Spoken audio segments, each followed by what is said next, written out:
The stage is set, the Old Course at St Andrews, Scotland, the home of golf. We are here all week to bring you all the action as the players prepare for the 150th Open Championship. That is the leaderboard that the players will see as they walk up the 18th. Who will be champion golfer of the year come Sunday? We are live at the range. I'm Di Stewart and I'm delighted to be joined by renowned golf coach and content creator Peter Finch. Peter, great to see you. We've also got a special guest, the Claret Jug. Dates back to 1872. Of course, the first Open Championship that took place was back in 1816. We have so many historical facts for you. This is the 30th staging of the Open Championship here at St Andrews on the Old Course. So many names, some of the greatest names in golf are engraved on this trophy.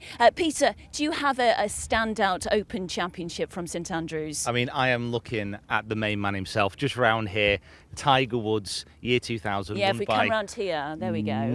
19 under par was the winning score. I was just chatting, that's when he was in full Michael Schumacher mode. There was really no point anybody turning up, but he absolutely demolished the field that week. Yeah. And really, as he said when he was winning, you know, this is his favourite place to be. This is the major that he wants to win, and literally everybody on this range wants to win as well. Yeah, this setting is absolutely fantastic. We've got the players warming up for possibly their first practice round. Some of the players arrived over the weekend. Tiger Woods, you say, a two-time winner at the Old Course 2000 and 2005. To explain exactly what we're doing over the next few days, we are going to have cameras all over the range, TopTracer technology, analysis and insight, reporters all over the place. We're going to cover this major championship like no other. Peter, what are you in particular excited about? I mean, all of that. Yeah, I mean, all of that. Obviously, being here at St Andrews as well. I mean, this is a venue which is so special to many players. It's a character and a feel like really no other major, no other Open. You know, even if that can be said, you know, the Open is the most characterful, the best major in the world in my opinion, and this is the best of the best. Yeah. And we are here with the best of the best all week on the range. And it's brilliant. Yeah, I mean, to think that someone here right now, I mean, Justin Thomas there just over our shoulder, like, could be lifting this trophy come Sunday. It's exciting, and we get to watch them all week. Yeah, I watched a bit of Justin Thomas yesterday, had that 5-hour practice round with Tiger Woods. He's done pretty well in the majors this year already, a couple of second place finishes, and at number 5 in the world rankings, there he is. He had a really relaxed round with Tiger, and actually said about Tiger Woods yesterday, listen, don't count him out, don't rule him out, because some people have, you know, with what's going on with his body. But what would you say about JT himself to start with? I mean, JT, he's got to be one of the favourites. I mean, he's already won a major this year, and in some style as well. Loves this place. Going for a practice round with Tiger Woods as well is going to be gleaning some information off him. And it's these type of conditions that are going to suit somebody like a Tiger, because it is sunny, it is warm, the course is dry. He's not going to have to blast driver everywhere, and that really brings a lot of the field into it. You know, this isn't just a bomber's course. I mean, if you smash it a long way, fantastic, but if you can hit a good stinger off the tee, you're going to be far enough down there to attack some of the pins. So that just brings in so many players, including Tiger. Yeah, well, Tiger will be incredibly exciting to watch. Let's have a look at the weather and what that's doing. It's 16 degrees, I believe it's 16 degrees. Has it changed at all?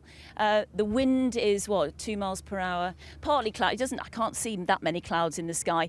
Yesterday was about 28, 29 degrees. Today, I think it's going to get up to about 24 degrees this afternoon. So, yeah, it will affect the storyline of this week if the weather stays fair all week, won't it, Peter? Absolutely. I mean, the weather is another player in this tournament. It's as simple as that. I mean, if you're teeing off early around here, you're going to have an advantage generally. The wind's not going to be blowing. If you've got a late tee time again, you're going to have an advantage. The wind won't be blowing. If you get stuck in the middle or the wrong side of the draw, you could really be on the wrong side. It's as simple as that. It does play such a massive part. And I think looking at the weather this week, it's going to be warm, but we're going to have a mix of wind, potentially a little bit of drizzle. We should have everything, which will make it a better championship. It certainly will. A true links test, going out and coming back in. We'll speak a lot more about the course throughout the day, and the tee times today are as follows. Tiger Woods, he went out really early at 7:20 a.m. and he's on the range at about 6:45 this morning. Will Zalatoris didn't he play a round at Royal St George's last year and had to withdraw due to injury? So he's looking forward to his first Open Championship at St Andrews. His caddy was on fine form on the tee yesterday, saying this is one of the best places on earth. Brooks Koepka 8:20, Bryson DeChambeau 8:35. He was on the range about 20 minutes ago, and Mark Leishman 8:50. Moving on to some of the other tee times.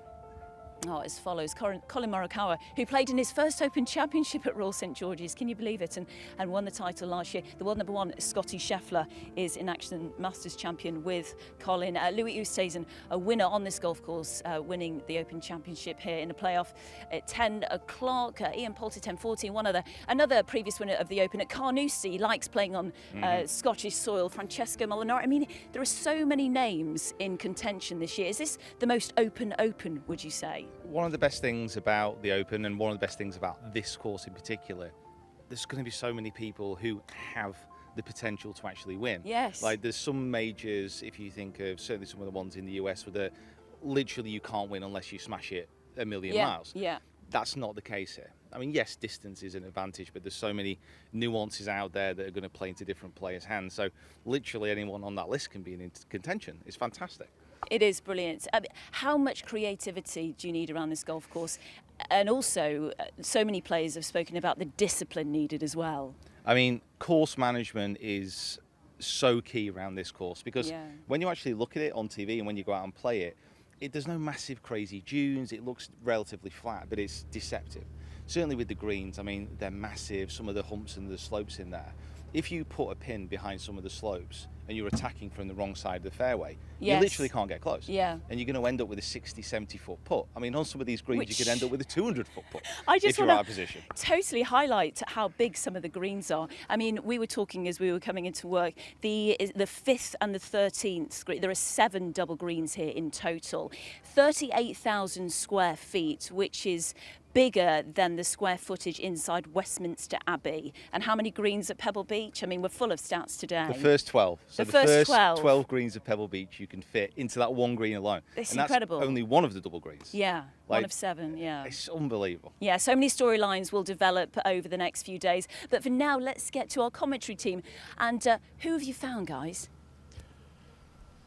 Thanks, Di. Yeah, this is going to be a lot of fun. If you're into golf swings and a nice little prelude to what's going to happen on Thursday, you're live at the range, and we're here all week long. Simon Holmes alongside me. And Simon, it's a little bit tingly, even for a Monday morning. It is a Monday morning, and, you know, the caddies are out there. They're trying to get the sort of how the course is going to play. The players are getting used to the links grass, especially the Americans. You know, the ball sits on the ground here, whereas in America it sits on a nice, lush bit of turf. So you've got to get your head around that. Get your numbers going, and those guys are in the right spot. That could be the best place to watch. You know, young man looking up those superstar players. But we're going to show you what they'll be seeing. That's what we're going to do. We're going to park behind some of the best players in the world and have a look at their swings and analyze it. And it's going to be great. If you love golf and you love the intricacies of what it is, then live at the range is the place to be. I think that's right. And, you know, the guy, look at that, contemplating it all there. And it's very technical golf. And then when you come to a golf course like this, you're getting your game ready for certain shots. You're going to know, okay, this golf course, you know, am I going to need to launch it higher than normal? Are my spin rates going to be affected? Where am I going to land the ball? What am I going to use off the tee? So you're talking and trying to map out a plan, and it's specific. It's nothing like last week. It's a brand new week, and that's why it's tense. Well, Tiger did his usual trick. He went out early and caught everybody out except us. He didn't catch us out because we were on the range to see Tiger warming up, and it's very impressive. It is really impressive.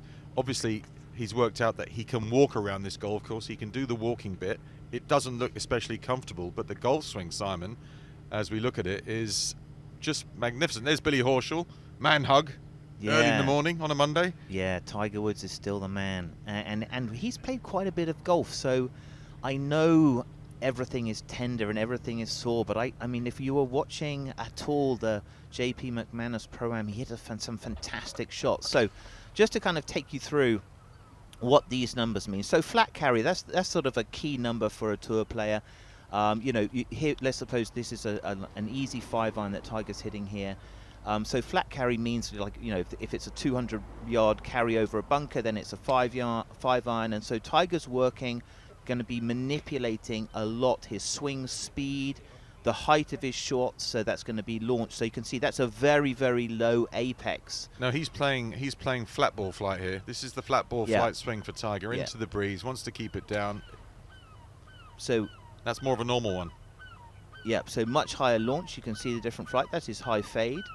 And so Tiger's routine, it's interesting, you know, and he's not even conscious of it. If you speak to Joey LaCava, it's like, it's the same thing all the time. There's hardly any deviation. So that is going to be, I think that's going to be the 5 wood. He might throw some different clubs in here. These would be mostly... That's a 5 wood. Yeah, mostly... So let's see what he's got. So look at the strike mark in the middle of the club, first of all. You see where he hits it all the time? Yeah, so Tiger's swing changed. So you can see, going to see lots of pressure through that left heel in his swing. Right, trying to take the pressure off that sore right foot. But as a motion, Simon, I know he's got right leg issues, but as a motion, it's pretty perfect. Rob, I tell you, I don't know if you were watching, you were doing it, so I was watching. I didn't like that one, so a little miss hit there. But so you can see that flare to the right. So ball speed 150. So I mean, just cruising through it there. Launch is 9, so probably again.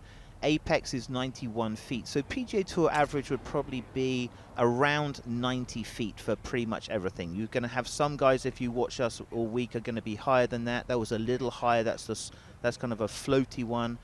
So fade shots, obviously going to get a little bit more launch. You'd probably get a little bit more spin, and then the higher trajectories. The lower ones are going to come in a little hotter.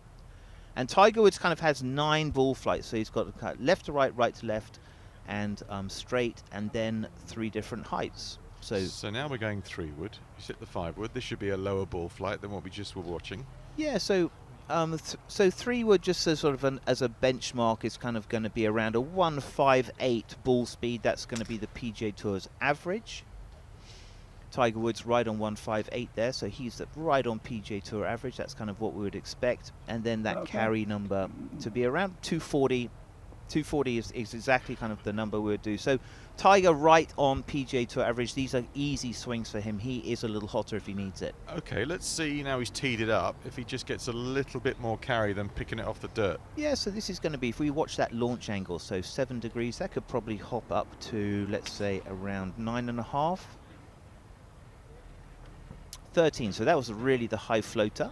Little fade shot there.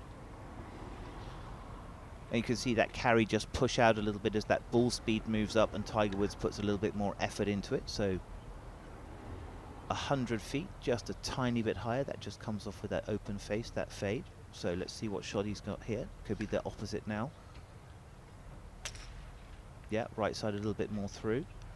The right leg, if you watch Tiger's lower half action, the right leg and foot, it's almost a passenger. If you get a slow-mo of his foot action, that right foot kind of almost just drags along. He's found a way to get onto his left side and hit it with his top half. I think, Rob, that, I mean, not to say, but if it had been the left foot, we wouldn't have seen him. So just looks a little creaky, doesn't he? So I mean, he was telling the guys that he played with last week, in the Pro-Am, Steve Maher and Phil Jansen, those guys, he's on 3 ice baths a day to just take the inflammation out. So it's just he doesn't find the hitting so difficult. I think it's just the standing, the walking. So here we go, driver. So PGA Tour average, just to get us an idea, be like a 167 ball speed. Okay, so kicking in right on PGA Tour average there. Gave a little crunch. He's just warming up. Everyone at home watching this, he's going to go out early. There's barely anyone around at this time.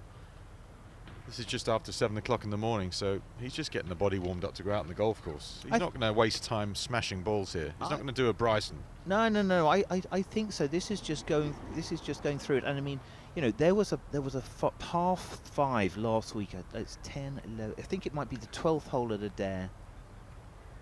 And he 270, and he hit a high cut 3 wood over a tree, up into the front of the green and just over the back. So I don't think that it's the golf swing itself that's going to prevent it. So he's got enough game. This is enough game. That's 288 carry, 166 ball speed. So he's just kind of kicking it out there. Nice high launch. apex 120 feet, so that's a little bit higher than the PGA Tour average. Okay, he's pegged this down now. See if he's pegging it down to keep it lower. So you're going to look at that launch. Yeah, dropped it down a little bit. And that's kind of a go-to shot for Tiger. He likes that shot. So what he hates is anything that goes left of his aim, right? Well, he was driving it so well last week. I agree with you, Rob. JP, he was so good off the tee with this club. Yeah, I think that's right. It was the club that was his undoing for a chunk of his career, and now it's one of his best clubs.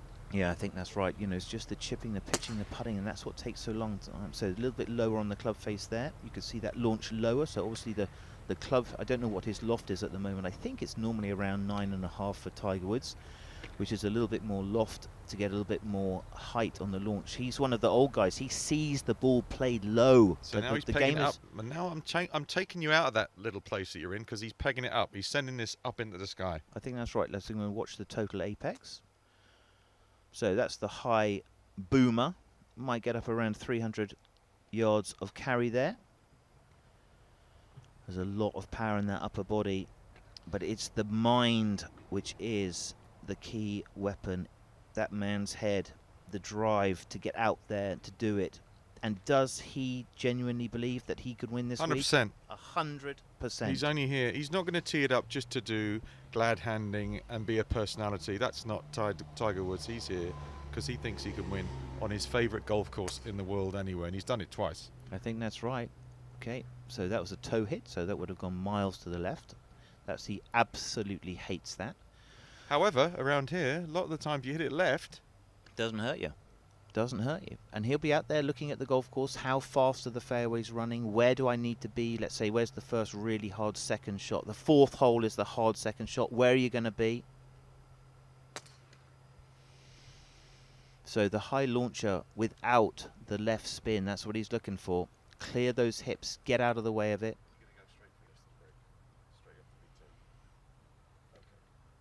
Joey LaCava and Rob. Is that going to be the winning team? You know, when we looked at the possibility of Tiger Woods teeing up at St Andrews, that alone, back in, let's say, 5-6 months ago, would have been looked at as a miracle. He's here. He's at St Andrews, the 150th Open. Tiger Woods is going to peg it up on Thursday. As an event on its own, that's going to be incredible. That first tee, when he steps up there on Thursday, is going to be through the roof. I think there's no place like this place that loves that guy, you know, and he has been the champion golfer, and this is his favorite place, and it's about respect. He respects the game. You know, one of the great pros, Arnold Palmer, respected the game. He respects it, and the fans love that. So, Tiger Woods, Inc. make their way onto the golf course. This was a little earlier on today. He's out there now. Fun watching him practice, though.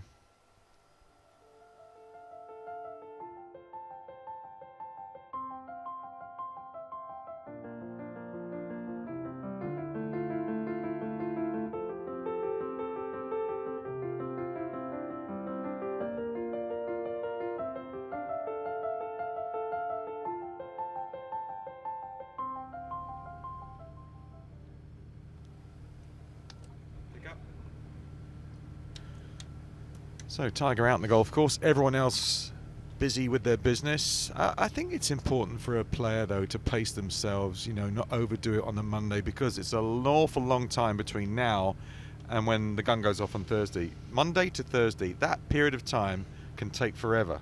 Yeah, and you can build a game, and you can come in here playing great and overdo it because you just hit too many shots and lose your game. So there'll be some players just working on the different shots. There'll be some players just working on a drill. The coaches will be out there trying to get their men the right feel. It's pretty tranquil. Look at those weather conditions. Amazing.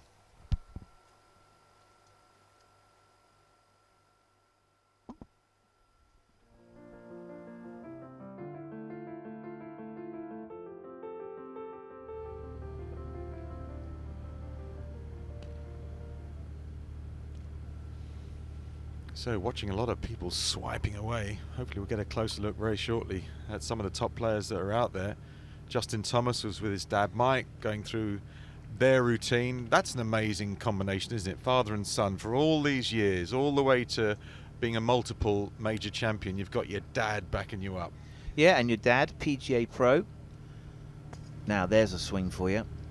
Collin Morikawa, he was unbelievably exploded onto our scenes.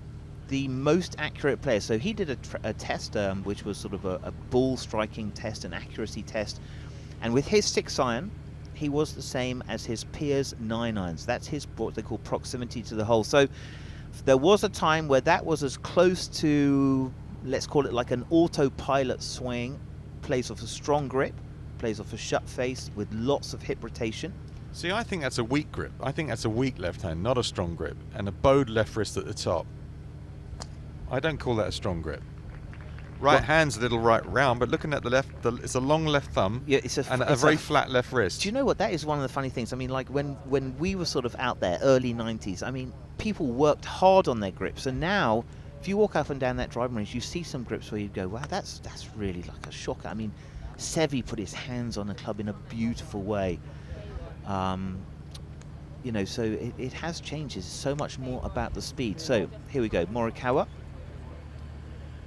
Kind of get that bowed left wrist at the top and then hold that angle. Lots of hip rotation back. Watch that left hip kick.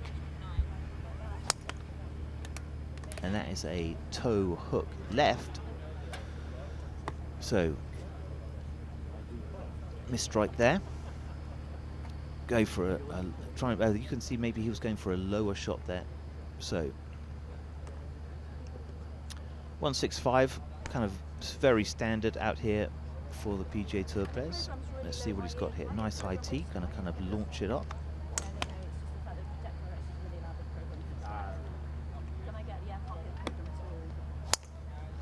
It's a very slow, almost Hideki Matsuyama purposeful backswing. There's not much oomph away from the ball with Morikawa. No, I think that's right, and I think it's kind of like it's tempo, isn't it? It's such a tempo move. You're not going to hit the ball in the backswing, so you don't go fast in the backswing.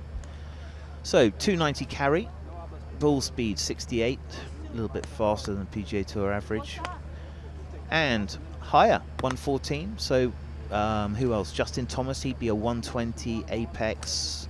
Bryson DeChambeau, if we get to see him, he can get it to 140. So here we go, the Morikawa swing again, trying to take, well, he's been changing his pattern. He said that a couple of weeks ago. You basically never ever hit the ball from right to left, but now he's got a few of those in there.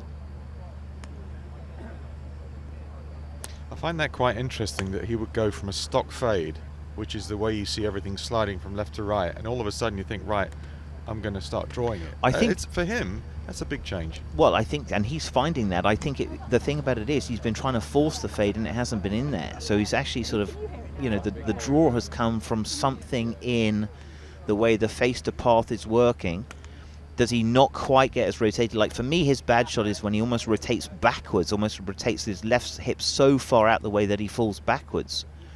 So speed, hips always beat hands. Don't go left. That's a beautiful shot. But like Justin Thomas, he's very slight. He's almost a jockey.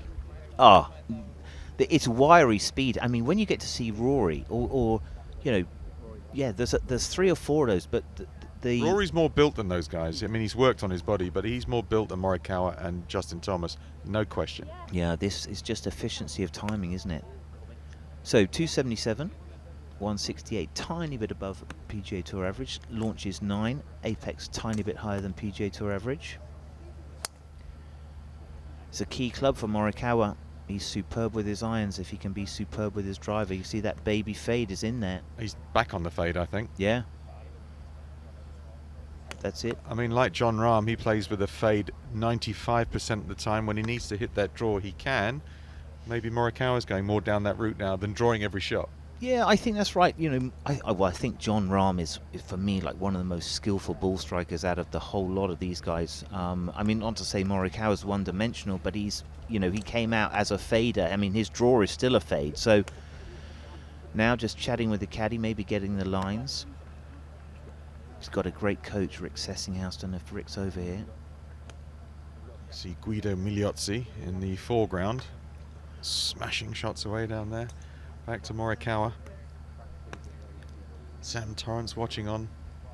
This is the hub. This is the business end of professional golf. It Out on the certainly range, is. live at the range. We're here all week. Yeah, there's no better place. Okay, so different target for Morikawa. Maybe just trying to picture different shots of holes. It's quite hard with St Andrews, and it's very difficult. The Americans, you know, where everything is kind of laid out for you. You've got a bunker in the fairway which you're supposed to aim at, and then you fade it off, and there's the run out. So everything's much more laid out. This is like, wow, much more messy. There's loads of different options. It's harder to get your lines. That's So, the Yahtzee swing. Morikawa. 3/4 Yeah. on the way back. Powerful fella, young Italian. Morikawa losing weight. Poor chap. Is that belt working the opposite way to yours, or? Do you know what? I'm more built for comfort than speed. It's really, only Rob, but observation, thanks. Simon. It's only observation. No, thanks. Thanks for that, Rob. Johnny Morgan, he loves it. He loves a bit of golf He's swing. a top man, John Morgan. Yeah. Absolutely top man. He'll be out there. So here we go. Morikawa kind of picking a shot. You can see how deliberate it is. So it's not like a machine gunner at all, right? Talking about a shot, trying to find the caddies. Like, which hole are we on here? Okay, we're tee shot on 12. Slow, final look. And the hips are the speed. It's the weight shift all the way into that left heel. I think with that pace of backswing, when it's that slow, at some point you've got to get a giddy up. I think it makes the transition very difficult to keep it smooth, because you've got to go from slow, deliberate, slow, and then whoosh. Yeah, I think if you're really sort of fast everywhere and you're deliberately trying to go slow, but he like, they have to keep him moving. He is slow, and he's got to make sure he's quicker there. So when he's slow hips, that's his bad shot. So let's have a look at that one. So he's launched that absolutely beautifully.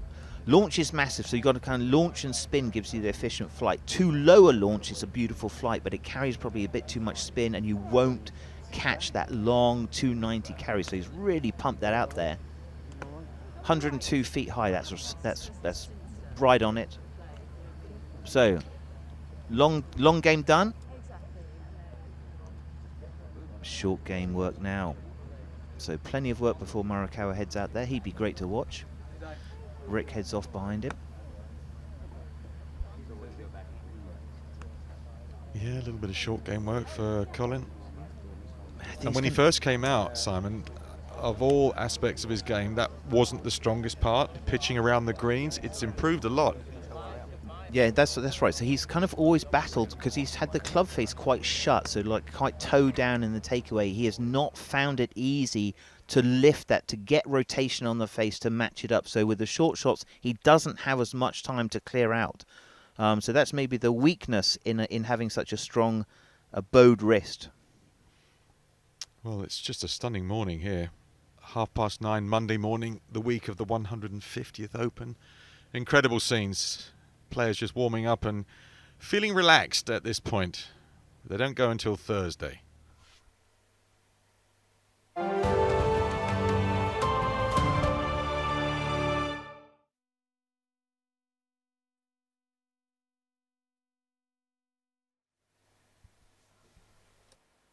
Buy a valve for a clue.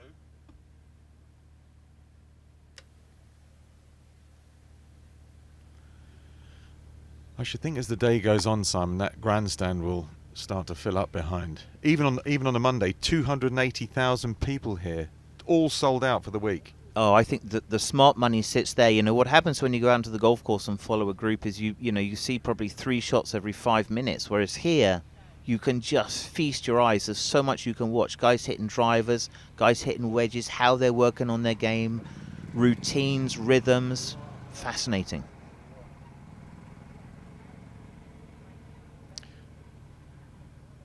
It may be very different when we get here on Thursday with the conditions and the breeze, but now look at it. It is perfect. Spend some time in the range.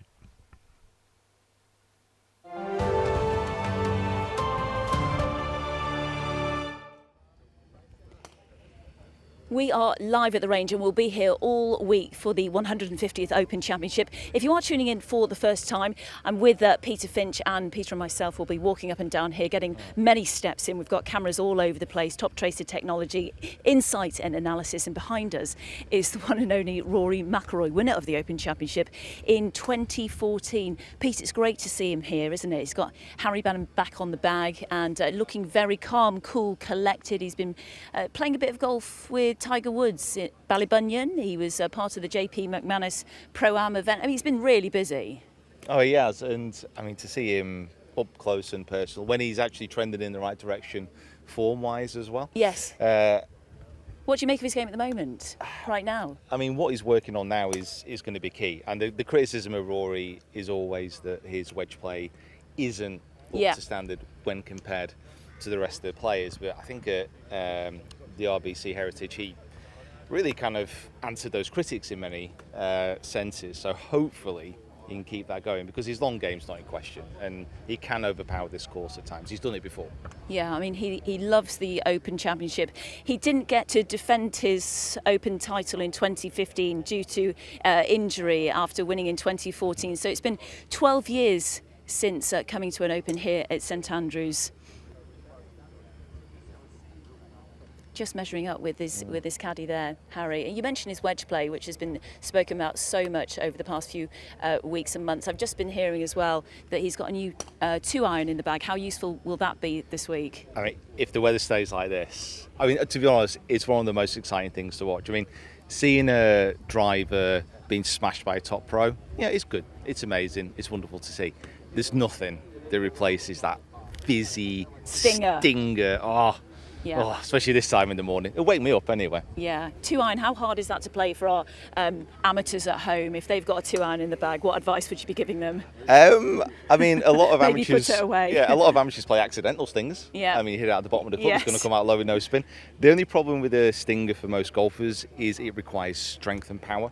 Like, you can put the ball back in the stance, you can try and compress it, you can hit it low. Yeah. But you also do need that little bit of carry, and that's where you need the power. Like, if you're just hitting a normal punch shot, it's going to carry a bit, it's going to run a bit. But the difference between these guys, their stingers are carrying 230, 240, then running out even further. Yeah. And it's fantastic to see. And like I said, around a course which is burnt out with a little bit of wind. Yeah. Necessary. Well, we spoke at the top of the show about how much creativity and imagination is going to be needed around this golf course over the next few days, and discipline as well. But in terms of Rory, is he trending in the right direction? Is his golf going in the right way? I mean, he's already got a win this year, and it was only Open. a few weeks away, and he won that event with the strength of his wedge play and his putting, which is something which, again, he's not been really renowned for over the last few years.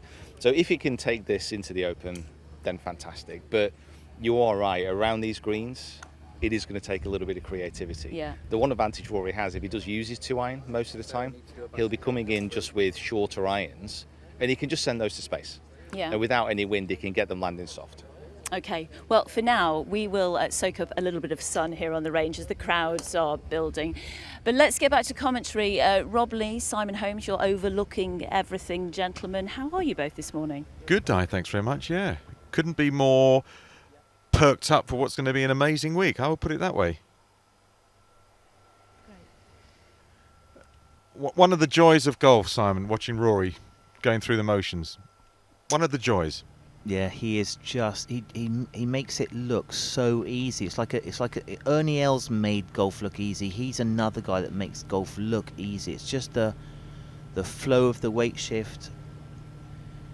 Maybe just thinking about keeping that right arm, getting that right arm not so deep. So the Mcroy swing, when it goes wrong, it's very elastic, isn't it? And it just maybe gets that right arm too far stuck behind him. So especially on wedges, let's see what he's got here.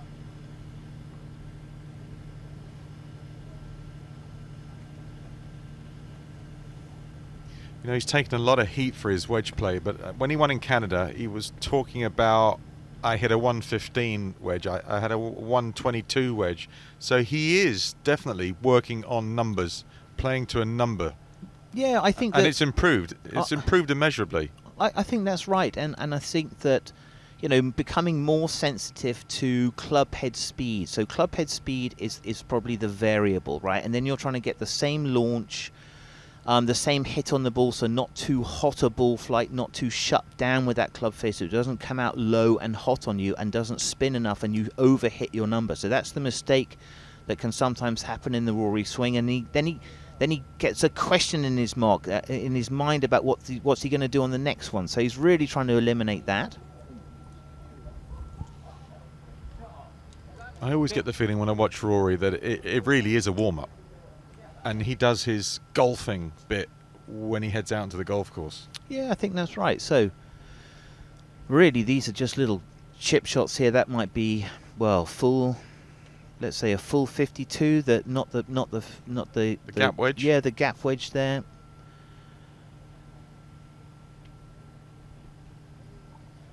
Well, let's see for consistency how it tracks the previous shot. Yeah, and I think on these you are trying to hit the same shot there. And what's good for Rory, you can see there's not much draw spin on that at all. The draw spin is the one that's the problem, because that's the one that gets hot. So Rory, you know, PGA Tour average would be right around 90 feet. That's 110. So Rory definitely hits it higher and launches it higher than the PGA Tour average. Curve, nothing. So he's down the grip a little bit on this. And that's one way that you can keep the ball flight down. Let's have a look there. Did he? Yes. It's not my first rodeo. No, that was very good, Rob. You can see there. So 110 was the last shot. That was 82. So that was obviously the lower one. And it's going to be interesting. I mean, when the ground is so hard like this, what is the ball flight that you're going to look for? You know, what are you going out there to anticipate? You're going to have a lot of variation, because there's not going to be one shot that fits all. Magnificent swing. Look at the balance. It just looks as though like every shot finishes in balance. He hit a 2-iron last week, on the second day into the last at Adair Manor, and I think it was 280 odd yards with a 2-iron, and only for the very few. It pitched just short of the pin, and he knocked it in for an eagle. It was the most incredible, beautiful golf shot you'd ever seen. Yeah, his fifth gear is lovely, but he's got a sixth gear which is just amazing. And maybe who else has it? Bryson's got amazing speed, but not so much a shot maker. I think I think we're watching probably the most talented golfer at the moment. See that ball speed just sitting in there right around. So last one was 109, that was 107, so it's very steady, and that matters because that's going to give consistency over that carry number you see at the top there. So very little variation in the carry number here from Rory.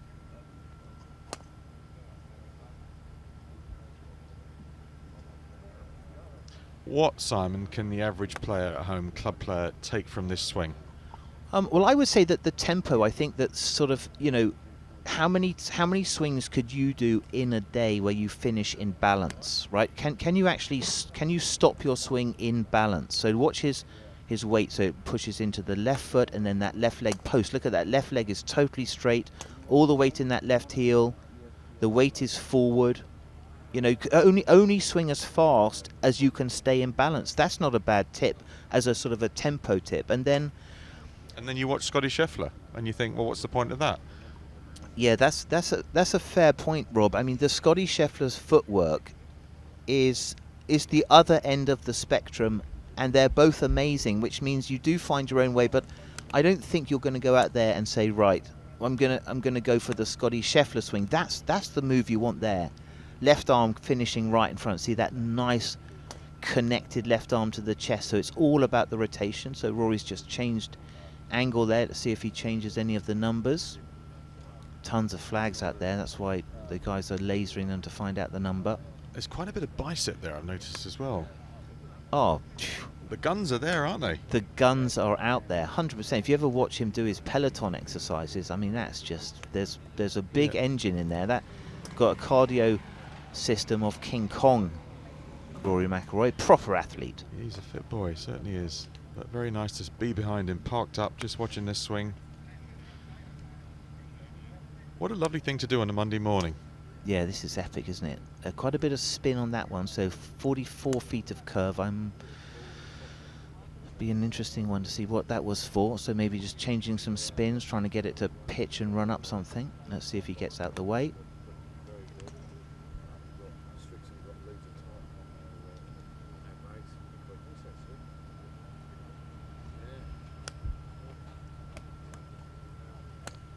How's your battery?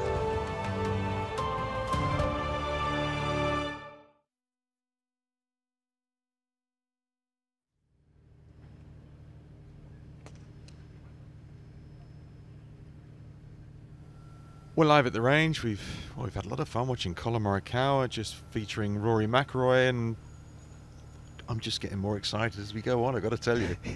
I'm like a little kid in a sweet shop going, I want that one, I want that one. I'm worse. Yeah, just the swing. So, I mean, you can imagine you're sitting up there. There's Rory Mcroy live in front of you. Little sawn-off finish there.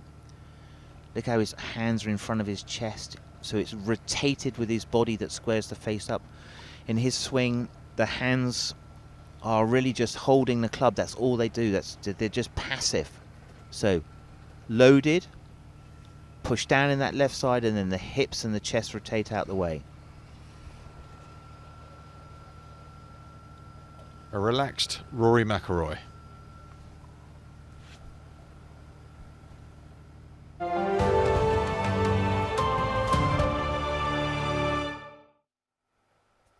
And down the line now with Rory.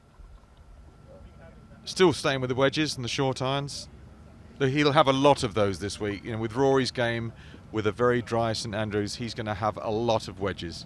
I think that's right. That's we're going to see that this week, and who is going to be the one who controls the carry, who controls the spin, who controls the apex. You know, if it does stay calm, well, you can hit it high. If it doesn't stay calm, then that won't be the shot. And when you've got so many different angles as you have around this golf course, you know, it's going to be one of the weapons. It's great to have the speed, but if you don't have the control, you don't make the birdies. You know, looking at his body shape, his legs, he's very thick of thigh. The legs are so strong. I know he does a lot of bench pressing, but and squats. Oh, legs are Look the at engine. the legs. Yeah, we've got much fitter guys. Hovland fit, Rahm strong base. There it is, great view here. Hands just kind of naturally hang just underneath the chin there. It's neutral, isn't it? Sometimes maybe that right arm just gets a tiny bit deep on him. But you know, we watch Rory now as a mature man. I remember watching him as a kid, 15, 16 years of age, and he was a lot smaller, and he had the softest handshake in the world. And yet, as a 15-year-old, stood in the range with the pros, he could gun it out there. So that speed has always been there. I know he's stronger now and everything else, but even as a young whippersnapper, he still had that speed, natural thing. Yeah, natural and a flusher, and he could just do things other people couldn't do, and he had a little spring in his step, which I think, you know what, it was just sort of a, I'm better than you are. So I love that. So here we go. See what he's moved to there. 162, gentle 8-iron, possibly. So Rory would be quicker, just as a benchmark. So if you're sort of looking at this and we're watching during the week, ball speed 120, that's pretty much a 7-iron. For the PGA Tour average, Rory would be quicker. I think this is an 8, and it's an easy 8. So Rory just moving around. Obviously didn't like that shot at all. So just got to keep that speed of your hips going through. Don't let those hands pass you by. Came out left again there a little bit. So little 3/4 8-irons, I would say, we're looking at the moment. Yeah, this is going to be a headwind shot when he's got a bit of a headwind and he doesn't want to get the ball floating up in the sky and spinning too much. This is the shot he's going to do. 3/4 back and just punch it forward. Yep, so that was the fuller one that you can see much higher. So 110 apex. So Rory probably sits in around a 120 apex through his bag. And amazing, you know, once you've kind of got a height, so like Justin Thomas says, pretty much every single club through his bag's 120. Number 3 on the move. So you can see just stretching it out there. And again, just as sort of a standard carry, so you kind of know what you guys are looking at. Easy 7-iron, PGA Tour average 172 carry, so Rory is longer than that. 125, just a little bit more speed through his hips. We're going to see that stretch out there. So Rory probably a club longer, and you can see that apex pop up to 120. That's the full shot. It's, you know, when you're in a good place with your swing, and every time you turn up on the range, it's pretty much the same. You can get bored after 5 shots. You can hit 5 shots and go, well, that's great, let's go and do something else. Well, the problem with it is, when it's Monday and you're not going out until Thursday, you can overdo it. That's an error that a tour player can make. You just go out and play too much golf. And so by the time it comes to Sunday, you've run out of juice. I think there'd be a lot of value in just playing 9 holes a day. Just do 9 holes, a little bit of practice, and because playing tournament golf, once you get to Thursday, the energy levels have to go through the roof to get it done. 100%. If you waste too much during the week, it becomes a very long week. I think that's right. So we can see, wow, big variations there. That was 60 feet of height, so half as high in feet. So that's the low one. So lots of different ball flights Rory's working at the moment. So he's obviously thinking about the conditions that he's got for this week. You never do this if you're playing PGA Tour in America.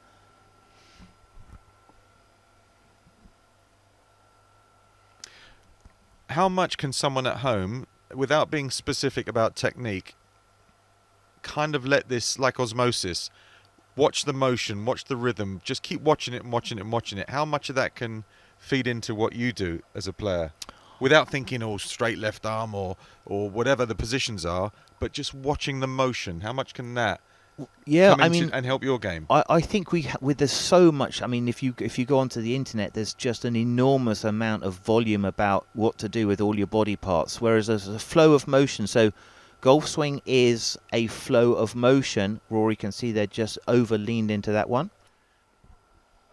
Okay, well, Di's busy. Let's catch up with her. She's on the range. She's got a guest. Oh, thanks very much, Rob. Yes, here with Pete Cowan. Pete, we're loving this gorgeous Scottish weather. You are, your stable now includes Matt Fitzpatrick. Tell us the relationship with Matt, winner of the US Open. It has been for quite a while. He was, I think, 12 when he came. His dad was my bank manager, so that's how the connection. And of course, Mike Walker, who works with me and has done for 20 years, has coached and done a great job. And Billy Foster's obviously done a great job with him. Yeah. And Billy's got lucky here. Blind squirrel finds a nut sometimes. We've just seen Billy actually walk onto the range. He said he's had a very good time since the US Open, hasn't he? Partying and celebrating, as he should do. But so, Matt, just to clarify, Matt's dad was your bank manager. Yes, I just find that quite interesting. He was, yeah. Right, okay. He was That's my the start of the relationship. And brought Matt and Alex Fitz, who's just turned pro as well. Yeah. Matt's brother, he brought them as youngsters, and they've been at the range since they were very, very young. So yeah, it's a good connection. Sheffield's done well with golf recently, with Sam Bairstow doing well and Barclay Brown obviously here. And there's a lot of really good youngsters in the area. A place called Hallows, which is where my grandson plays. They've probably got 10 players in plus handicap youngsters, and they've created this, great connection with everybody, and they've always got one that's a bit better, and Sam Bairstow's a bit better, so it drags everybody along. Yeah, big shout out to Sheffield Golf Piece, isn't it? Yeah, I know. Kind of kills me being from across the Pennines a bit, but it is. Lancashire? Yeah, Lancashire. Yeah. Not bad, not bad. It's the thing at the moment. You can gloat because coming out of Sheffield and coming out of Yorkshire in general at the moment, it's just incredible golf. And from your stable, if we go outside the White Rose County, who have we got this week? Well, Brooks is obviously one of the favourites. He's a bit lightly raced. He's only played 4 tournaments in the last 2.5-3 months, so he's a bit lightly raced. But he's actually hitting the ball well. I've been with him for a couple of days in Portrush, Northern Ireland, for links practice, and he was impressive. Came here yesterday and got sun. Northern Ireland, it was freezing with waterproofs, but here we got sun, so hopefully the weather stays like this and we'll have a great tournament. Yeah.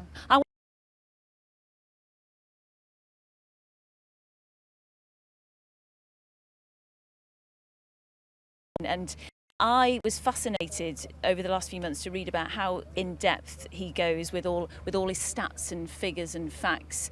How much of a student of the game is he? He's very anal. Yeah. Which hopefully is allowed at this time in the morning.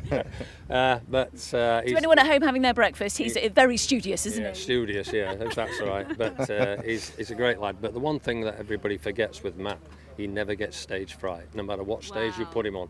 Every stage he's been at, whether it's local, international, obviously, then you've got Ryder Cup and majors. He's managed it. He's never got stage fright, and that's something you can't teach. And also he drew from great memories, having previously won on that golf course. He's got a great support network around him, as you've mentioned, the Sheffield contingency, but his mum and dad have been massive supporters, haven't they, over the years? How important is it to have that backbone behind you? Well, he's probably got more staff than Tesco these days, as Matt. So he's got a great connection. He's got 3 staff, 3 stats people.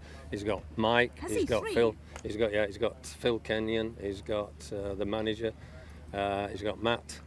The physio, Matt Roberts. Oh, I could do with a bit of physio at the moment. And he's got a great team around him. Yeah. How do you think he'll do this week? I think he'll do very, very well this week. He's one of the favourites, and he should be. Yeah. What do you want the weather to do? Probably blow a bit. Players. Blow. Yeah. Why definitely. That? Well, I think everybody, if it stays flat calm, I think there's going to be a lot of people shoot very low. Yeah. Where if it gets a bit windy, you get your separation. Yeah. With no separation, the weather stays like this. No, the cream rises to the top, doesn't it? Pete, listen, it's been great, and thank you for saying that you're going to shout us breakfast now. That's really, really kind of you, because it's very expensive in the clubhouse, and we're delighted to go and have a full fry-up. So for now, Pete, back to you. Rob and Simon, you're in the box. What are you doing? We're going to watch some more swings on the range. Good listening to Giggles there. Giggles Cowan. Yeah, he loves it, Pete Cowan.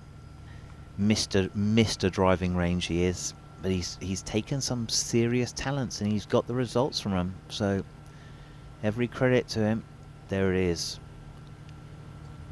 I'm not being funny. I would swap my swing for that. Honestly, I would. I would. Simon, I would. Yes, I maybe, Rob, maybe. It just looks perfect. But if you took someone and you said, okay, you've never seen a golf swing, I'm going to show you what a golf swing should look like. That's what it should look like. Yeah. That's the model. Every piece moves at the right time in the right place. The sequencing's just amazing. Rory Mcroy, champion golfer of the year at the 150th Open. That would sound good, I think. I think, yeah, if all the stars align, that would be pretty special, that Rory to win the 150 here this week at St Andrews. That would be amazing. He's going to have to, doesn't matter who you tee up against in any given open week, doesn't matter who you are, you've got to be at 100% to get it done. I think that's right, and I think especially around here it's going to get very tense on Sunday if you're in contention, because of all the things you'd like to have. You'd love to be the champion golfer, but then you'd love to be the 150th champion golfer at St Andrews, and it's just another level on top of the top level. There's not a better competition than this. Yeah, but you can't smorgasbord it in a career. You have to try and win every major, and whatever one comes along, if you're a guy like Rory, then it comes along. It'd be great to win this week, but you can't highlight it and say, you know, with your highlighter pen, that's the one, because it doesn't work like that. It doesn't work. I mean, and when players go, you know, I'm trying to peak for this and I'm trying to peak for that, the sport doesn't work like that. Tiger always said he's only got one switch, and it's a 100% switch. There isn't another switch. There's no dimmer switch. It's on, and I'm at it full tilt wherever I'm playing, whether it's a Pro-Am, JP, the Open. It's the same effort every single time. Yeah, it's every single shot's got the same effort all the time, and that's probably one of the things that we could all learn. It's like, look how slowly Rory goes through it, right? It's not rushed. Now he's thinking about, okay, what am I actually doing here? Where's my target? Where am I going? Have I got the feel? So there's no having sort of like two, you know, if you're on the driving range, you've got 2 or 3 balls up in the air at the same time, that's going to be too fast. Okay, so 5 iron, I would say. Yeah, we're going for like a 205. Oh, a little deeper. 225 carry. Yeah. I'm saying that's 5 iron for Rory. Yeah, I would say that's probably right. just to kind of give you an idea. Now that's a sawn off one to hit it lower. Yeah, just playing, we can see lots of different launches, angles and apexes. So players just working on ball flights, and then the ball flights give you different carries, but they give you different run-outs. So it's like how the ball's going to react. That first bounce on these hard greens is going to be, you're going to need to control that. Okay, now I'm looking forward to this. This is the 2-iron. This is a 2-iron that he hit 280 odd yards over water last week. Final shot to the second round of the JP McManus. So let's see what sort of numbers he gets with a 2-iron.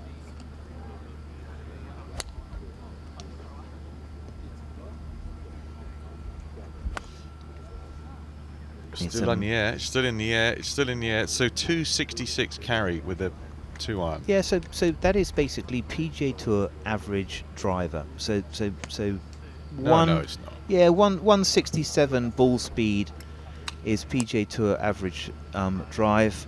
So that obviously that's got a bit more spin on it. So 275 is the PGA Tour's average carry with a driver. So Rory, that just shows you. So relaxed and chilled, and probably just about 80% effort level. That's how much speed is in that man's body. 266 is the number. Let's see if he gets one right out the middle with the big smash factor. If it carries 270, this is on the draw, right to left. Might carry slightly less. Only slightly. It's still ripped, isn't it? So a new addition for this event. Lines off the tee on fiery fairways will be important. Rory Mcroy, if he can bully the golf course off the tee, he can win.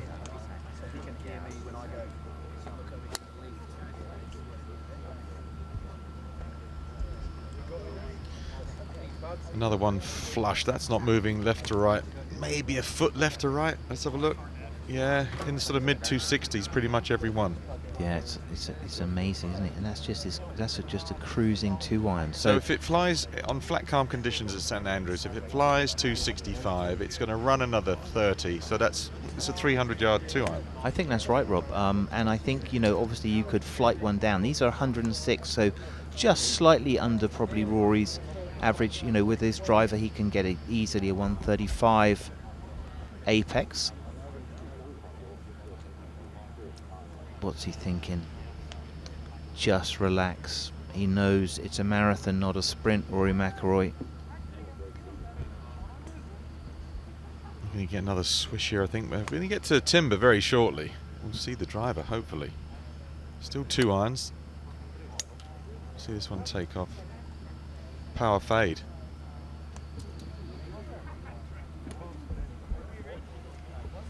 And that's probably, you know, that's probably a good shot. You can see just slower, slightly lower. Just got to hit that spot.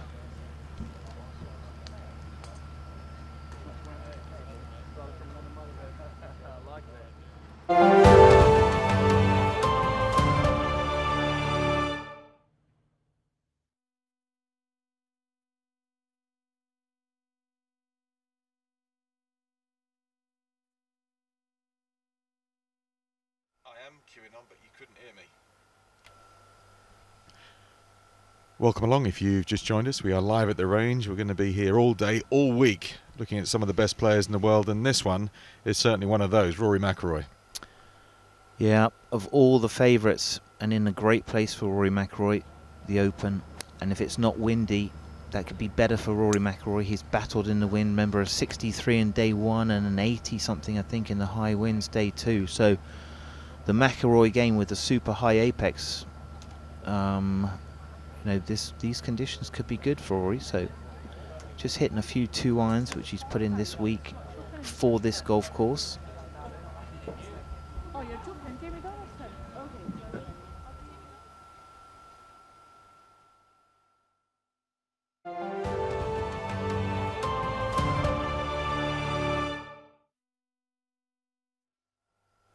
Right, Rory, you've seen the 2-irons. Get the driver out. Come on, let's have the driver. See what sort of numbers you get up with the driver.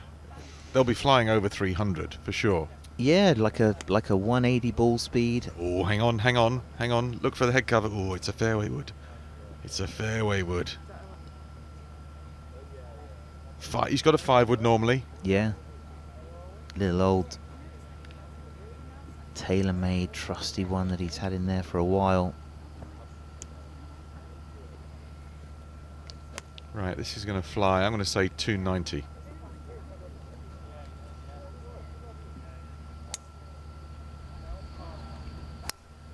I wouldn't want to have been that golf ball then, that's for sure. No, I think that's right, Rob. It's just... Here we go. Here we go, wow. Out the range. 297. That's a 3-wood. So it's a 300 carry, more or less.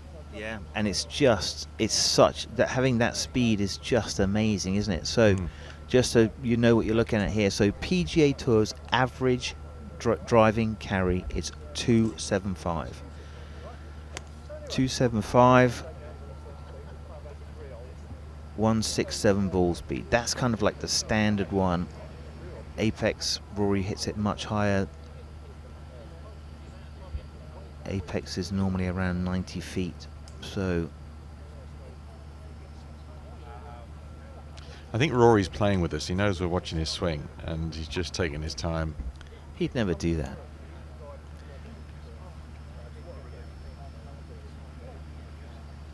So the last 3 was 297 yards, and there's very little wind out here. Just to let you all know at home, it's the most amazing calm morning. Warm, it's going to get up to 24, 25 degrees here. We are in St Andrews, we are in Scotland. 25 degrees. Yesterday it was 28, 29. Well, we came in yesterday to get all our papers and everything and have a cruise around, and the bay was just amazing, wasn't it? People swimming in the bay. So yeah, fantastic weather. The Open Championship. It's going to be an amazing week. Could be an amazing week for that man. Come on, Rory, let's chit-chat. Doesn't know he's the star of the show here, but he's enjoying himself. Yeah, 150th Open Championship. It would make a man like that a legend, I think. How many majors does Rory end up winning? I think Rory, the next one opens up another 4 or 5. So I'd like to see Rory, I'd like to see him get to double figures. He's got the talent. Hasn't quite all looked for it. Maybe he's kind of grabbed onto it a little bit too hard. Look, he's creeping up on that world #1 position. He's right on the shoulders. And I think he's motivated. I think he's focused. He's, you know, he's big in the game. He's Tiger's Tiger, but Rory's a significant player, and they're close. Tiger Woods and Rory Mcroy close. They love the game. They respect the game. Tiger's the all-time needle mover, but Needle Mover Junior is Rory Mcroy. He is the next guy that moves the needle. Yeah, I'm hoping he's going to go and play golf, and I'm going to watch that this afternoon. Right, back to business. 3 wood.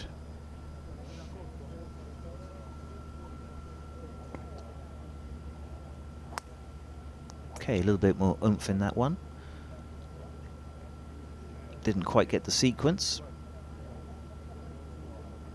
Hard to focus, isn't it? People keep telling you jokes while you're trying to practice.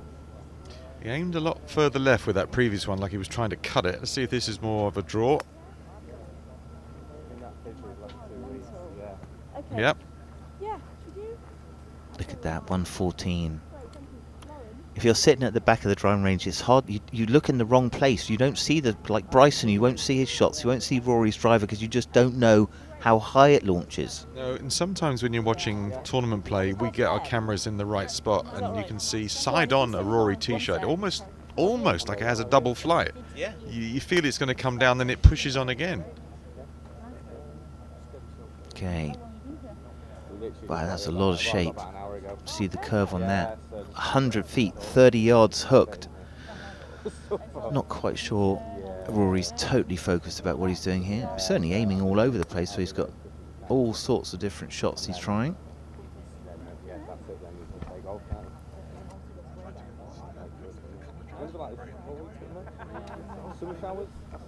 He's working his way towards the driver.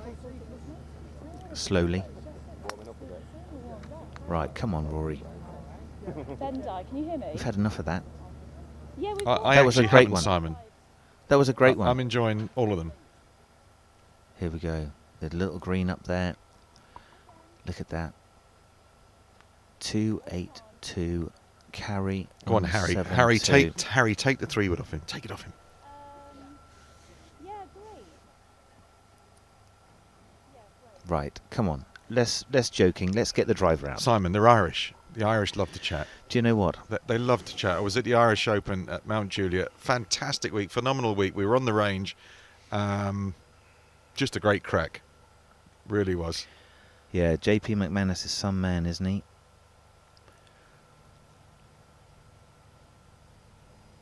His old coach there.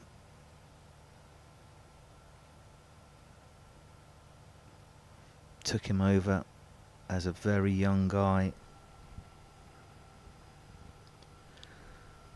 Hollywood Golf Club.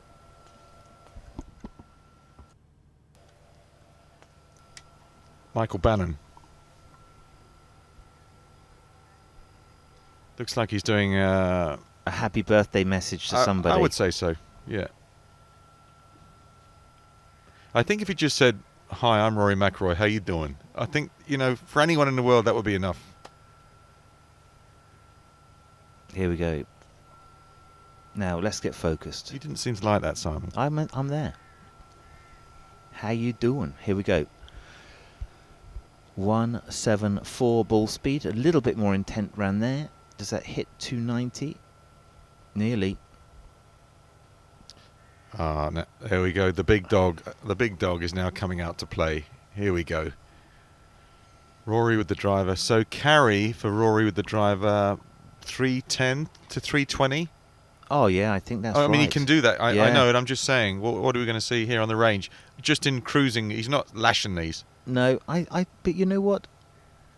I mean, I think Give me that a number, still is. I'm Simon. going to Give go. me a number. I'm going to go with at least 315. Yeah, I'm saying 315 minimum. Yeah. 320. Yeah, and let's hop that ball speed up. Right, let's go for like a 182 ball speed as his first thing. Around 14 launch, 140 apex.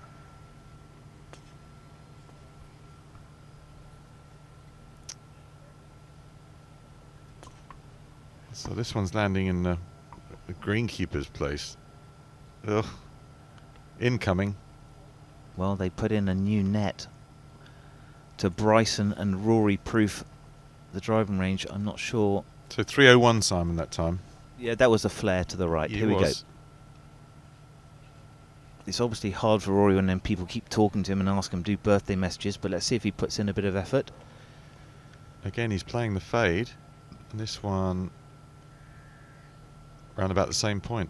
Yeah, that's come out just a hair cutty, I would say. Got obviously a huge left to right spin there, 30 yards, so that's obviously not what he's trying to do. The flags when we came on air were, as he's playing, blowing slightly left to right. So he's got, if it's still the same, a light left to right breeze to contend with.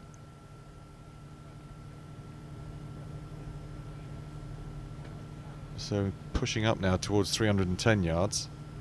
Yeah, just going through the gears. Must be nice, mustn't it? Just open the shoulders about 290 and then just cruise it up to 320. But you notice in tournament play that he has got that extra gear. You can see it in the swing that when he puts one on it, it's another 20 yards. Oh, not many players have got that. No. This is that as good as it gets? I say that's as good as it gets this week. John Rahm's a great shot maker, but Rory Mcroy's an amazing ball striker. That's a little deeper. 311, just that final loosening of the shoulders, Rob. A little bit lower, that one. Maybe a tiny bit missed on the face. Hit low on the face. Anything above 180, Simon, is it's in the category for the few. Yeah. 100%. Oh yeah, I mean, if you sort of factor in that 167 is the average PGA Tour average, that's going to give you a clubhead speed of, let's say, around 113, 114, and then you go Rory Mcroy 124. Because when guys work on swing speed, that's fine because you get into a routine, you're swinging harder and harder, and you get the speed up. But when you're playing golf, it's one swing with the driver, and then you go and play an iron shot, and then you hit a putt, and then you go to the next tee, and you play another driver swing. So the gap between your driver swings is 15 minutes or whatever the time it is to play a hole, 20 minutes. It's different to when you're on the range going whack, whack, whack, whack with the speed sticks and all that. You're never going to get that speed or recreate it on the golf course. No, I think that's right. I think that's one of the things where, you know, you're not as good as you are on the driving range. You know, you are only as good as you are on a golf course. And, well, for Rory Mcroy, don't know how many drivers he'd hit this week. That'll be another thing. Like, where does that thing go? If it pitches 330, 320 and it bounces, where does it go? How many times is he going to hit it? In many ways, if St Andrews is playing, you know, like a runway, it's very difficult to work out where your ball's going to finish. It's much harder, and if it's breezy with those running conditions, that's when it might bite back a little bit. Yeah, I think that the bouncy conditions, you know, and if you factor in that almost all of the bunkers are a one-shot penalty, you cannot get on the green, so you will lose a shot. It's going to be interesting to see.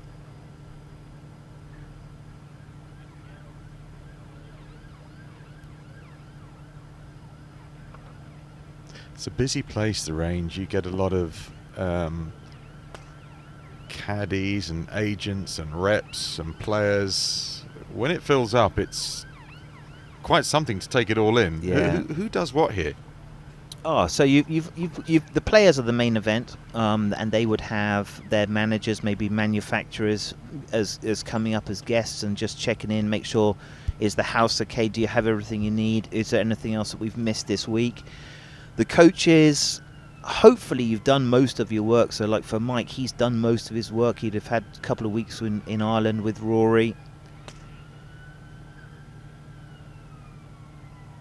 The caddies are trying to figure out how the player's playing, like what shots are we going for, like what are the triggers. So if you mess up 3 holes in a row, what am I going to turn around and say to you? Like, you have that chat already, so that you know you've said it out there. Okay, you know, the coach said if you hit that shot, your right arm gets too deep. So I mean, are you going to do some work out on the golf course because you've lost the feel and you can't hit the ball? So you have to try to make a strategy, and you have to predict what happens if this all goes wrong. Everything very much in balance for Rory with all these swings with the driver. This one, with that left to right holding breeze, carried it 323 yards. That's different again. Goodness me. So let's have the battle of the big hitters, Rory Mcroy versus Dustin Johnson. They're playing different clubs, so it's not much of a battle right now, to be honest. 323 to 57 yards. No, but it'll be interesting. So if you're watching during the day, and if we do get, you know, maybe Rory heads off for some pitching or something, but it's just to remember it. So nevertheless, okay, another nice drive there. Look at the apex, 140 feet. I think this is to show you what we could do if they were both there hitting drivers. We'd have a great, you know, face-on comparison between the two. But yeah, well, Dustin's doing his wedge play.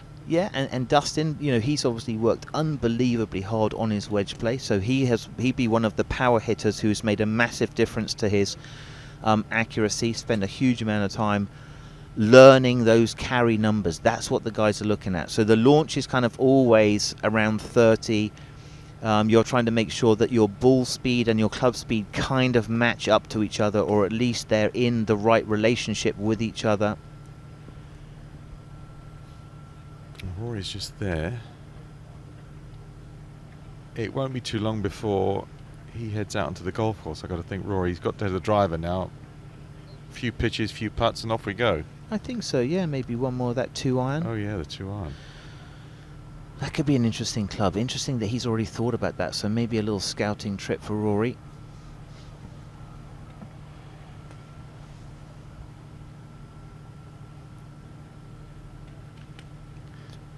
So this is a long 2-iron that carries about 285 yards for Rory.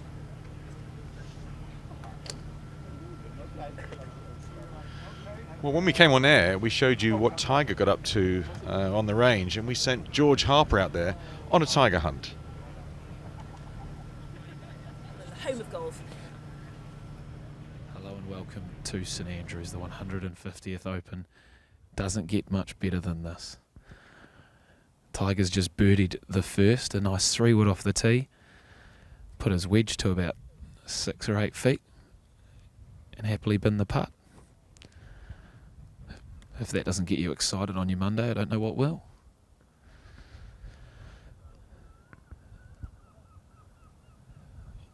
You just always sense when he arrives at the course, you can feel his aura.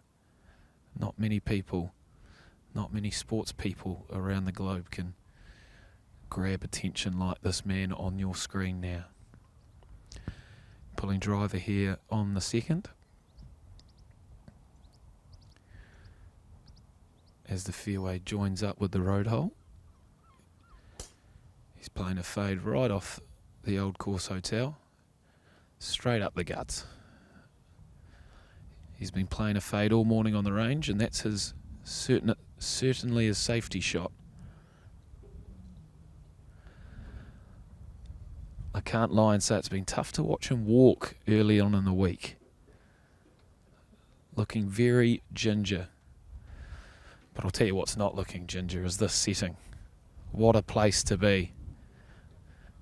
What a place to work for the week. And for those at home, we really want to take you behind the scenes. We want to show you everything and take you where you cannot go.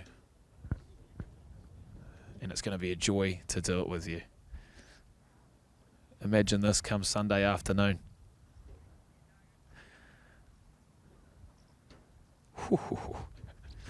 Little goosebumps to start the day.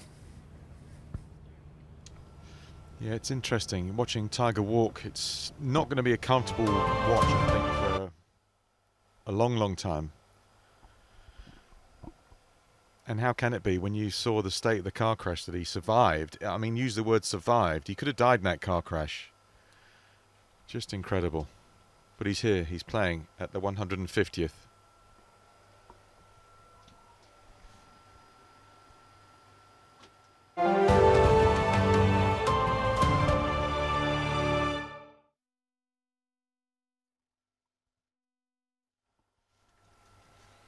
Live at the range, it's a busy, buzzing place on a Monday.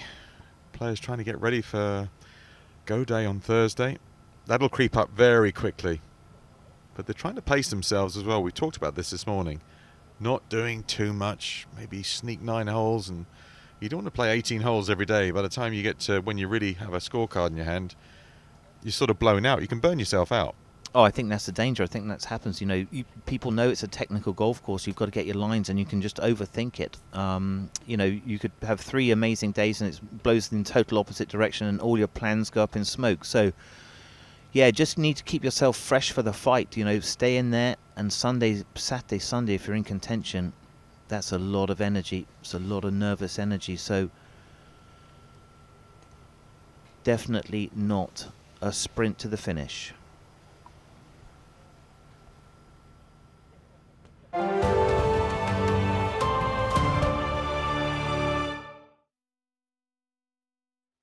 Well, we've seen some really good players. We've been luxuriating over the swing and the motion of Rory Mcroy. And we're going to move our cameras and find someone else. Maybe just the brand new US Open champion. Yeah, and what a victory it was.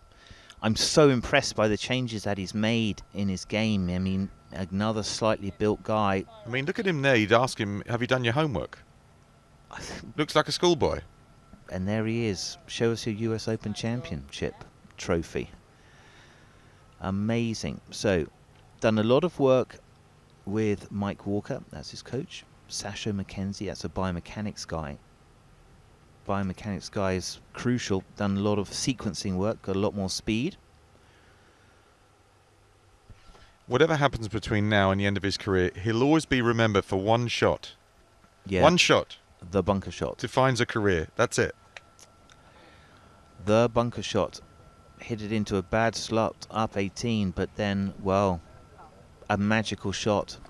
A shot that's a playmaker's shot, not a scientist's shot. No, I remember Wayne Riley was on course for our Sky coverage, and he said, you know, if you go, there's a tongue of rough that's snuck into the bunker. He said if you go left of that, you could maybe squeeze it left to right and get it round on the green.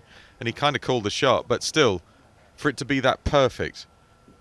cometh the time, cometh the man. It was incredible. Yeah, it felt like a sort of a 1 in 50 shot, and he got the one. So, you know, that's a skill, though, isn't it? It's a skill. So, not totally focused yet on what he's doing. Kind of still just getting everything organised. And you had to be very pleased for Billy Foster. At long last, after a great career as a caddy, but never actually had a major after his name. You could think, it's a bit like hole-in-ones. I may never get one.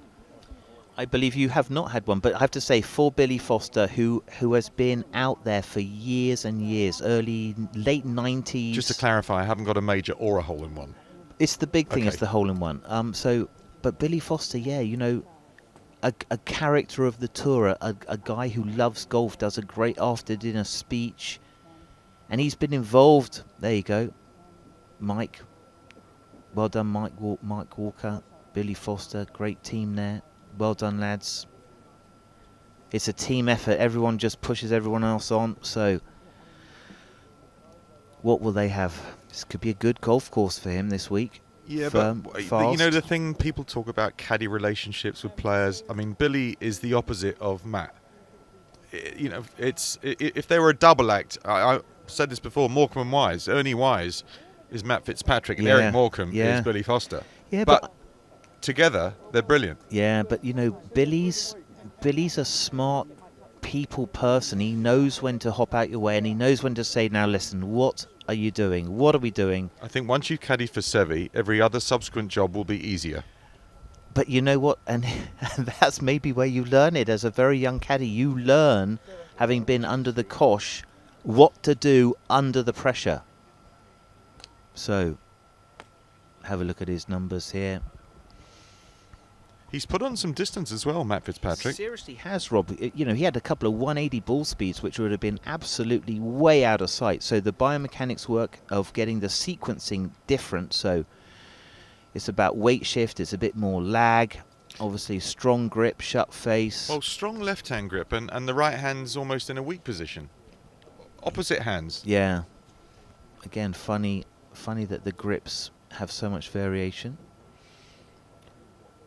Life is good, though, if you're Matt Fitzpatrick. I mean, the first breakthrough win on the PGA Tour happens to be a major championship, the US Open. That is pretty incredible, because he's contended a lot, fallen off when perhaps you thought he was going to push on. He had a wonderful opportunity at the previous major, the PGA Championship, and that didn't quite work out. And then, you know, you put yourself in the same position. Is it going to be live, die, repeat, or can I change the pattern? And he did that. Yeah, the Sunday at Brookline was amazing. You know, looked like Scotty Scheffler was going to be the guy. Then he fell off with a couple of, well, unforced errors. Then Zalatoris, he's the bridesmaid at the moment. But it turned out to be that man, and some great putts. And then, well, the shot of his life so far, maybe the shot of his career. He has hit one of, never mind him, he has hit one of the great shots in major championship history. It's one of the great shots he's hit. Yeah, a total Houdini to win the major. So let's have a look. Didn't like that one, lost that a little bit to the right. So he's using an alignment stick. Some players don't, some players do.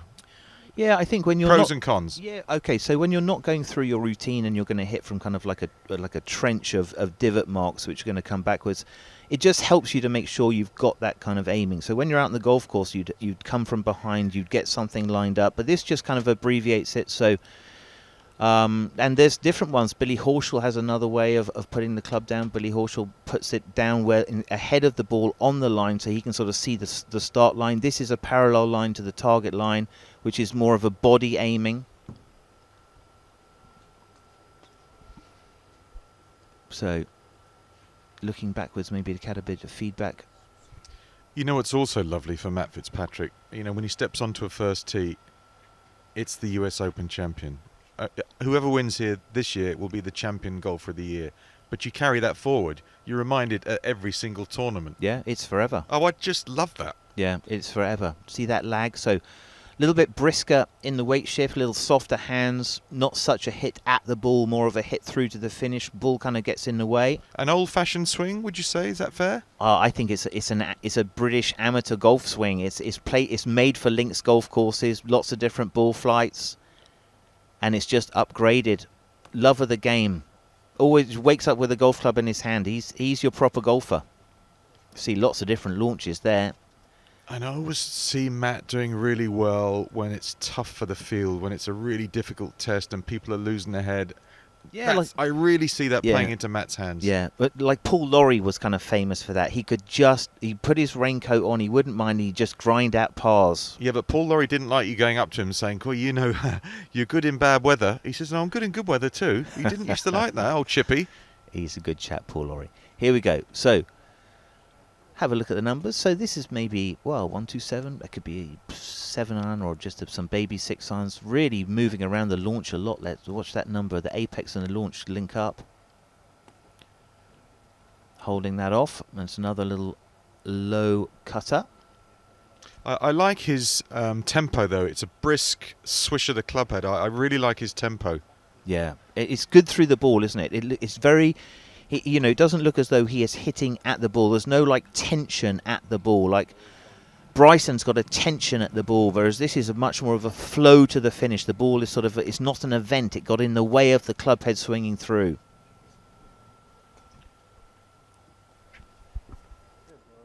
That's not to me, was it?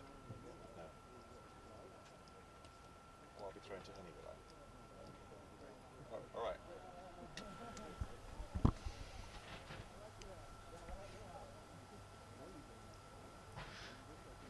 Shorts on a practice day at the Open. Normally the weather's not good enough for that. No, not ever. Lovely, isn't it? This is, if it stays like this, and on the 150th Open, for the fans who are maybe the most important people, it will just be a joy.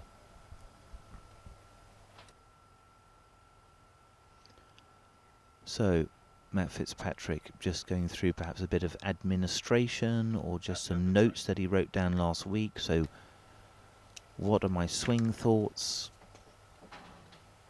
Writes down every shot, so there's lots of cataloguing in there. Very scientific approach to getting better.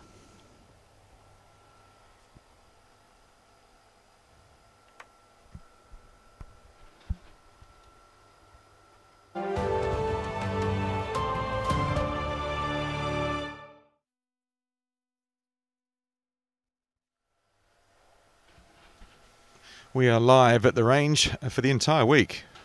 Comprehensive coverage of every single day here until we get to Sunday.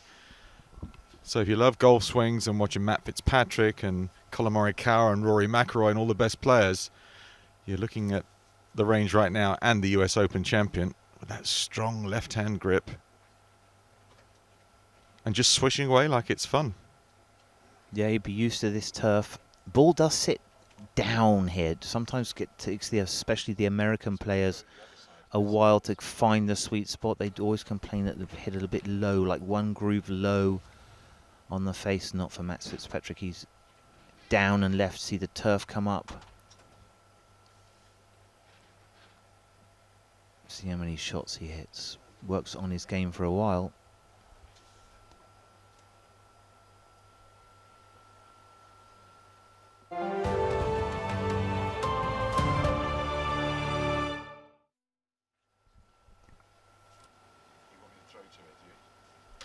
So we are live at the range. We're going to be here all week, but we're also all over the place. It's time now to get across to the open zone and join Henny Koyak, who's got a guest, Tommy Fleetwood. I have a wonderful, smiley, busy open zone here. Tommy Fleetwood is leading the charge. Tommy, you've got a lot on your hands. What's happening here this morning? Yeah, these guys are great. We're here with HSBC Golf Routes, which is basically an initiative we're trying to give as many kids as possible the opportunity to try the game of golf, enjoy the game of golf, and this is just a little snippet of it today, really. So yeah, we've got a few of the young proteges so far and a few smiley faces, and it's a nice way to start the day. Absolutely, and there are a few questions floating around for I've heard, you. yeah. Are you nervous about some of these questions incoming? Should I be? Well, we're gonna see, aren't we? We're gonna find out. They promised to look after me. Whether they stick to that, I don't know. Yeah, I see a few twinkles in some eyes that suggest some cheekiness, but we'll find out here shortly. Okay, First question for Tommy. Do you have any tips for me to improve my golf game? That's a really good question, actually, to start off with. So, you know, when I was always growing up, my dad was a big influence on me, and I think to this day some of those things stick. And he was massive on setup, grip, posture, all of those things that are the basics, because as soon as one of those are wrong or out, you spend the rest of the time trying to make up for them. So I always believe that no matter what level, like I still get that wrong to this day. I've been working on my takeaway now for about 5 months of this year, trying to make sure I get that back to where I want it to be, and improve the rest. So I'd always say to you that the basics and the fundamentals are never too simple, really, no matter how old you are. I should listen to my own advice sometimes, but that is a good one. Okay, next question. What's your favourite pizza topping? Do you know what? I'm very basic on my pizza. I just like cheese and tomato, because I feel like, you know, overcomplicating it just is not for me. But what do you go for? Pepperoni. You pepperoni. You're pretty simple as well. I like that. Yeah. We don't need to get too busy, do we, on a pizza? No. We can rebrand that. It's not simple. It's classic. Classic. Yeah. Classic. Yeah. Good rebranding. That's what Francesco tells me. Just basic pizza. Okay, next question.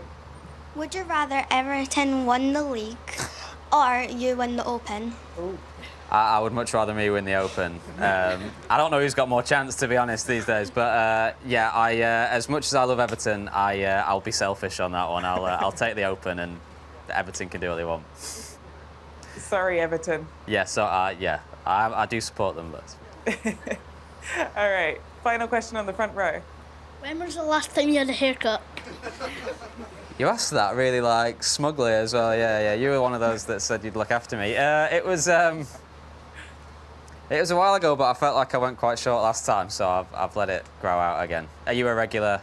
Like, you look like you keep it. Take your hat off. Yeah, you're pretty sharp. Yeah. You look after it. Much neater. Yeah, there's a couple of lines in there. I like that. A man that knows his stuff on the hair front. Okay, over to the back row. Yeah, here we go. How did you start or get into golf? My dad and my brother's quite a bit older than me, they always played, so they played the game, and just, I was just young, I was like 5 or 6 years old, and I wanted to do what they did, so I just wanted to join in with them, and I went, and my dad cut a club down for me, and I just hit a few shots and enjoyed it straight away, and basically it's been my favourite thing to do ever since, really, so that was just how I got into it. So whether it's like family or friends that play, it's a great way of just doing something together, and I always loved it. I've got my own question as a follow-up. Were you good at the start, or were you a bit rubbish? No, I'm rubbish at pretty much everything else, but golf was the one thing that I kind of like sort of took up straight away. Like I was pretty good, yeah. Like a duck to water. I was, yeah, and I'm useless at pretty much everything else. So yeah. That's a good one, kids. If you want to beat Tommy at anything, choose whatever. Anything. Tiddlywinks, a race. There you go. Next one. Do you ever get nervous on your first tee shot? Yeah, pretty much every time. Different levels of nerves, but they never really go away. You just get more and more used to that. That's just a natural feeling. So the more you do it, the more it becomes normal, and you just learn to keep swinging, keep hitting. The final one. Hey, you're straight in. How many holes in ones have you had? I think 8 or 9, but I'm not quite sure. I'm not quite sure. My last one was at the Masters, so that's a good one to remember. Yeah. Have you had one yet? Oh, no. No? I used to have one on the putting green, but that's it. Okay, yeah. That counts. That counts. So 8 or 9, that's greedy of you, Tommy. Yeah, but I've lost count now. Like some of them, don't know. I just remember the good ones. Well, maybe we'll see one on the range here. It's time to outshine Tommy Fleetwood and hit a few shots. Are you ready? Yeah, let's go. Let's go. Shall we go in the same order that we ask questions? Yeah. So you volunteered. Up, let's go. Go Charlie. What are we hitting, Charlie? Okay. What is your favourite club? Just like them all. Yeah. Just good with them all. Good grip.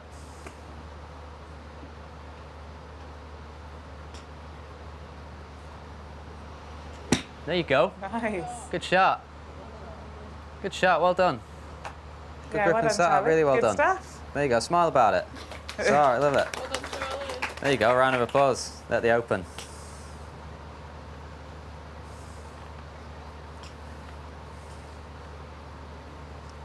Oh, Another nice. good grip and swing. Yeah. Good finish. Practice swing. Yeah. Well done. Oh, rip. Yeah. Great shot. Well done. I like the little glance at me, just to say yeah. I did it. Yeah. There you go. You got it. Get out of the way, Tommy, basically. She knows what she's doing. She knows what she's doing. Got it. Lovely. Yeah.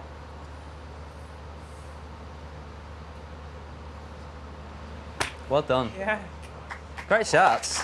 They are. Do you all get coached by the same... Do you all have the same coach? Or, yeah. Philip, he's a god. Philip? Yeah. Did you say he's a... He's a god. He's a god. There you go. That's strong praise for Philip. Wow. Philip's feeling good right Yeah, about now. go I for would Phil. be too. Given all of these flights and swings. I I'm know, you seriously all have really good impressed. swings and good setups, good grips. Very, very good. Got good ball flights, very good. Thought you were taking a bow then. Thought you were like... You should. Yeah, I thought that's what you were doing. Right, he's going. Yeah, come on. I feel like we need it. Where is Philip somewhere? Can Philip raise his hand? Ah, there you are. Hey. There's Philip, the god that is Philip. God, there we go. Let's get a You close must be up. very Let's get a proud close up. of your little ones. Let's get a portrait shot. Lovely. It's got some speed, this boy.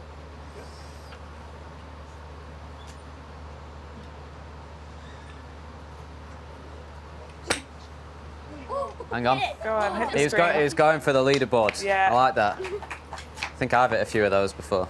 Tommy, is this bringing back lovely memories for you? Yeah, I mean, I love, you know, obviously we have my kids' academy and everything, and I'm a massive believer in the game and everything, whether it be on a skill level or a fun level or just being with other people. So it's, you know, I always have a great time watching people get into the game. Just the focus that it brings, really. I really enjoy it.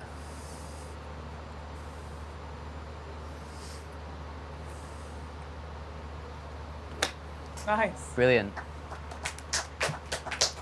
It's very, very good. Very strong bunch. Very impressed. Save the best till last. This might be your chance to get a hole-in-one. Here we go. Have you got the right club? Yeah. Okay. Lovely.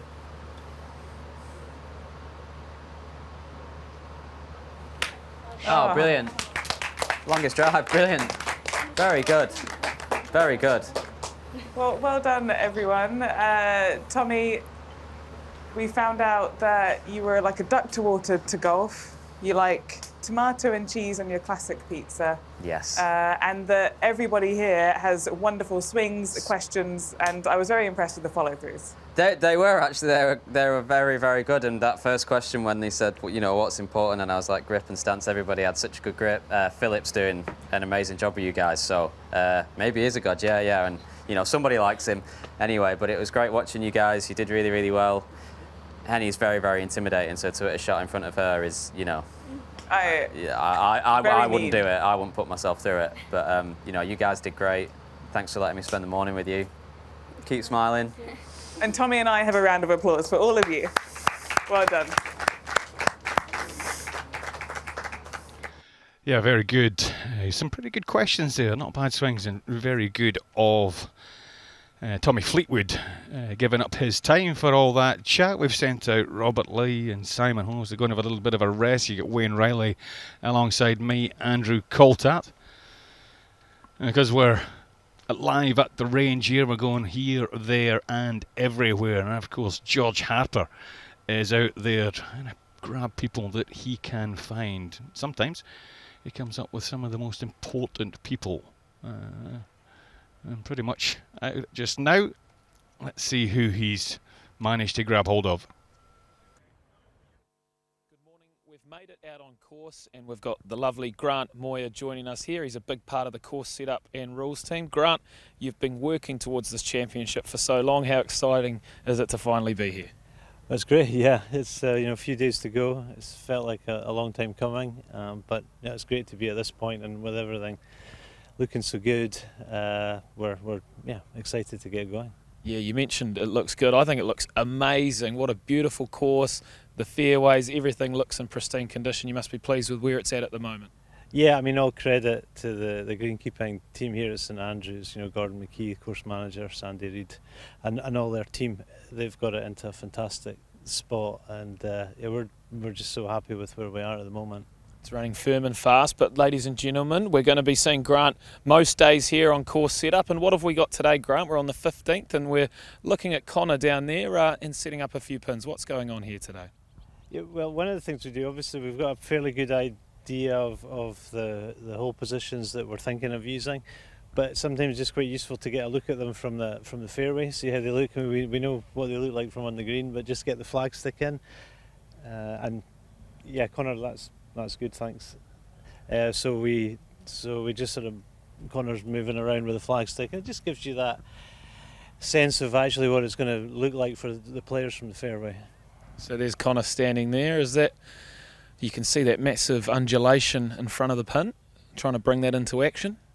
Yeah, that's right. I mean, you can see the challenge just over the rise there, and sometimes from the fairway they look virtually impossible, but the players will know. They'll have all the yardages, what it is, the top of the rise, how much run out there is, and it often looks much more manageable when you're up there on the green.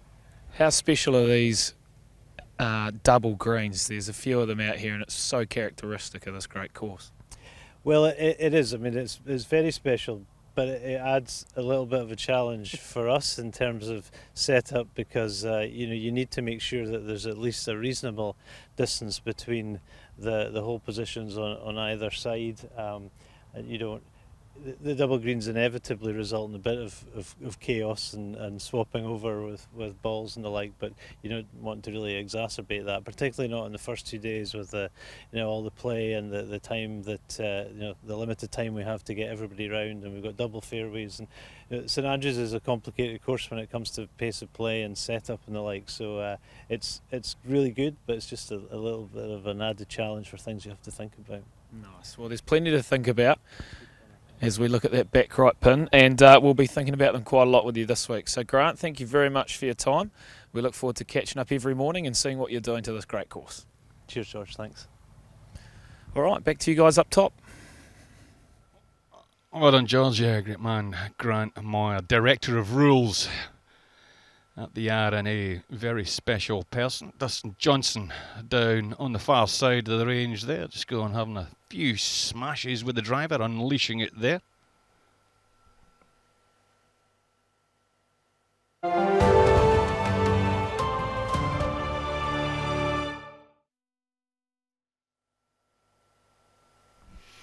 So we're live at the range, just before the little break there. We're picking up on Dustin Johnson down there at the far side. What was your open preparation like, Wayne? Yeah, it was much like any other championship. I didn't really get here on a Monday like these guys do today. I used to get here on Tuesday, just like any week. The Old Course Hotel in the background there. It was very difficult to get in there. My first open was here in 1984, Sevy's year. Tom Watson and Sevy going head-to-head, and you couldn't get in there. You could get in there when I played Dunhill Cup here. They used to put you up in there, and you know all about that, being a winner of that, Andrew.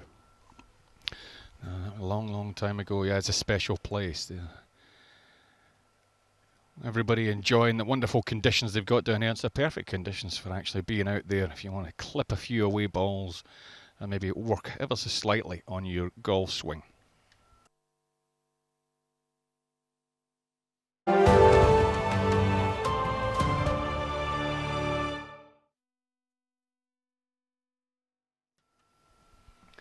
It's interesting, you kind of go through the motions. Really, you've qualified by your own right to get here. Generally, most people are playing well. You wouldn't expect an awful lot of work to be done with coaches down there on the range, would you?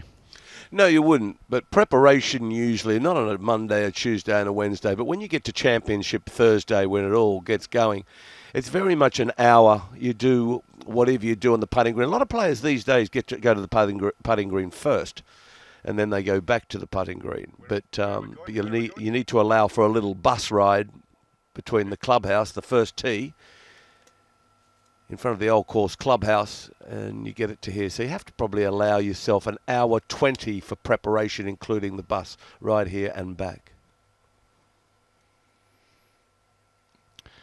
Okay, well, not caught up with Di Stewart for a little while. Let's see who she's found. Thank you so much. Here with John Parry, who qualified for the Open Championship at St Anne's Old Links a couple of weeks ago now, John. It's been a whirlwind. It has, yeah. It's been a busy couple of weeks and obviously all gearing up towards this, so really excited. Is this your first Open Championship? It is my first one, yeah, so I've timed it well for the 150th one, so I'm looking, yeah, it's going to be great. This is what were the nerves like playing in Open Qualifier? Funny thing is, I don't feel that nervous when I do it at the start because you're so far off, and obviously you know you have to play well to get through. Yes. It's not only till you sort of get to like the last 9, you know, right, I'm in the mix of getting in now. That's when it really sets in. Yeah, and how do you cope with the nerves? What do you do? It's the same old stuff, isn't it? Like one shot at a time. Obviously, I've been pro for a while now, so you sort of learn from your mistakes and just try your best. It's the only way to do it, isn't it? Learn from your mistakes, Pete. Yeah, I mean, I've gone through Open qualifying about 5 times now. Yep. Still not made any progress. But you're here with me chatting. So my mistakes, I've not been learning from any of them. Yeah, I got here in the end, yeah. This is as close as I am ever going to get, I think. And what other majors have you played in apart from this? I've played 2 US Opens, one at Chambers Bay and one at Merion. So I've got some experience. And made the cut both? Made the cut, yeah. So I feel like I can handle, you know, like it's handling the pressure, I guess, isn't it, for everyone. So I feel like I can do that. So it's just performing, I guess, on the week. Yeah, absolutely. And have you been around the Old Course before? Yeah, that's the good thing because I've played sort of amateur events or done all links. Obviously, different in the middle of summer and how firm it is. It will be a little bit different, but I know the layout, so that helps a little bit. And where are you staying this week? Any glamorous location? We've got a 3-bed house at a good price, so I'm being a Yorkshireman, I'm happy with that.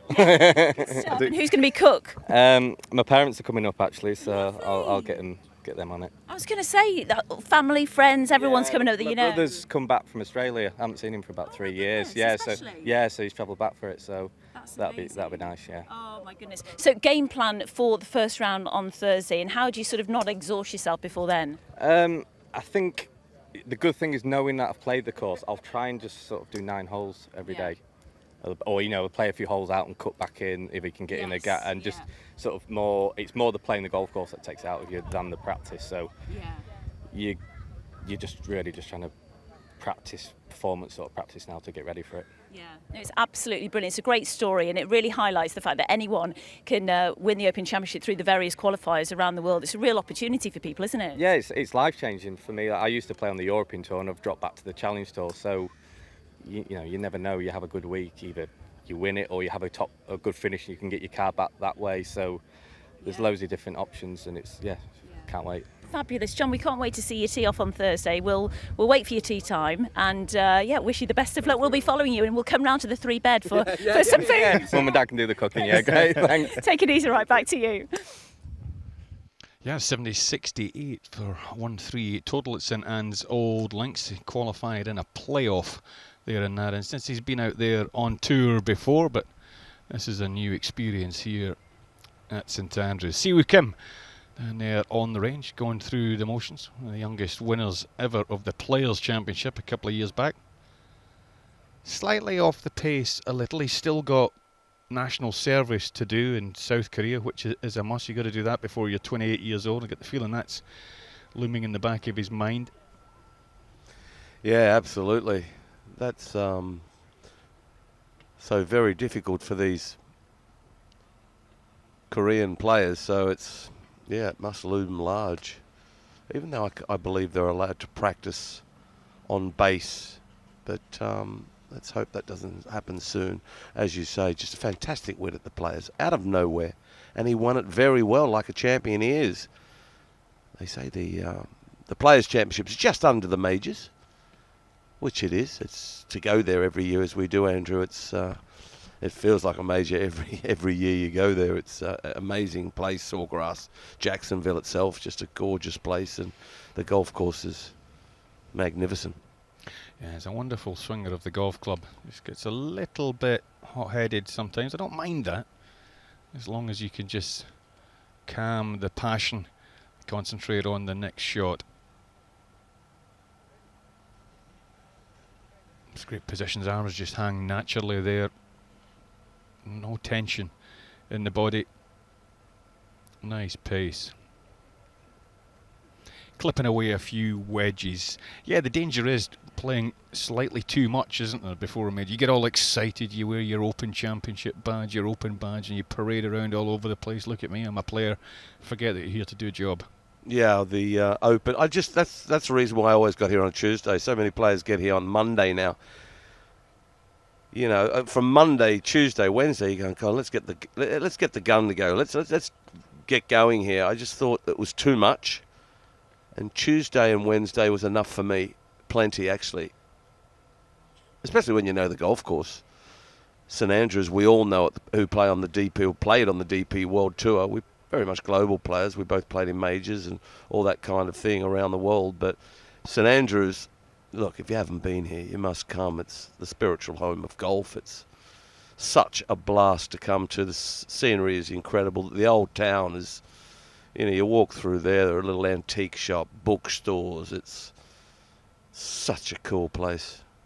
Very much a university town as well. So there's a young vibe and an old vibe. Yeah, it's special. It certainly is. All the greats have walked around these hallowed fairways, all dreaming of Open Championship glory, Major Championship glory. Doesn't come to everybody. Special individuals.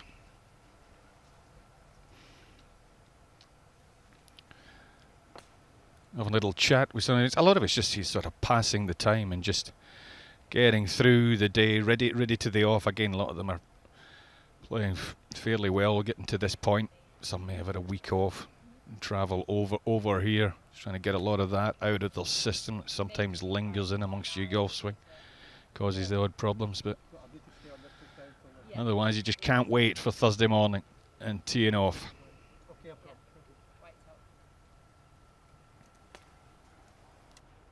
that what you want me to do now?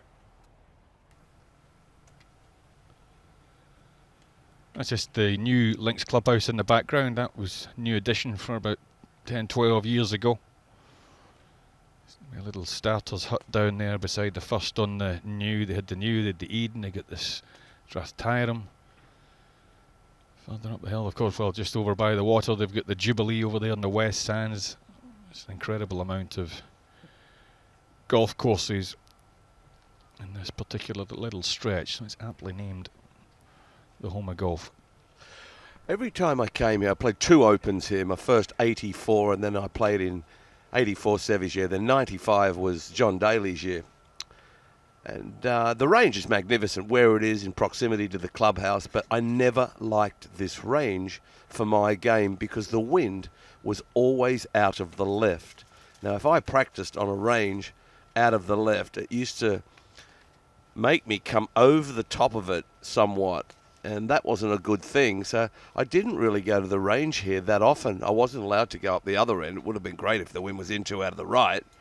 But I'm not sure about you, Andrew. Did you suffer that with the left or right wind here? Oh, I hated it. I absolutely hated it. You know, you throw your right shoulder out trying to get the ball further to the left, and that's what you certainly don't want to do. The range used to be over on the other side now, where a lot of the tented village is, over by the Eden golf course. That was the first and 17th and 18th holes over there by the Eden. That's all changed now. And yeah, it's important, I think, as a right-hander to try and find a spot on the range if possible where the wind is anywhere other than off the left. We aren't getting too much wind here this week, I believe, and the sky is going to be blue. It's going to be a fantastic 150th Open Championship here at the Old Course at St Andrews. A very special place. A place where everyone who is a golfer, who loves golf, even if you just like watching golf, and I know there are a lot of you out there, that just watch golf. I get people out, my day job out on the golf course, being an on-course commentator, come up to him and say, we just love golf. We love watching it on Sky Sports.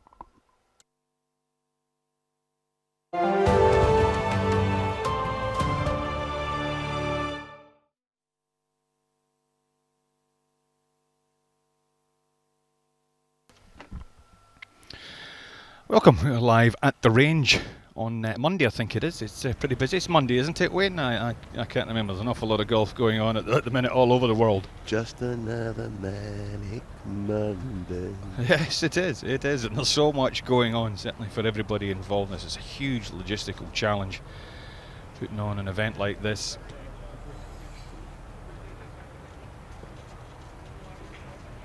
Just down on the range, catching up with some of the players, just seeing how they go about things, getting some of the flights out of the system.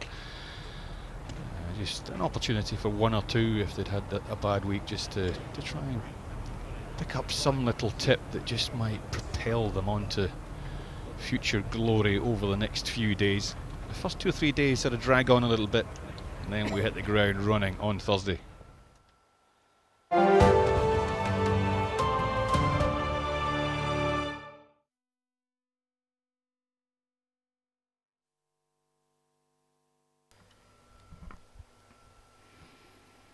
Well, we're probably about to leave Siwoo Kim, head off somewhere else around the range.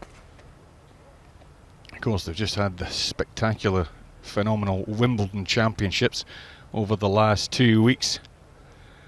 Both men's and ladies champions have been crowned, and now's a great time to catch up with the former champion. Let's see who George has got. Okay, time to come on the range, and we've got very special company with Ash Barty here. Ash, welcome to the Open, welcome to the range. How special is it to be here this week? Oh, it's amazing. A dream come true to come here and see the pros do what they do. It's such an iconic venue. Unreal. You got the chance to have a little hack around yesterday playing the old course. That must have been even more special. Yeah, it was. It certainly was a hack at times as well, but a beautiful setting, an unbelievable course to play. To have the honour and privilege to play it under championship conditions. Wow, just mind-boggling, and it feels so different when you're on the course to how it looks on telly and demanding in the eye, I tell you what. How did you play?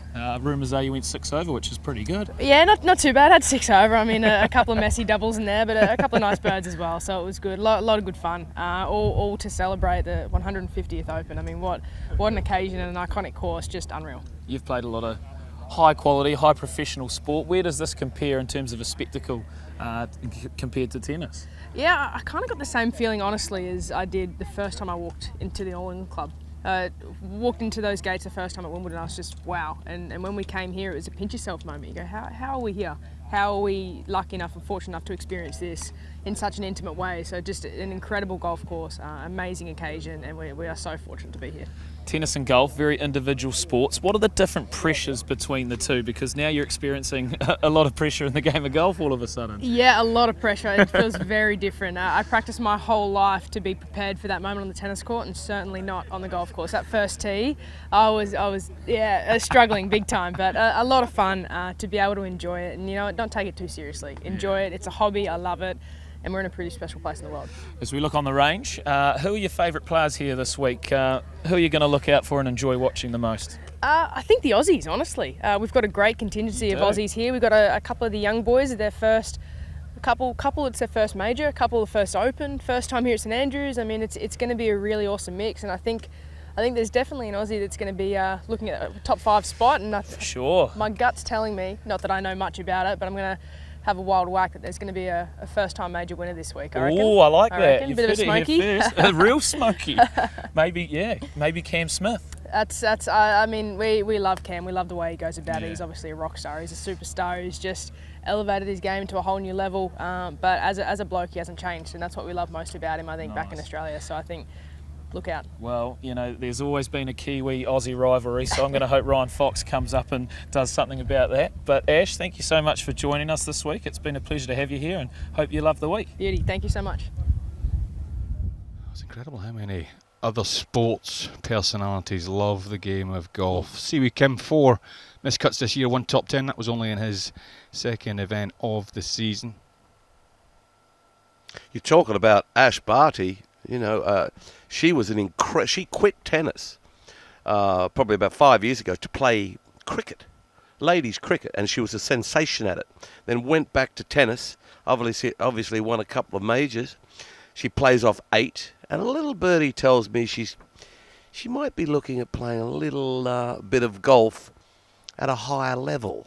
Maybe I'd love to ask her whether that is true. I know her fiance or boyfriend is a pro and a teaching pro back in Australia. Travels a lot with Ash, but she's one of our legends of Australian sport. She's an icon, and we love her, as she loves Cam. Yeah, the favourite of many people, Cameron Smith. That's just taking a little rest. It's time now to catch up with Iona Stephen and Peter Finch. Yes, thank you very much, Andrew. Hello, everyone. I'm Iona Stephen, and I'm delighted to say that I've joined the range. I've stepped in for Di Doherty, who's gone off to find a stiff cup of coffee. Yes. And alongside me, I have the one and only Pete Finch. Pete, it's great to see you here. You've been the man on the ground, so how's it been so far? Well, welcome back home for a start. Thank you very much. You've been in and around everywhere. It's been amazing, actually. I think St Andrews is always a very special place, but St Andrews in this weather, with this field on the 150th occasion, everything all together, it's a very different field. There's a feeling of excitement in the air, and it's only Monday. So by the time it reaches the end of the week, it's going to be absolutely fever pitch. Hopefully, if the weather stays like this as well. Yeah. Well, Pete, I've just flown in from, and I say fly, I mean drive. I've just driven in from the Scottish Open at the Renaissance in East Lothian, as have a lot of these players actually, and I'm particularly excited about this week because I'm a local lass, and you know there has been a lot of hype. Pete, you know, we've waited a very long time for this week, so I'm just wondering, you know, is it possible that it can live up to that hype? Yeah, yeah, I think so. I mean, there's reasons that not only us, but there's reasons every single one of the players get more excited about this Open. It's the home of golf. Like, there's never been a tournament here which is disappointed. There's drama in every aspect of the word, whether it be the last time the Open was here, like the weather was so bad, and yet people were coming back on the Monday. It was dramatic. Times before that, we've obviously had Tiger with, well, what was the record score at that time. We got Louis Oosthuizen absolutely blowing away the field. There's something that always happens.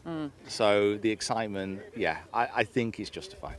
Speaking of the weather, what factor have you gone for in the old sun cream? I'm solidly on factor 15. 15? Yeah. Are you mad? Yeah, but I didn't think I'd be needing anything stronger. No, like I might don't either. nip to the local Express and get a jar of mayonnaise if this carries on.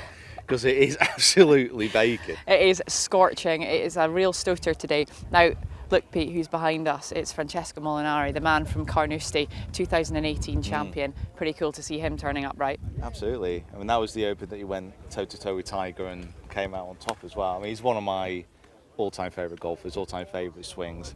And look at that bag, by the way. That's a pretty cool bag. We've seen some really cool bags out here on the range. There's so much to see. It's a great place to come and sit, you know, just pop a pew in the grandstand behind and watch all the action. The energy down here is already electric because this is a really exciting time of the week, isn't it? It's when everything is getting going and the players are preparing. They've got their whole entourage with them. We see them coming out like swarms, you know, like rugby teams coming out here. and we see all the equipment as well. There's some beautiful kind of art on the side of this bag, Pete. We can see the cathedral there, the St Andrews Cathedral, and then the Scottish Saltire and the 150 as well. I'm pretty sure it was designed by local school kids. The bag. Oh, is that right? Yeah, I think like loads of kids entered the competition and then that was the winning design. And I think the other ones are actually placed around the town. Wonderful. Well, it's obviously beautiful to look at, but there's important things going on in terms of the equipment as well, because they've got to tinker with all the wee bits and bobs and make sure that it's set up for, well, links conditions. We're not quite sure how the wind's going to feature this week, but we're going to find out. Listen, we've got so much yet to come live at the range, but for now, let's get back to the boys in the commentary box. Thanks, everyone. Yeah, the first Italian male to be crowned European Tour #1 that year in 2018 also. The first Italian male to win a major championship. Of course, way back in 1995, Constantino Rocca came very close at this very golf course and hold a huge putt from the Valley of Sin to tie John Daly. It went into a playoff, but that was one of the highlights of Open golf It certainly was, but the way this guy won it round Carnoustie, the toughest on the rotor, you would say, certainly, but he won it so very well. Who will forget that second shot hit to the 18th after driving it right down the middle there and hitting on there to about 8 feet or 7 feet, maybe closer than that, and knocking that in. It was well deserved. A great win from Francesco Molinari. And then he went on to win next year. He went on to win the Arnold Palmer at Bay Hill, and but he's been a bit quiet. Well, it's uncanny in a way. It was a devastating moment for him. You know, he was very much in control of the Masters the following year, wasn't he? And then that 12th hole popped up. You know, his ball was wet, and it had a knock-on effect for the confidence and the rest of his career to this point. Hopefully, we can get him back to his best golf. 5-0 in his debut in the Ryder Cup. Sorry, what his debut in the Ryder Cup over there in Paris. He was very pivotal in the middle in Medina. Struggled a little bit this year. 6 missed cuts, 1 top 10. 1 top 10 was way back in the Amex. He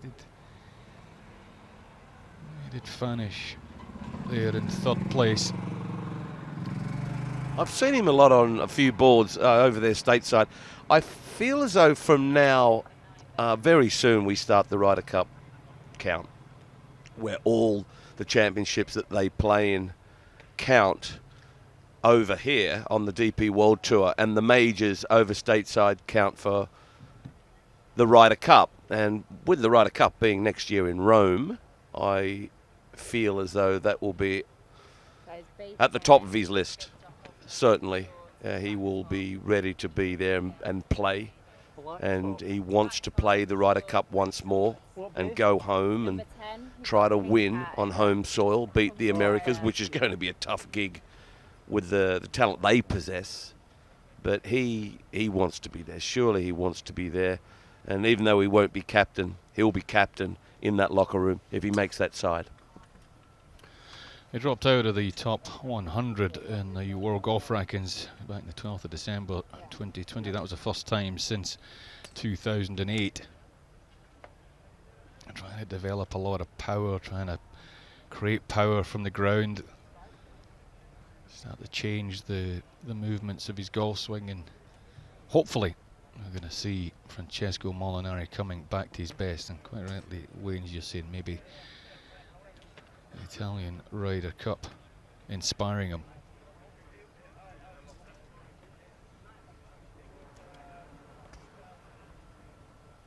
Got to look at the ball speeds and launch angles and all that. Ball speeds are around about 1.5 times the club head speed. Distance travels tend to be just over 2.5, 2.7 that of club head speed, and every mile per hour of club head speed kind of relates to roughly about 2.5 yards. There's something there to try and figure out when you see all these numbers down that right hand side. I've always admired what Dennis Pugh has done with Francesco Molinari. We watched this. Okay, he's going to a few 3-woods, because there are going to be a lot of those out on this old course this week. He almost keeps his height on the backswing, but he's one of those guys, his head actually goes up, a little bit like Rory Mcroy. Obviously, Rory Mcroy creates so much more speed than Francesco Molinari. Watch this. The head doesn't really, if anything, on the downside. Well, it used to. I haven't seen this swing for a while close up and personal. I've been out. Does it go down on the backswing? No, it held, and then it goes up. So he's hitting it on the up. So what he's trying to actually do is get power out of his feet. They call it in the trade out of the ground. Let's get some power out of the ground and use our feet well. A lot of people go down to hit it. He goes up. There isn't a correct way to do it. I'd probably, as an amateur, like to see amateurs go down a little to hit it, because if you do what he's doing and go up to hit it, you'll knife it. You'll hit it in the middle of the ball, and your golf ball, by the time you end up playing 18 holes, will look like it's been in a blender.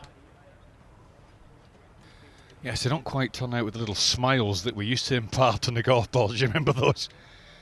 sitting there smiling at you, laughing because you couldn't get near to the bottom of the golf ball. Smash away with the 3-wood. Up here around about 110 mile an hour club head speed if you get to see it, not in that instance. Pelo's caddy there, trusty caddy, good bagman. He's been there with them through most of it, the thick and thin. A little break, I think, at one point, as is the norm these days, but then back with the bag, and back with a bit of confidence. 3 cuts in his last 4. A little bit more positive for the Italian heading into this championship. But imagine having the Claret Jug on your mantelpiece. As the 29th time the Open Championship has been hosted around the Old Course, more than any other Open venue. Swilcan Bridge was built 700 years ago. That was to get livestock, local livestock over the burn. It's been carved out of the elements, the beasts, the wind and the rain. Wind off the left, you were saying, I don't want to do too much of that. I came at, I think it was one of the Opens, I can't remember, 2020 or something. I played a practice round with Porrick Harrington, and then we went back to the range, and it was blowing an absolute hoolie, and he was back down, and he was working. He continued to work for about 3 hours with elastic bands round his legs, hitting drivers in a huge big left to right wind, and I couldn't for the life of me figure out. He is a 3-time major champion, of course. What year was that? I think it was about 2020 or 2015. He'd already won his 2 Opens. Oh, no, he'd already won. Back-to-back Opens. Yes, that's right. That's right. 2017, 2018, I think. No, no, it wasn't that. Sorry, 2008. I'll come back to that. 8 and 9, I'm going. Right, yeah, that's right.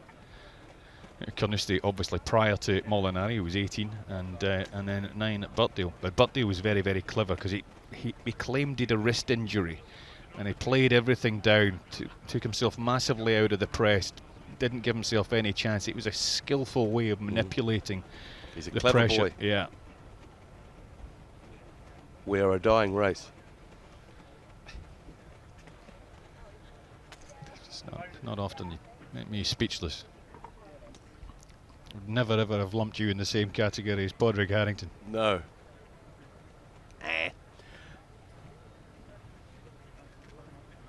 I've always loved this swing. I could sit there and watch it all day. I really could. It's just, he doesn't mess up a golf course. He won't mess up your range because he's not steep on the ball. He'll just clip away, sweeps it away.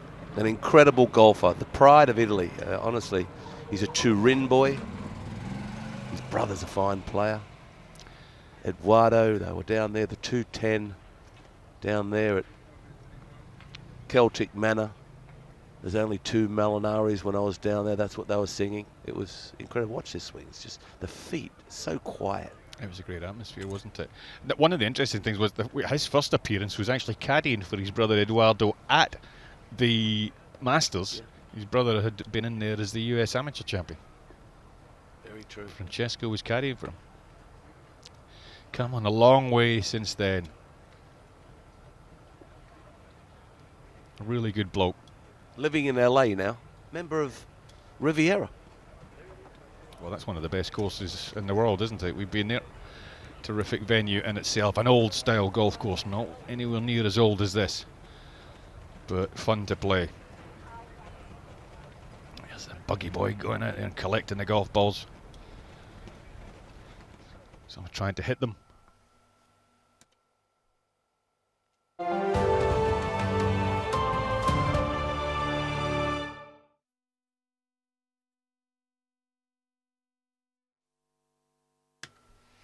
We're live at the range.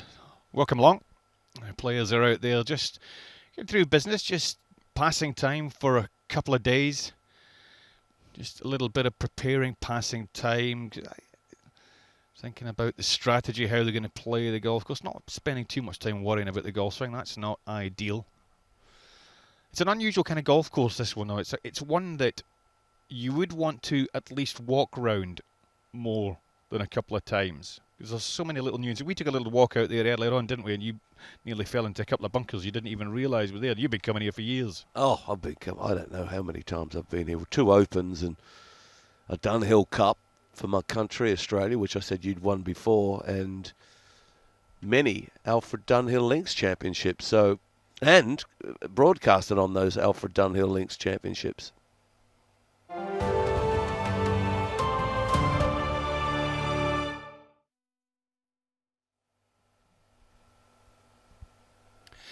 You're watching Francesco Molinari, 2018 Champion Golfer of the Year.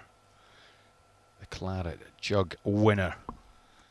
We've not seen from George Harper for a little while. Where are you, George? Now, there's a lot of people that love golf on this driving range, but none more so than a cricketer. Kevin Peterson, welcome to the Open. How special is it to be here?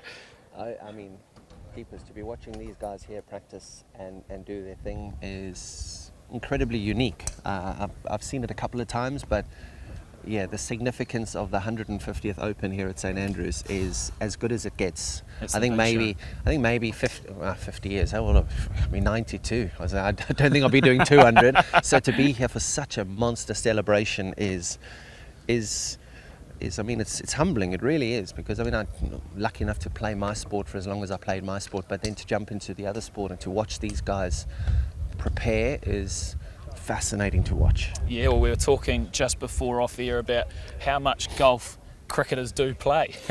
They play it more than cricket itself. What is it about the game that we love so much? Yeah, that's actually true. A lot of my buddies who are the pros say you play more than me, and I think the reason for that is because we're not as good as them, so we're trying to be half as good as them. So we practice and we play as much as we can. But I think just that mental stimulation that we have in our game that enables us to come to this game and put in the same kind of practice, the same sort of method, the same sort of mental intensity. Because when you prepare for a test match, you have like real solid days of preparation, and that's what these guys do. I mean, you can see them churning it out right here, right now, with their full team that's around them. And unfortunately for us, we got one chance, or me as a batter, I got one chance. Yeah. I mean, they can whack that ball for as many times as they want. That's right, and we've seen a lot of it today. Who are you looking forward to keeping an eye on throughout the week? Oh, goodness. I mean, how long's a piece of string when you talk about the list of names and how long that list is, how good the players are. We've got Dustin John sitting here, Pultz is sitting here, there's Matt Fitzpatrick's. Tiger played in front of us yesterday. We had Mickelson playing behind us yesterday, so the pressure was on. Yeah. All the big guns are here. That's cool. They're all here. How'd you go yesterday on the old? It was such a cool day. We were 3 down with 3 to play, and we went all square on 18. It was pretty cool, and was so nice to not lose. I didn't want to lose. To not lose. You hate losing a haggle. I don't want to lose. Last thing you want to do is lose. Oh, yeah. So yeah, we got it back to all square, which is brilliant. We love the competition. And speaking of, how's it, buddy? This is what the competition's all about. He may win this week. Yeah, Eric. Van Rooyen. He can Another play South golf. African. Yep. He loves the Open, that boy. Yep, he can play. What do you think about this, KP? Nice looking, isn't it? Yeah, there's a few on there, isn't there? Some proper names. Palmer, Player, Luck. Oh, I'll tell you what. Nicholas. Got Larry, Morikawa. Els. Tiger a couple of times here. Tiger at the old course. Have you seen him at all today? Yeah, we practiced behind him. Well, practiced next to him yesterday. We were out on the range yesterday morning, and he was the only guy. Him, Justin Thomas, and there was us hackers standing next to him. I mean, I was standing there on the range going, I don't think I should be here. I really shouldn't be here. No, I agree. Yep. This is about as close as I should get to that range. Yeah. So to have him there, I mean, I felt so nervous. Like I said to Danny Willett, because he was next. I said, and I know Danny well. I said, do you think I can take a photo of him? Like I was that nervous to take a photo of him, because he'd like turn around and say, what are you doing taking a photo of me? And I'd be like, yeah. I was absolutely petrified. And that's the aura that this guy has. Like he is just, I mean, he's the boss, right? He is the boss. And then he played in front of us yesterday, so watched him tee off on 1 with Justin Thomas, and just an absolute treat. Like an absolute treat. And I mean, it's amazing. Like, it really is amazing. Well, KP, it's great to have you here to enjoy it. So soak it all up. Yeah, absolutely. Take in the trophy, relax, and enjoy some high-quality golf, my man. We will. All yeah, right. Thank you so much. Thanks for having me. Cheers, George. Yeah, what a cricketer Kevin Peterson was. Over 100 test matches, over 8,000 runs, almost getting an average of 50 an innings. Hideki Matsuyama, 2021 Masters champion. They missed a cut last week, surprisingly, in Scotland. A fancied him for a stronger performance than that, but the first two-time winner this year on the PGA Tour. He's a tinkerer, is Hideki. He doesn't say much. He goes about his business quietly. It's a great swing. A little pause at the top with the driver, but not so much with his irons. Just a little hint of a stop. He's quickened it up, the transition we call it in the swing at the top there. But if you slow this down, there aren't too many better. Suffered a neck and shoulder injury at the Arnold Palmer Invitational. Kind of recovered a little bit from there.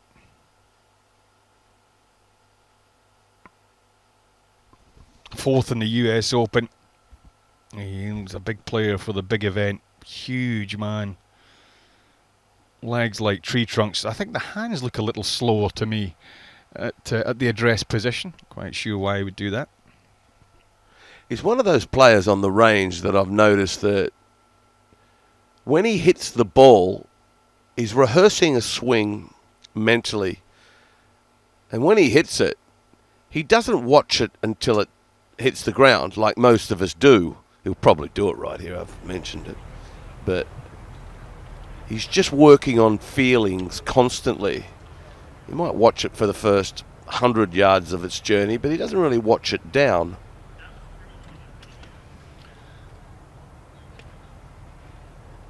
See? Yeah, interesting that. Yeah, it is.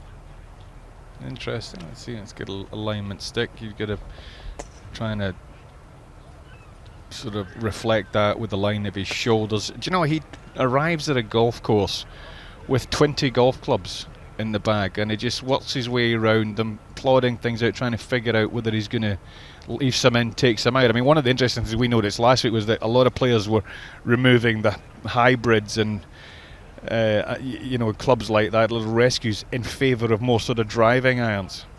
20 golf clubs alongside an interpreter, a chef, a fitness trainer, a caddy, let's just say 2 or 3 more in there, masseuse, and then about 100 photographers.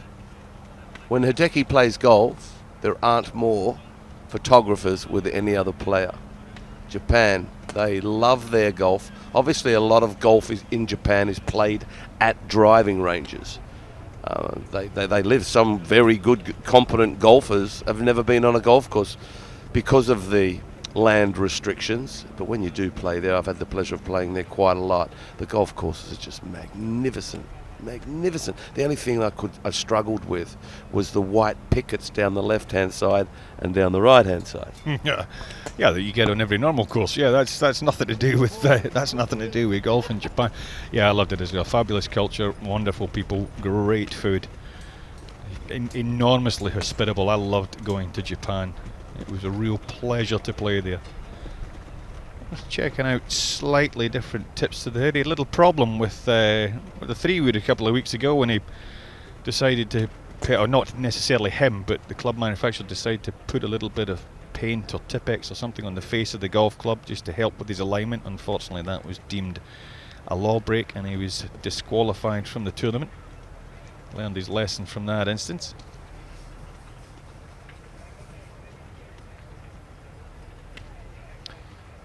They used to have some really flashy gear, didn't they? And they used to bring over from Japan all kinds of bright colours. Now the manufacturers are a lot more consistent now. Yeah, it's a lovely little touch with a tartan on that bag, which I quite like. It seems like on tour now these days all the players seem to get a brand new bag every week. Obviously, I'm sure most of the bags like that one probably won't make its way back to the PGA Tour if that's where unless he's going home for a week or so off. It'll probably be auctioned for charity, and which is fantastic. First male player from Japan to win a major, and consequently the first male from Asia to do the very same thing. What an achievement. A lot of tremendous players. My first Open Championship at Turnberry, way over there on the west coast. I played with Jumbo Zaki for 2 days. What a character he was the last 2 rounds. 94? Yeah, 94, yeah. Yeah, played that. Yeah. I shot about 78 the first day playing with Davis Love, and I thought, oh, this is booked me a ticket home, this is not good. And I popped out there and shot 66 in the second round. Did you? Yeah. Nicky Price's. Yeah. That's right, Nicky Price and Squeaky's caddy, who's tragically no longer with us. Bizarrely, he comes, Matsuyama that is, from a place called Matsuyama, which translates in Japanese to Pine Mountain. I have a lot of free time. You must have been in the up till late last night. Well, actually, it's sharing with you. I don't listen to anything. I'm in a world of my own. We didn't get here till late last night, about 11, after that fantastic Scottish Open win from Xander Schauffele. But had a bit of kip, and here we are. Pleasure to be here. His father was club champion at the local club back in Japan.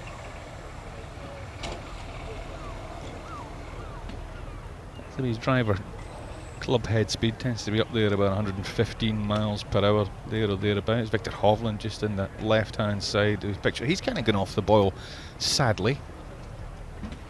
It hasn't been great, really good, since he won the Dubai Desert Classic on the DP World Tour earlier in the season. He's had some good finishes, but he's missed a few cuts. Why, I don't know. But we'll get to Victor. Yeah, he's almost a victim of his incredible success, because he couldn't win. For the first couple of years, he couldn't finish outside the top 5. He was there every single week. 3 in the world. Yeah, one stage. And then a couple of wins this year on the PGA Tour. He's won Mayakoba again for the second time in 3 years. He won the Hero, and yeah, came over in Dubai, finished birdie eagle to win. Or was it birdie eagle birdie to win in Dubai? They're making his way to a playoff, which he eventually vanquished over Richard Bland. A lot of distracting times for the top golfers in the game. Maybe there's something going on there that is just causing him to lose focus. Matsuyama burst onto the scene years ago as an amateur. I'm pretty sure he won the Asian Amateur, which is massive now. Played all around Australia and up through Asia, and they played in one place every year. And I think he won it back to back as an amateur. Whether that's been done since, I'm not so sure. But a stellar amateur career. And now a Masters champion. Who will ever forget his caddy?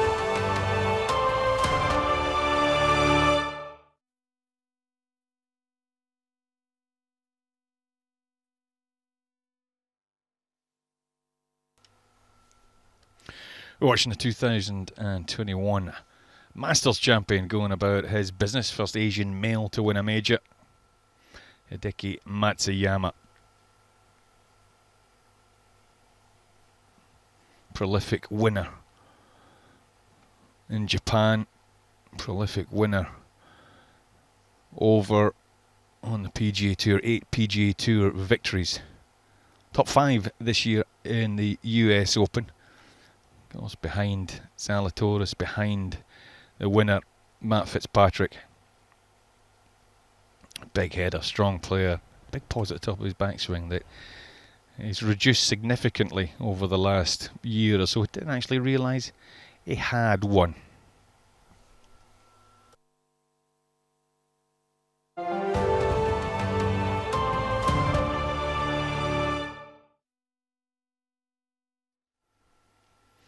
Live at the range, good to have you with us. Hope you're enjoying some of this early view of the practice range, the facilities that they've got here, and one or two of the star players that no doubt will be challenging for the Open, making their way into tournament history.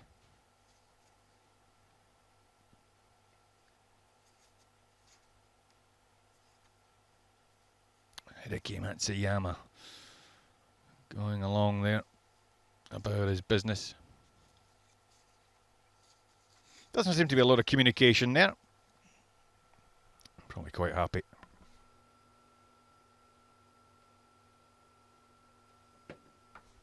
Moving up through the bag. Get up there to the driver. Smash a few of those. Don't trying to tire yourself to it. Little twinges in the arm there. That'll be his physio, his masseuse will be out there helping him later.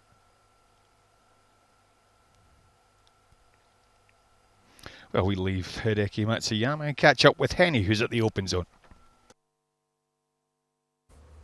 I'm very happy to be joined here in the open zone by the amateur champion, Ulrik Pottgeiter. Ulrik, thank you for joining us. How surreal has the last few weeks been for you, given that this is the first time that you've been exposed to links golf, and clearly you love it?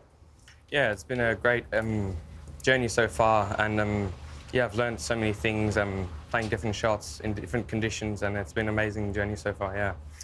You won your first tournament being played on links golf. How special was it to win the amateur at Lytham? Yeah, I obviously like the course a lot.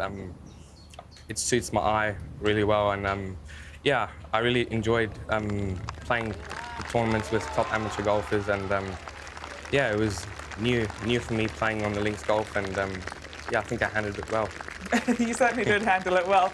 Was it how you expected? Was it completely different? Is it something that you feel like, obviously it suited your game, but how comfortable has it been playing on this completely different style of golf course? Yeah, it was a struggle at the start. It was kind of difficult to get into rhythm with playing on the links golf courses. So, but after you kind of get knowledge behind and understand how the shot must be played and the benefits of hitting this and that shot. So I think that helped me a lot to learn, kind of, and that helped a lot, yeah. Well, one shot that I hear that you've got down perfectly, that you have been able to unleash for the very first time, is the stinger. We're going to watch you hit that now. Strength is a huge part of your game, so yeah. When was it that you started trying to practice the stinger and put it in the bag? So I learned to play in the wind in Australia. So I lived there for 9 years, and Perth, Western Australia, is one of the windiest cities as well in the world. So my coach, David Milne, taught me how to keep the ball low with not much spin, keeping it under the wind most of the time. And I mastered that as a young kid at an early stage, and I think that's helped me a lot with the links golf as well, because obviously at St Andrews and all these places, the weather can turn so quickly. So yeah, that's been good. Absolutely. Well, we'd love to see you hit the stinger, and if you can, just talk us through any of your key points as you hit. So I've got a 3-iron, and basically what you want to do is, for me, what I do is I slow the swing down a little bit, because if I hit it harder, it spins more, the ball spins more. Right. So for me, I put it back in the stance a little bit, and obviously you're going to hit down on the ball a little bit, but not too down, because that's just going to increase the RPM of the spin. And that's what helps with slowing it down a little bit. Okay. The ball's not going to fly out as far, but it's just going to pitch and run. Obviously on these firm fairways, that's, I reckon, ideal, keeping it under the wind and just using the slopes as well. Yeah, okay. Show us how it's done.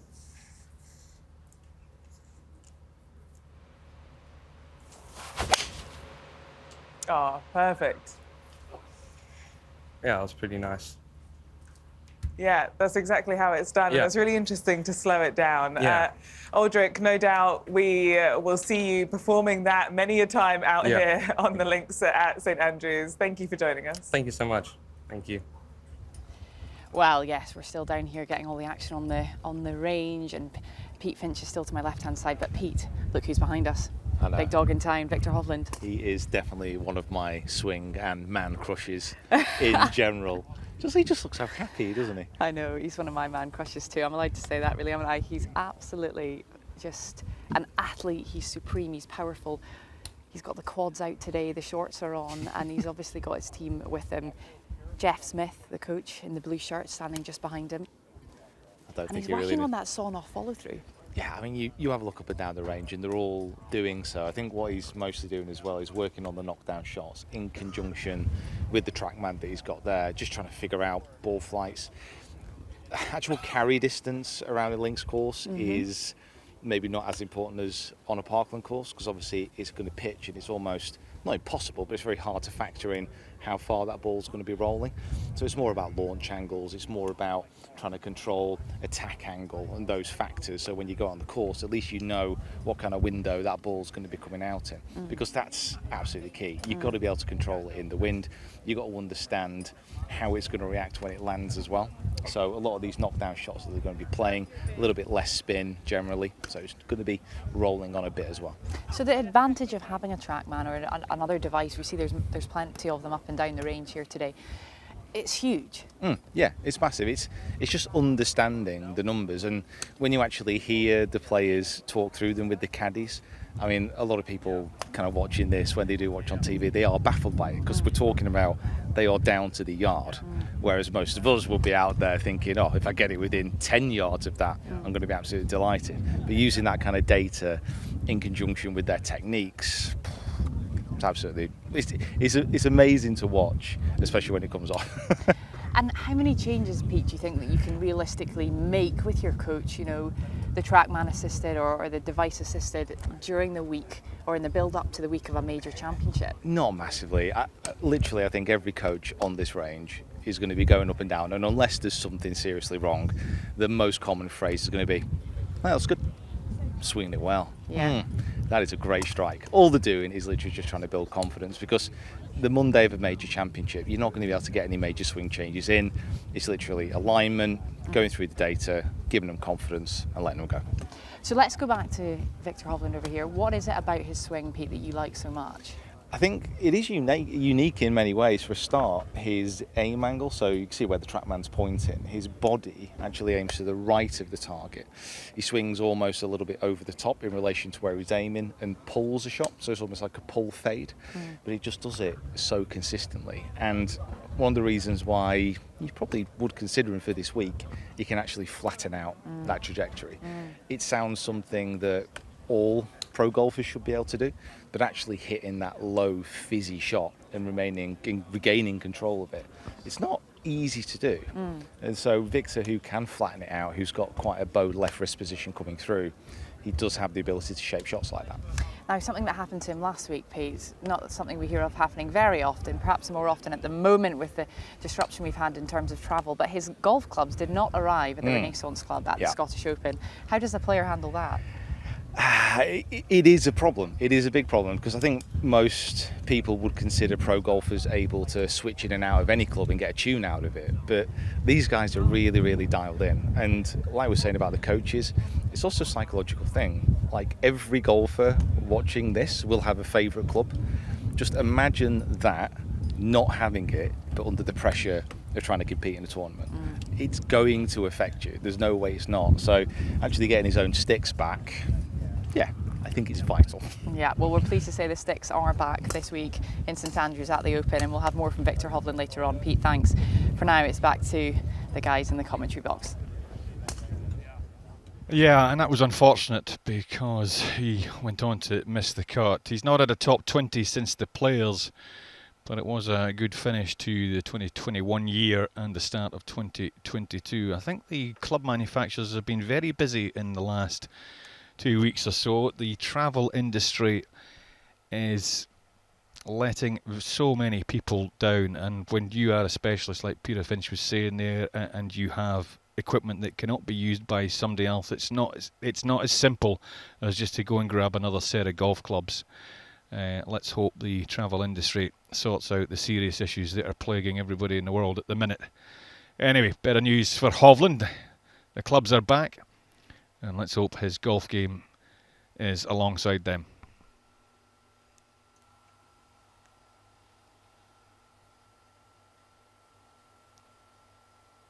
Went to school in Oklahoma, college in Oklahoma, over there in the States, and still lives in Oklahoma.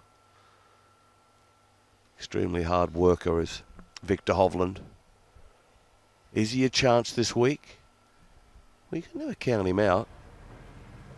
But I would have fancied his chances probably 3 or 4 months ago more than I do now. Yeah, fair point. One thing, of course, you know, he has this situation with his chipping where he takes it back shots, which he has massively improved, by the way. Let's not make any bones about that. He doesn't need that around this golf course. John Daly putted from yards off the green when he won in '95, so that could certainly play to his strengths. Good point, great point, yeah. One of only 7 players to have won multiple times on the PGA Tour before turning 24 since 1945. Rory Mcroy, the great Ballesteros, Garcia Ram, Siwoo Kim, Anthony Kim disappeared off the face of the planet, and Victor Hovland.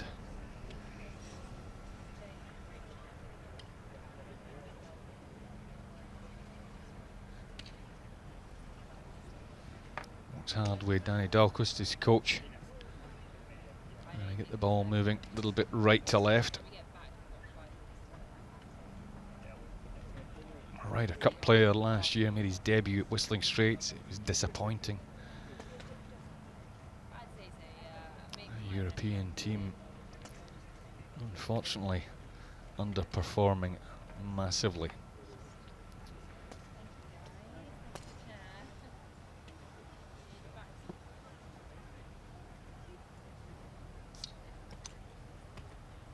Look at the toe off the ground there. I couldn't play. Well, the toe of the club, or the toe of the feet? The toe of the club, yeah, sitting up in the air, which for me means that the heel is going to dig in and flip the toe over, but obviously he corrects it within his swing. It's also because on the downswing the shaft bends in a certain way, isn't it? I know that, and everything. So I know you know that. It's the people that didn't know are watching and listening and. So that little... What, the little jigger in? Yeah, what are you going to say about the jigger in? That's a really nice place, everyone. It's a marvellous place. Get yourself something very nice over there. If you don't want to bump into Wayne Riley, don't go down there. No, Rich Beam is in there. He's yeah, that's the jigger in. That is just a magnificent little pub right next to the Old Course Hotel. Frequented by everyone. I think even old Tom Morris spent an awful lot of his time in there. Stepping through the gears, Hovland. Getting up to the big stick. And he'll maybe have a little wander round the links and see how it fares. Remember, around this old golf course, left is right and right is wrong. This is always a good little line I heard. Yeah, bang on. I like that. Yeah, I like what Finch said about aiming right and coming over the top of it. There's another player that does that, and that's Matt Kuchar. Victor doesn't do as severely as Matt Kuchar, but they both do the same thing. They aim right and then they hang on. There's no over release within the swing. He's a sensation. He really is a fantastic player. I'm playing with him soon. Does he realise? Hopefully he's told him before they open. He knows. Oh, he knows, does he? He knows I'm coming. Oh, I bet he's looking forward to that almost as much as he's looking forward to pegging you up on Thursday morning.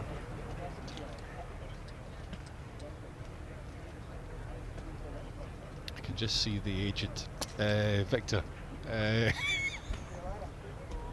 Do we really need this? We've got to do this. It's a round with radar. I know you've been looking forward to it. No! Ryan Fox just heading in front of Victor Hovland there, going into the picture. What a season that man is having. He's got another victory on the tour, Foxy. Plethora of top tens. Here's the left hand side, one of the longest hitters in the game. He's just checking the message now that's saying, he's not checking. Got a round with radar coming up soon. So you might as well enjoy this while you can. Maybe it's someone on the other side of the world going, bring home money, we need money. Play well this week. Interlocking grip there, not the Varden, not the Harry Varden grip, the Tiger Woods, the one that Jack Nicklaus really made famous. Interlocking.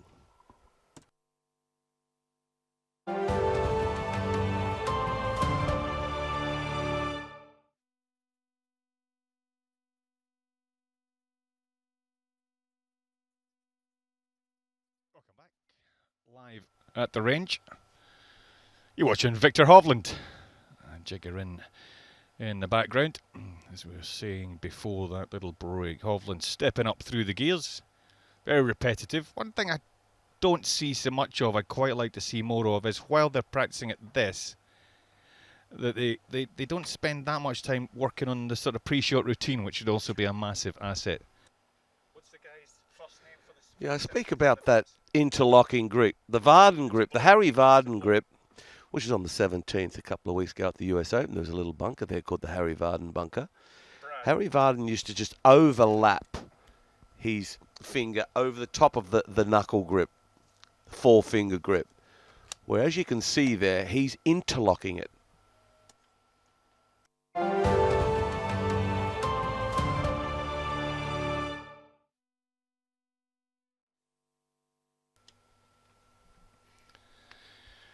Victor Hovland going through the motions. Up to the 3-wood now, as we said earlier on in this part. A lot of it's passing time, particularly if you're playing pretty good. You don't need to spend an awful lot of time on there.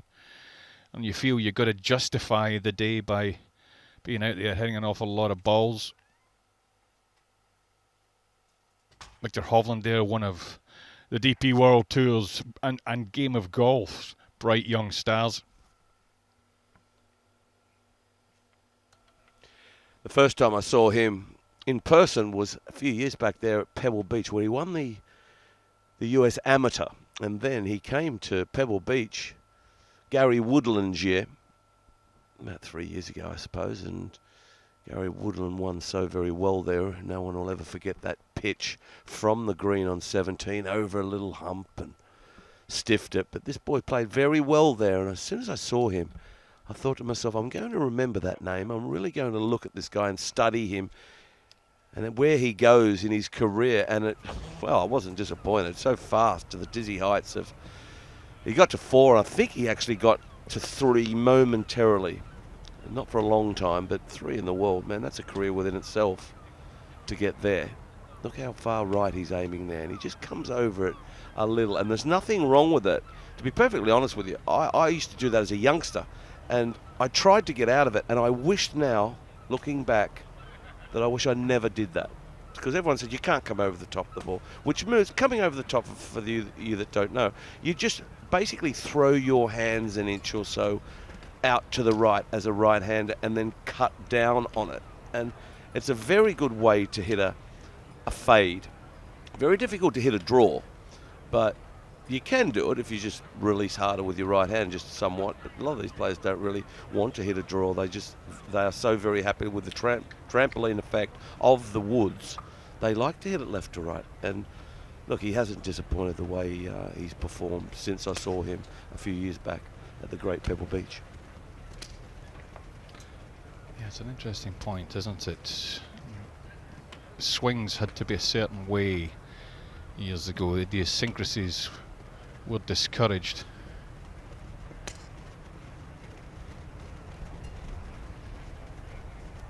Let's have a little see with this one, just see how he hits this. Idea is trying to hit the golf ball on the up now, high, slightly out the toe. That takes a little bit of spin off it. Hitting down on it increases the spin. You don't want to do that. A little bit of spin off it, and with the speed, which is up there about 117, 18 miles an hour, should be able to propel it. It's my new teeth. Good distances if I get in there before you did. Mr. Red. Absolutely, it was the horse. Yes. Right, George Harper likes his music. He's caught up with one of the best in the business, Brad Simpson from the Vamps.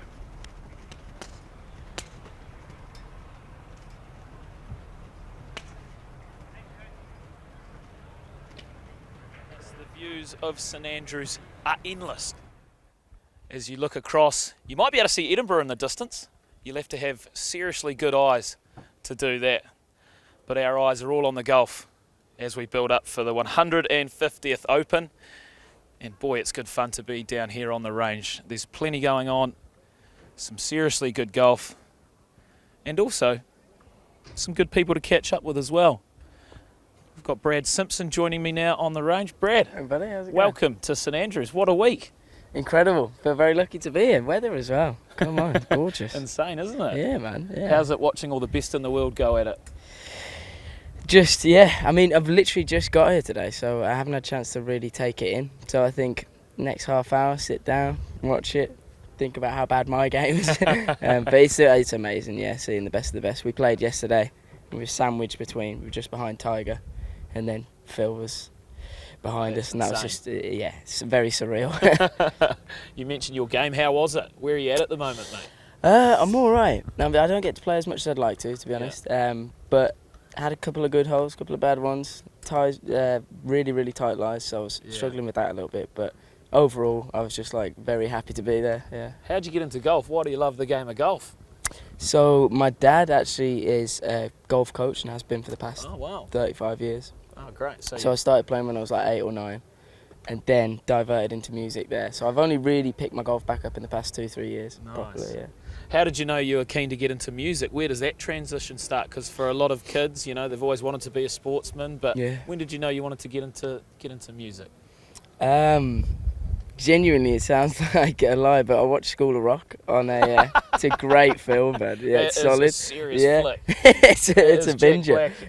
In his best. It's his prime. Yeah. But there was that, and then I was just a big music fan. Like I was a lot. My parents got me into bands like AC/DC, my mum in particular, and a lot of like rock music. So I grew up watching those bands and kind of always knew I wanted to do it.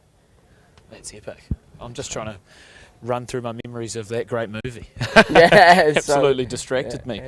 But who are you looking forward to watching this week? Obviously there's a few on show. You saw a bit of Tiger yesterday, but who else do you like the looks of out here? I would love to follow Tiger some more. Rory. I'd really like to You've just missed Rory on the range. Damn. We might have to take you to the first tee. I think he's just teeing When's he off now. Actually, I think that's him on the first green over there. So maybe catch him on the. Yeah. I'm not going to try and second potentially. I'm not trying to let our camera go over there. That's far too far away. But yeah, I'd love to catch Rory for a bit. To be honest, I think he's going to have a really good week. He wouldn't it be good? Yeah. He's ramped up for it. Yeah, can't wait. And so you're going to be watching all week? We've got to leave on Tuesday. Frustratingly, but I'll be keeping a keen eye on it. We've got a bit of work this week, but. Yeah, I'm gutted I can't stay, to be honest, because the atmosphere already for it is just electric. What does an average week look like for you? Obviously, I've got to run a few interviews, talk a bit of shop, but what does an average week look like for a musician? It depends, really. We've just announced the tour, so we're going on tour in November and December through to early next year.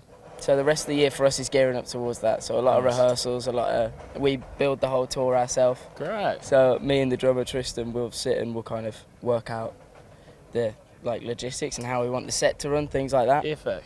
It takes a lot of time to do that. We want to get it right. Nice. So average week is, I mean, this has been the earliest I've got up in a long time these past few days. Yeah, sorry about that, mate. No, it's good. It's very different schedules, really golf and pushing music. you to the limits. Yeah.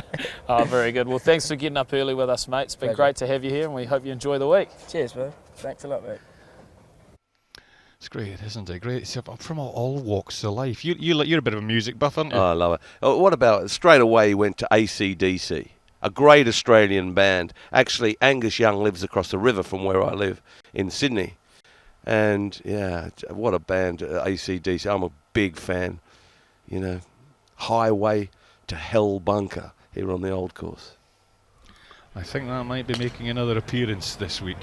Very good. Four-time major champion Brooks Koepka on the range with the man in black. Keep going there, Ricky Elliott, the caddy. Koepka became the first man in 29 years to successfully defend the US Open title. He was victorious at Shinnecock Hills after winning the previous year at Earn Hills. Tommy Fleetwood, of course, pushed him hard that year.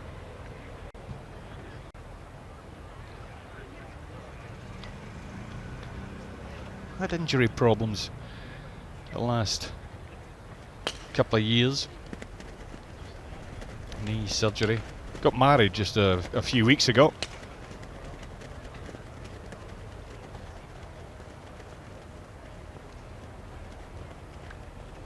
Third in Phoenix. Incredible. Actually, he went through a situation of changing clubs in November 2021. He actually changed the golf ball, but then started using clubs, but appears to be back, maybe playing some of the other clubs that gave him those, or helped him achieve those incredible performances, the 2 US Opens and the 2 PGAs. A powerful hitter, doesn't suffer any fools, speaks fairly plainly. Sure, he's looking forward to Thursday and the off to challenge for this title. Yeah, he's got that. He eludes.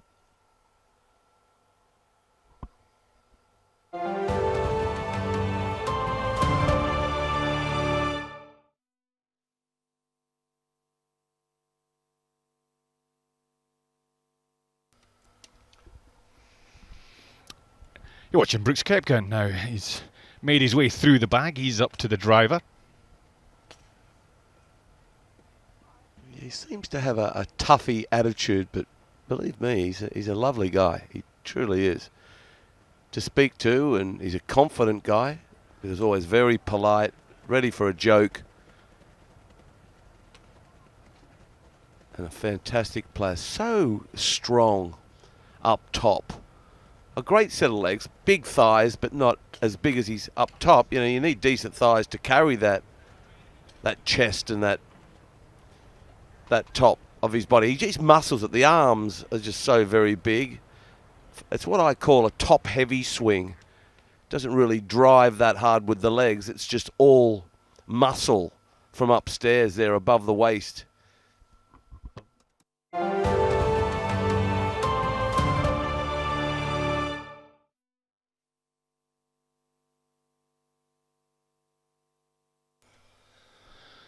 Pete Cowan, Brooks Koepka's coach, just throwing his eye over his charges golf swing. There's never really too much to worry about that. He was hitting a couple of drives. Now he's maybe moving back down the irons. What did you do? Did you work your way gradually through? Some players just try to hit a variety of shots. Yeah, I did that, but Thursday, believe it or not, I'd start with a wedge, and I'd go 9, 7, 5, 3, and then go to the woods. And the next day, I'd go wedge, and I'd go 8, 6. I'm not, you know. No, it's not. But so you actually hit every single club in the bag. Yeah. The first 2. You remember the great Tom Watson, his championship 5 times. He turned up in his latter years with just a 3-iron. Started hitting a 3-iron. Monty. We used to play up in the mountain of Cron-sur-Sierre for the European Masters up there. Well, what a magnificent place. And Monty actually once said, well, where is the range? I mean, he used to go into the pro shop and hit into a net. And we're out there grinding for 6 or 7 hours every day to try to improve to beat Monty. And he's not even worried. He's hitting it into a net right next to the first tee in the pro shop. Don't you hate those guys? You've won round a links golf course, obviously Carnoustie there in 95, just over the water, over the estuary there in Angus, over the River Tay. What was your secret to getting it round this kind of golf course?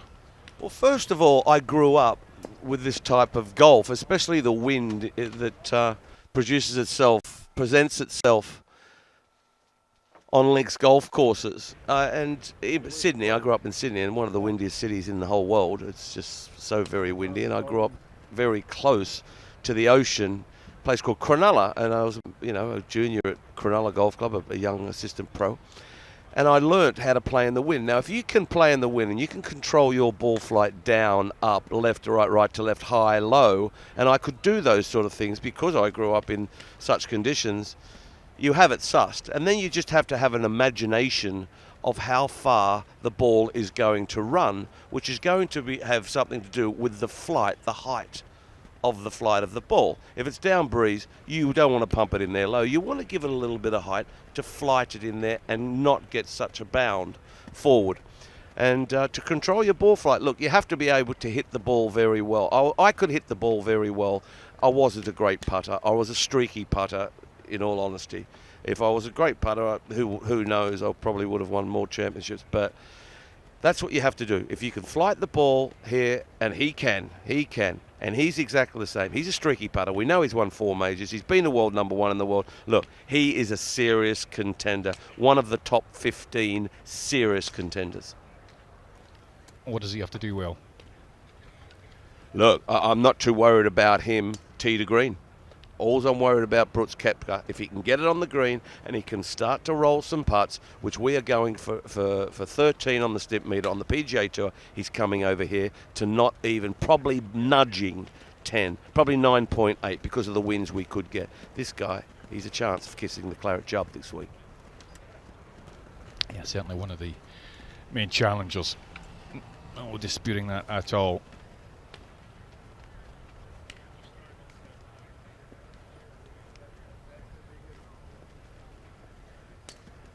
Okay, just checking his alignment. It's bizarre that some of the easiest things in the game can just leave you after a flight across the pond.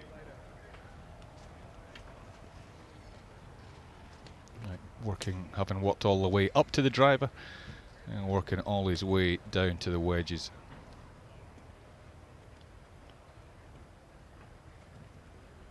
And well, George Harper in the back there, but earlier on he was chatting to Catherine Newton. Who you find on the practice range here at the 150th Open, acting the fool, Catherine Newton. Welcome to St Andrews. Thank you. How much are you enjoying the occasion? I'm having so much fun. I can't believe that we're on a putting green talking next to the pros. I feel like we're being really loud. We are. We've got to be sneaky, don't we? But I told you I was on the driving range yesterday when we played our match with Ash and Kevin and Bradley, and JT just came up to me and I was like, oh, that's Justin Thomas? I was so surprised that he was on the range with me. You're kicking it with the big kids I felt now. like we are not supposed to be here. And then we were right behind Tiger and JT the whole round. Nice. And Phil Mickelson was behind us. Oh, stop it. It was like a dream. All these people watching. It was fun. A lot of people watching, and a lot of people watch you in your day-to-day job. Different on the golf course. A lot more Very pressure on the different. golf course, okay? I can imagine. I get a second take on set. That is true. You come to the golf course and there's a camera around. It's like a whole new game. I don't know how they do it all the time. So what got you into golf? I know you played a bit at school as well. I did. I played in high school. I was really good in high school. My team was amazing. They're still my best friends. And now I'm, I just play for fun. Like, I get to come here and try to bring eyes to the game. And my dad taught me how to play when I was really little. I grew up on a golf course. So we still play together. He's still my caddy and my Nice. coach. As we come up here, we've got Danny Willett, the Masters champion. Really? Putting away. I should learn something. You should learn something. How did you putt on these greens? I didn't make any long putts. First time I played here, I was level. I played level. Wow, and okay. my only birdie was like 30 yards off the green. One of those. It was the only birdie that day. I think this course is really special, though. They're rolling really fast. They said they're like 10s yesterday, so I can't imagine what it's going to be.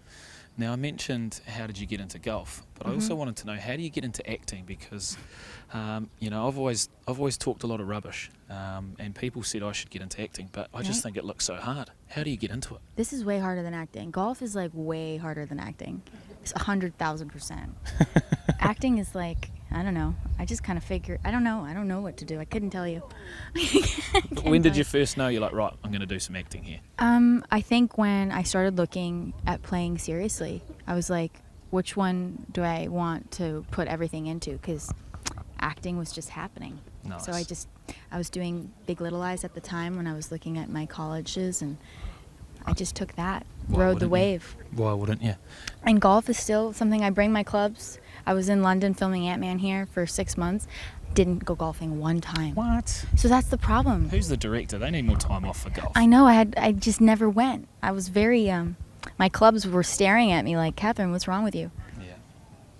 Well, and just finally, I know you were just saying you're here till Monday as well, so you get to watch the whole thing, the big dance. How exciting is that? It is exciting. I'm going to be walking around. It's the best course for spectators. It's not bad. No, because you can see everything. You can find a spot and just hang out.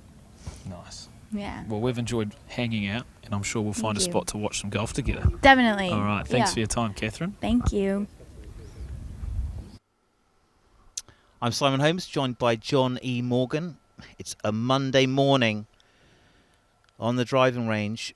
Patrick Cantlay, one of the many players we've been focusing on. Monday morning of a major, John. From a player's point of view. Well, to me, Simon, it's lovely to be here, and I've been on that range already this morning, and it is, I mean, it's chock-a-block, it's all systems go, everyone's buzzing to get out there. It's just amazing, but, you know, you got Patrick Cantley here, and I mean, he's looking brilliant. You know, he's coming off great form last week, found something in his game, without doubt, and he's coming here with loads of confidence, I'd imagine, Simon. Yeah, and I think he'd got the game to be pretty good in the wind. You know, great ball striker, great from tee to green.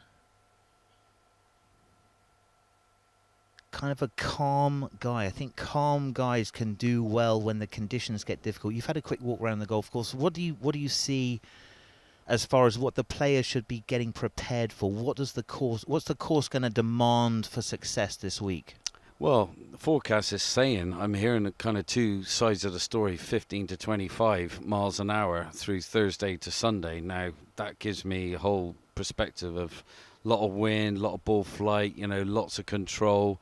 There's a couple of times where you can kind of hit down the left. This has always been a prominent course. You can hit down the left-hand side, but you leave awkward lines into the pin positions on the green. You know, the more you can hug it up the right, you get a better line in for your second shot or third shot if it's par fives. But, you know, this is a great strategic golf course, and Patrick Cantley is amazing at his homework. You know, there's no stone unturned when it comes to, you know, coming into especially a major here at St Andrews. Brilliant. So, in from behind, let's have a look at the Cantley swing. Yeah, you must think this is pretty sound, Simon. I just think this is a very neat action. I like how it's all stable. I think it's very much sort of around the body angle, so it's like quite a geometry type of a golf swing.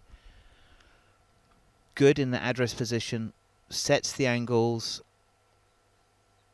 You're always looking very calm, cool and collected, Patrick Cantley. And I look at his rhythm, and it, like you say, is flawless, just effortless. And like you say, just all one piece, very nice, neat and tidy. Nothing really going to go wrong. So kind of like head on the wall, bottom of his back on the wall. And see how he just stays in that angle. That right side so far through the ball, isn't it? Long through the ball. He's got a little launch monitor there that he's just maybe checking the ball speeds. It's kind of funny. The Americans very often will come over. Like, look how he's looking for a lie. He's trying to find a lie. And on the links turf, the ball kind of sits on the ground, doesn't it? It doesn't sit up. Is that a difference? Well, it's a good point you make, Simon. It does in a degree, it does. I mean, but it just gets you so focused and you just nip it off the top. If you can feel like, I always like to pretend myself as like a Tom Watson, just nipping it off the top. You know, one of the best links players we've ever seen. It was interesting, wasn't it? Like for Tom Watson, if you went to the place where he had hit balls, and Tiger would be a bit the same, you could sort of see where their feet were, but they hadn't actually hit the ground. Like I remember watching this event 205, and where Tiger, we were watching him. I was with a Swedish coach. He never hit the ground, and that's amazing. So there are some differences. I'll tell you what. One big thing though is the weather. Short sleeves on a Monday at the Open. I mean, it was the hottest day yesterday on record in 100 years in Scotland. I mean, what's today going to bring? I mean, it's not a cloud in the sky. It's flawless out there. It really is. And yeah, the guys have got their 50 factor on, that is for sure. Lathered up. Don't want to get too sunburnt, get sunstroke before the tournament starts. Patrick Cantley having a chat. Don't thrash balls, do they? Every single shot's got a purpose.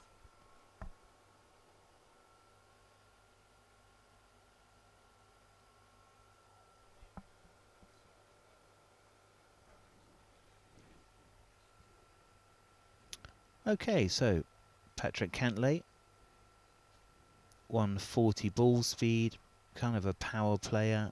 That might be a 5 iron, I would say. 120 feet apex, that's pretty high. Soft greens, what are we going for here? It's kind of lots of different flights, isn't it, John? Well, there is. I mean, you've got to have every trick in the book. I mean, there's a few holes out there you can come in nice and high, but there's some holes you have to come in low. I mean, you daren't send it up there. You don't know what you're going to get. They're going to be firm in the mount as well. The breeze is going to firm out the golf course. I've been out there already. It's looking very brown, very fast and running. It's like a, you know, a 10-pin bowling alley. You're just going to chuck it down. It's just not going to stop on you. So Patrick Cantlay looking down just to see his ball speeds, perhaps. 110 apex, that's still pretty high. PGA Tour average would be right around 90 apex, so Patrick Cantlay a little higher than normal. Yeah, no, I just don't know.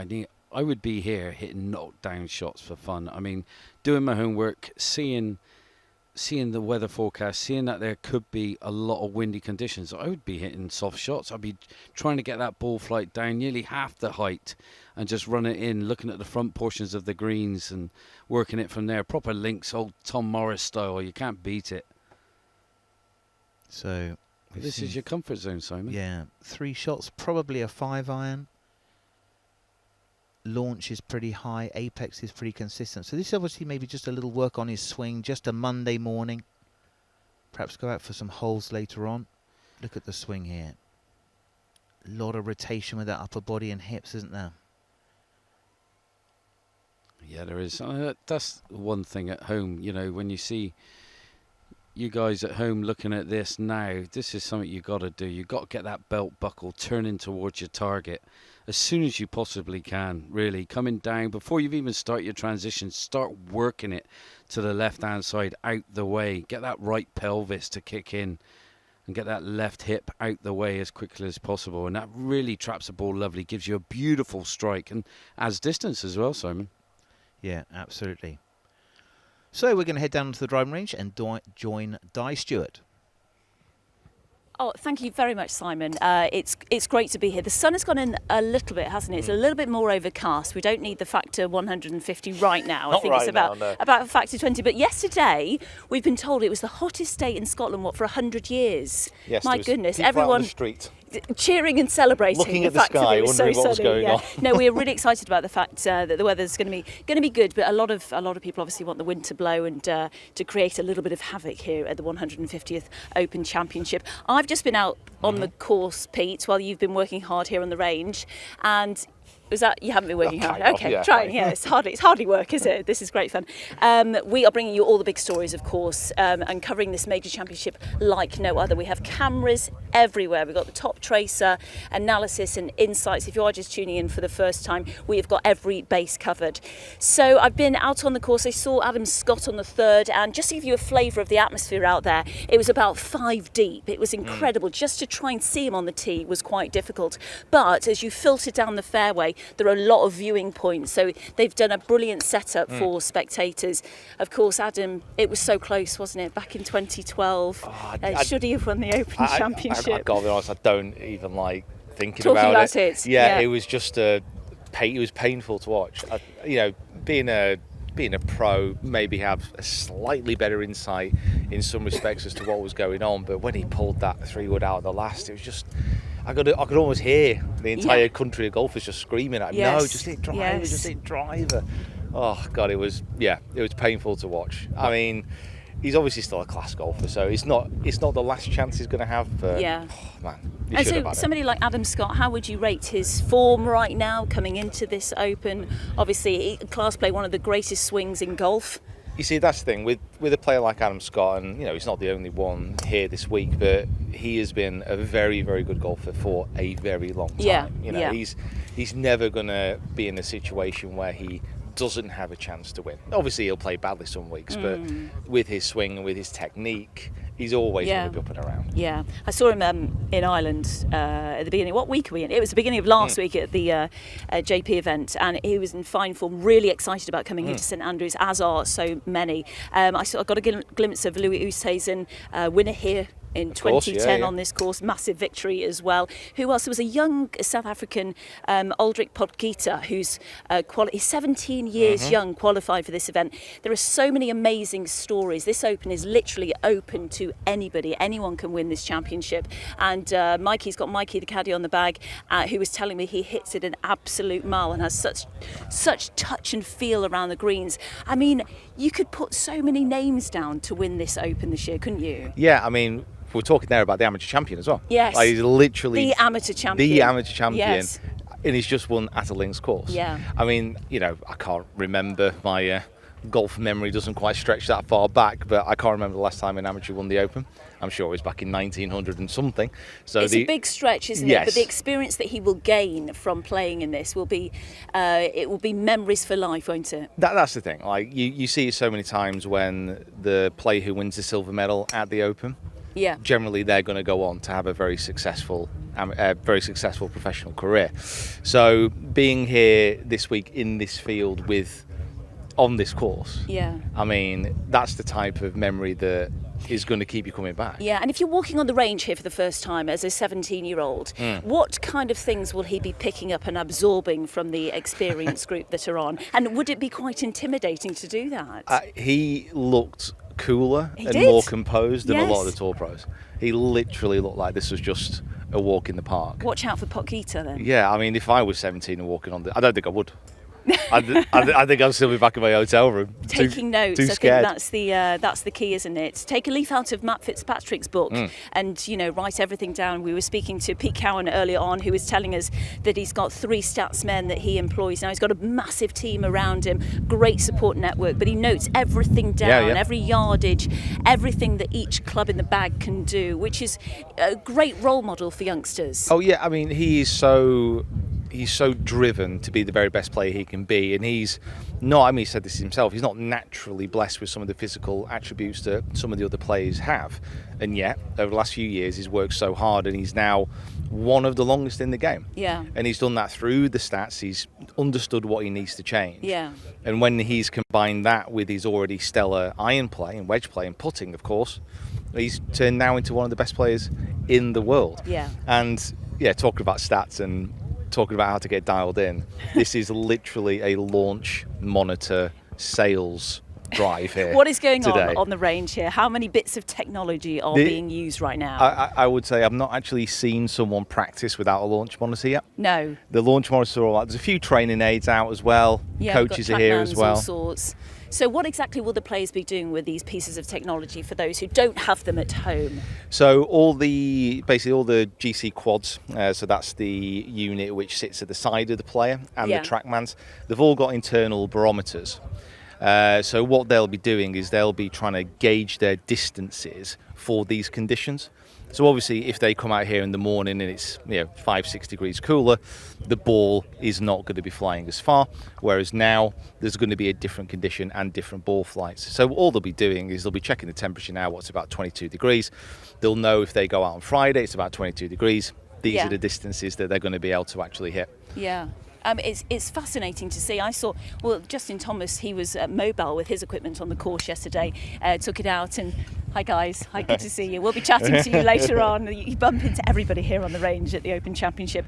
But in practice rounds, it's super important to take equipment out onto the course. I've seen various pros do that. It's part and parcel of their profession right now. Yeah, absolutely. And this is something which is, although launch monitors have been around for a bit, the actual portability of those launch monitors. They're tiny, aren't they? Yeah, I mean, it's still quite new. So the ability to be able to just plop it down here on the range, but also take it out on the golf course. Yeah. If they're going to be taking it out and they can plop it down on the par 3, Yeah. I'll stop saying plop, by the way. If they place it down on the par 3 and they can get their distances. Do you want to come and chat to us, Sean? Sean Foley.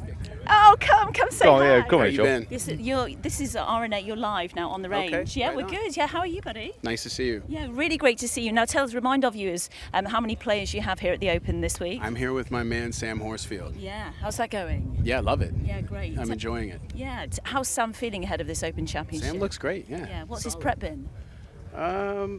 Just been playing golf. And then come here and it's like a totally different week. So how you normally prep is not really how you play here.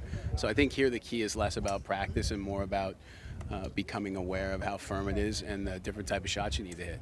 I mean, we're all looking at the weather and what the weather's going to do over the next few weeks. Is that exactly what you guys are doing? Yeah, I mean, I'll believe it when I see it, I right? know. We're next door to the North Sea, and she likes to purr with some force, so. Yeah, I mean, the wind, it could change, couldn't it? If you've got the wind going out. It could be a total deluge here with hail, so. Totally. You love this place. I've seen you here so many times. Yeah, this is my 3rd time at the British Open here at St. Andrews. I'm a son of a Glaswegian, so it's like this is my type of place. I get the people, so. Yeah, great. So what makes the Open Championship, especially here at St. Andrews, so special? I just, it's the home of golf, and it's the oldest, one of the oldest tournaments in the world, and it's just special. Period. You can feel it. You can feel it in the town. It's like just how knowledgeable everyone is about their golf. No one's yelling mashed potatoes. No one's yelling get in the hole. So I enjoy it. Yes. Great stuff. Do you have a favourite hole out there? Yeah, whichever one we birdie 4 times. Yes, come on. And some birdies hopefully at the road hole. We didn't see many in 2015. Well, we'll see. Yeah, really lovely. Thank you so much for stopping by. Great to see you. Bye, guys. Thanks so much. Oh, Sean Foley there. Really great to get him and have a chat with him. Yeah. So Sam Horsfield is his player. This is the place to be if you love golf and you want to know all the ins and outs of pre-tournament, pre-championship golf. Who have we got here? What is it like for you, Pete, coming here and as a golf coach and seeing all these golf swings? Is there a swing that stands out in particular that you've seen this morning? You can get fooled into walking down this range and being like, well, he's got a chance of winning, he's got a chance of winning, he's got a chance of winning. You can literally just walk down. I mean, they're all there for a reason. They all absolutely stripe it. And with most majors, there will be people who do just play better during that week. But on a links course, you've also got to factor in a few different things like luck. You don't want to talk about it, but it is a massive factor, especially around here where you can get some very funky bounces. Yeah, absolutely. Well, it's been. Do you know what? That was our first walk down the range, and nobody fell over. So that was that's I'd a say real that was plus. a roaring so success. It's a great start on this Monday of the 150th Open Championship. We've spoken to quite a few coaches and a few caddies so far, a couple of players as well, and we look forward to doing more of the same in just a moment.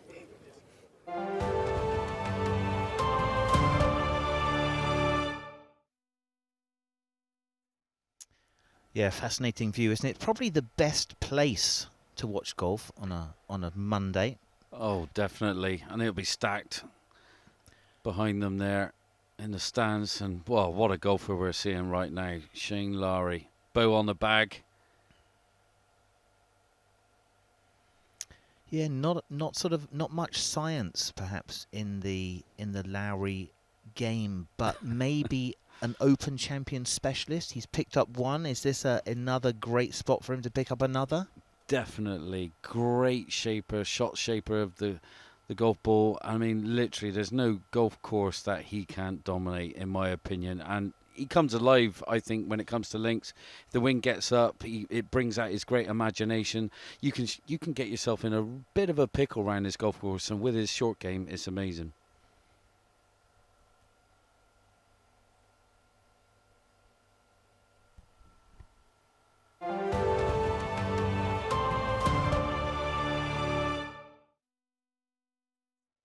So hopefully going to see Shane go through his routine, that trusty old wedge. So just looking at his clubs. Any changes? We've seen Rory Mcroy putting a special 2-unders. Is that something that happens a lot? The tour players go for a driving iron this week? Yeah, definitely. I mean, and that's a kind of go-to club around this golf course because you can't hit driver everywhere. You just can't. It's running hard and fast. You got to keep that ball in play. And this, a driving iron, as we see these power irons now through the bag at the top heavy, the 3s and the 2s, like the likes of, these guys might have a 1-iron in their bag as well. They get it bent, go in the truck and just bend it to, like, say, 15 degrees, and this thing's like a rocket. Yeah, it is interesting because there's just the preparation you had 2 weeks ago doesn't apply anymore. So, manufacturers are important here. The bounce is the bounce. Do I have exactly the bounce that I want? I mean, bounce and it's very firm and the ball sits on the ground. Is that something to change around? Oh, yeah. I'd have as less bounce on it as I can. I wouldn't have too much, that's for sure. You'd be sculling them over the green for fun. But this is where Shane Lowry, honestly, we got one of the best wedge players in the game, short gamers. I mean, just look how soft and fluid he is. I mean, the hands just drop. Absolutely lovely. It's like he's got all the time in the world, and we've seen time and time again. He's just great shots from this man. So Lowry, just his first clipped shots off the links. Just looking a little bit to see how that club face works through the hard pack. A few 4-1s, sending them high, see how much spin he can fill off the tight surface, and you're going to have a lot of shots around here like that this week. I've got a feeling they're going to tuck a few pins away, make it difficult for the players to get near. So, yeah, it just always has a different complexion. It's a golf course with a lot of angles, and so being out of position means, you know, sort of you're fighting to get that birdie putt. So there is going to be, I think, with the firm conditions, you know, another level of skill being showed. And if you put a wind on that with the firm fairways, tee shots could actually be the most important shot this week. I'll tell you what, Simon, you're taking the words right out of my mouth. I think you're bob on with that, because, like, yeah, you need to be in great positions. You need to be bold and brave as well off the tee. I mean, there is bailouts down the left-hand side. You'll see a lot of players bail out, but it's a tight line in and a hard line in to any kind of flag. So you've got to flirt it with the right-hand side. That brings in a lot more trouble. But then you'll have a lot of wedge shots. We'll get to see that. All dependent on the weather conditions, obviously. I mean, when you look at Shane Lowry's swing, I mean, you've coached Colin Montgomery for donkey's years. I mean, you look at this swing, I mean, how relaxed and fluid, because Colin Montgomery, you know, very relaxed and fluid golf swing. Oh, yeah, and another kind of a feel player, a great ball striker, a man who Monty finished second to Tiger Woods in 2005, played with him on Saturday and Sunday, even beat him on Saturday, but lost him on Sunday when Tiger just went for it. But yeah, it's nice to see so many variations. You still see a Patrick Cantlay, all the angles very structured, and now you sort of look at him walking in there. It's just all very relaxed, isn't it? So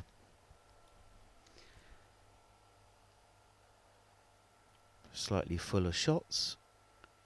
Yeah, I like that. Bo looking on behind him, his caddy. Yeah. I just like how he folds it naturally in front of himself, you know, and you watch his body gets right out of the way. The upper body is kind of over it. It looks like he could pick his right foot up after he's finished, if you know what I mean. All that balance is on his left. Yeah, and that left arm just kind of stays on the chest there. Left arm not blocking. Doesn't look as though there's a hit at the ball. There's very much a flow through to the finish. So yeah, great release. Yeah, I think that's right, and a shot shaper. And there's our winner from last week, Xander Schauffele, right behind him on the phone. Yeah, where are my clubs? Yeah, I'm on the range. Where are my clubs? Full swings from Lowry, hips all the way through it. Okay, let's have a closer look here. So 8 iron. So let's say, I think that could be an 8 or a 7 iron for Shane Lowry. 120 ball speed. Let's have it as an 8 iron. Definitely 8 iron, Simon. That's a good yardage for him. Flat carry, 165 yards, ball speed nice and 120. He's not pushing it. That's just nice soft swings. It looks like a pretty relaxed team, doesn't it? Yeah, a little soft draw, 6 foot. Curve on the ball, that's next to nothing out there. I mean, there's not a breath of wind out there at the moment, Simon. No. Nothing. And when would you ever say that? I know. Firm and fast. Does the wind make it? Does Lowry have a better chance in windy conditions? Are there wind specialists? Is he one of those? You know he is, Simon. You know he is. He's a wind specialist, without question. I mean, he would thrive on, if it was 15, 25 mile an hour wind, he's rolling up the sleeves and saying game on. You know, if it's died down, it brings so many more players into the fold without question. So Shane Lowry just moving through his clubs. Looks like a little stronger face there. See what we've got here. Is this like moved up 2 clubs, do you think? Yeah, he's going to shape this one. Here we go. Yeah, there we go, 136 miles an hour. And here we go, he's just tonked it there, 205 yards. That's a 6 iron all day long. Just going through the paces. kind of keeping his apex exactly the same, so not too many shot shapes. Let's see if he starts to move it around a little bit. No, that's the one that's launched again there. So nice high flight, 106. Does that land softly? What's going to be the shots this week? You're going to need all sorts of different skills.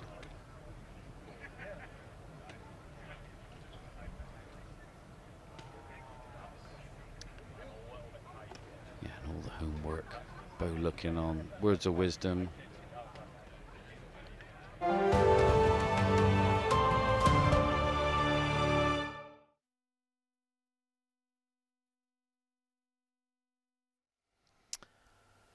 So just been watching Shane Lowry hit through his bag. Xander Schauffele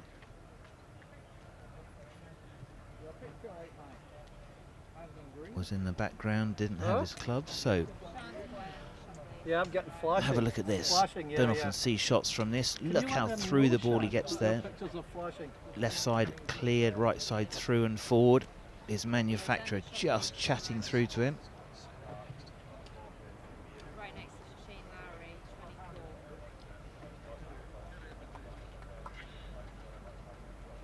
A little bit of chat in between the shots. Yeah, one of the main men there from his manufacturer Strixon there, going for probably looking at a little bit of setup, you know, bounce on wedges, different setup, different shafts.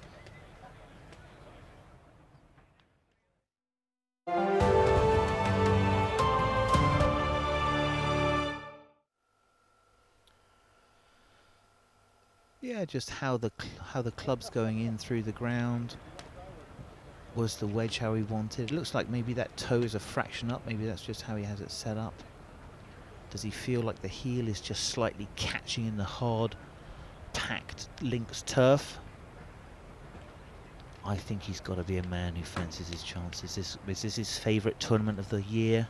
Must be, John. Oh, yeah, I mean, come on. After you come off a win at Royal Port Rush, like he did in front of his home fans, you know, that's it. You want another. You want to build on that. You want a resume like Tom Watson, have 5 under your belt, or Peter Thompson. Yeah, champion golfer of the year. So Patrick Cantley in the background, we had a look at him. He was hitting it pretty well.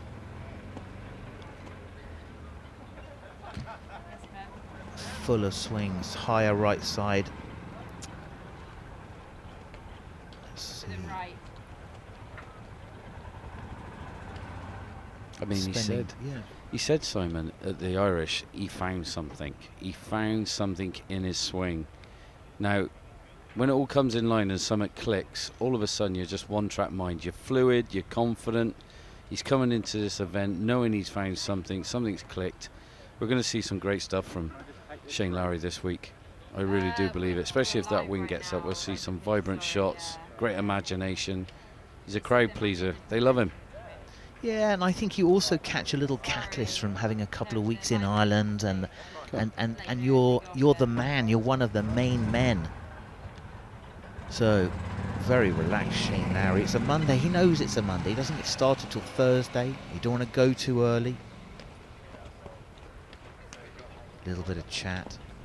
He loves a chat, he does it, and then that breaks it all up a little bit. You know, if you're just there hitting ball after ball, you're just constantly, you know, screwing yourself up in a ball. You know, so he likes to just cut away from it, chew the fat a little bit with his friends, family, punters going by. He always asks how you're doing. You know, he's always got time for people. Very nice lad. Yeah, great golf ambassador. And he's cheeky. You have to be. I mean, that driving range can be a brutal place. You better be on your game. So, Lowry now up on around a 150 ball speed. Let's see if we've got a kind of consistency there. Just watch the apex. That was the lower one, so that's definitely ball back a little bit. Flighting one down. Going for the 4-iron now, Simon? I would say so, yeah. Kind of 8-6-4, then probably tomorrow do the opposite. 9-7-5. Oh, look at that one. That had some curvature from left to right. Yeah, the apex number is quite interesting as the guys sort of go through a bit of, let's call that shot making. So 4 iron and now back to the wedge. Just double check. Do I like how that wedge sounds, feels? Okay, skin that, so that was no good. Have another go.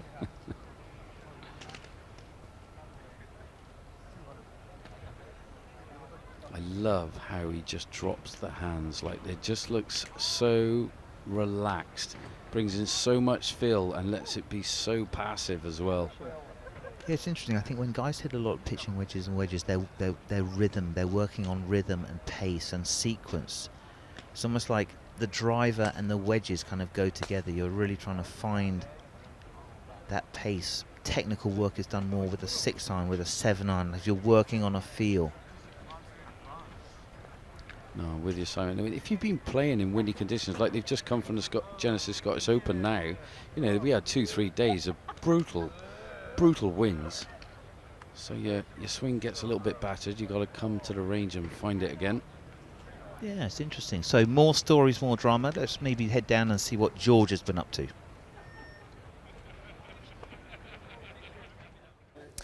Welcome behind the scenes. We had a blank canvas at the start of the week, and now we have a beautiful art creation courtesy of Iona Turner, and joining me, Greg Pearce of Callaway as well.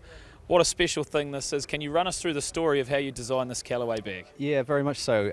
Well, over a year the project started, and what we wanted to do was really take advantage of this incredible opportunity with the 150th Open Championship. We knew there was going to be a lot of talk about the Open at St Andrews and all the history and the iconic moments, but we wanted to put forward a sort of a lasting legacy for something for the future. So the idea was to essentially approach the 2 schools in St Andrews, Madras College and St Leonard's, and we gave the responsibility of our major bag for this, you know, iconic week to the children of St Andrews. And since then, we've been inundated. We had over 60 different designs. The quality of the designs blew us away, and we had to whittle it down to an ultimate winner. Yeah. And you can see that here today, which Iona is responsible for. Yeah, Iona. If you could pass the mic on, Greg. How are you feeling about that, Iona? What a special moment this is for you. Yeah, it's really amazing. I'm so excited to see it. It's crazy, very surreal. This is your first look at the bag, which has your name on it as well. Yeah, I know, I can't believe it. Now talk us through some of the imagery here, because there's some great stuff over this bag. Yeah, so I was inspired by the whole town of St Andrews, and I've got the houses on the front are the houses that are down by the harbour, which is a really nice place for me to go, and I really enjoy it there. And then I've got the Swillicombe Bridge in the middle, which is so iconic and recognisable for all the golfing community. Yep. And the Loch Ness Monster at the bottom, which is just a really fun addition to the bag. It is stunning. Yeah. The Loch Ness Monster, I think that's the first time I've ever seen it. And as we rotate it round, there's more to come, isn't there? Mm-hmm. So I also added a piper wearing a tartan kilt with golf clubs as the drones. Very nice. I didn't see that detail. See, that is very detailed. And also even on the tags, you can't miss a beat with this, can you? Thank you. How does it feel to actually see this in the flesh and in the making? It's just so amazing. I couldn't have expected it to look. Oh, that's great. This. Well done. We're very impressed. And Greg, there's also a few other things scattered around the golf course. Can you tell us a bit about all the other Callaway bags we might see? Yeah, so we have 34 players using this bag over the next few days, which is going to be fantastic. But because of the quality of the designs and just how many designs blew us away, we wanted to try and expand on that, and we've worked very closely with the St Andrews Links team and a company called Wild in Art. And for anyone visiting St Andrews this week, they will find 10 different bags which are sculptures, and they are essentially around all the iconic parts of this wonderful town. So down at the harbour next to the cathedral, there's even one outside old Tom Morris's house, and people can download the Big Bag Trail app. And they can follow the trail and go and see all these different bags. And the really extra cool part of this is that next Tuesday we're going to be auctioning off these bags to raise money for children's hospices across Scotland and Scottish Sports Futures. So 2 local charities where we can actually use that money to benefit people in the future. So it's been a fantastic project, and we're just thrilled that Iona's here after everything we've discussed for the last year, to be here this week and to see all the players already using it and the reaction of the players, which has been pretty sensational. It's a really exciting week. week. Yeah, well, Minwoo Lee's one of those players using this bag. I'm loves sure it. it'll be on show for him, but also it's going to be in history if a Callaway player does win the Open. So well done, Iona. It's been very special to see it come to fruition, so enjoy the week. Thank you. Thanks. That's such a great story. I like that. I thought that's that whole thing going into the local schools, inspired by Callaway Golf. Yeah, it's a great touch, Simon. It really is. And Iona looked absolutely ecstatic. That she just, I mean, all the dreams come true. Christmas come early. It's beautiful the way they've done it, sculptured it. So much detail involved. And I love Nessie. You can't beat the Loch Ness monster, can you? You got to chuck him in there. So this driving range in construction, it won't look like this at all. There it is, drone shots. Going to have tons and tons of targets out there. You can see.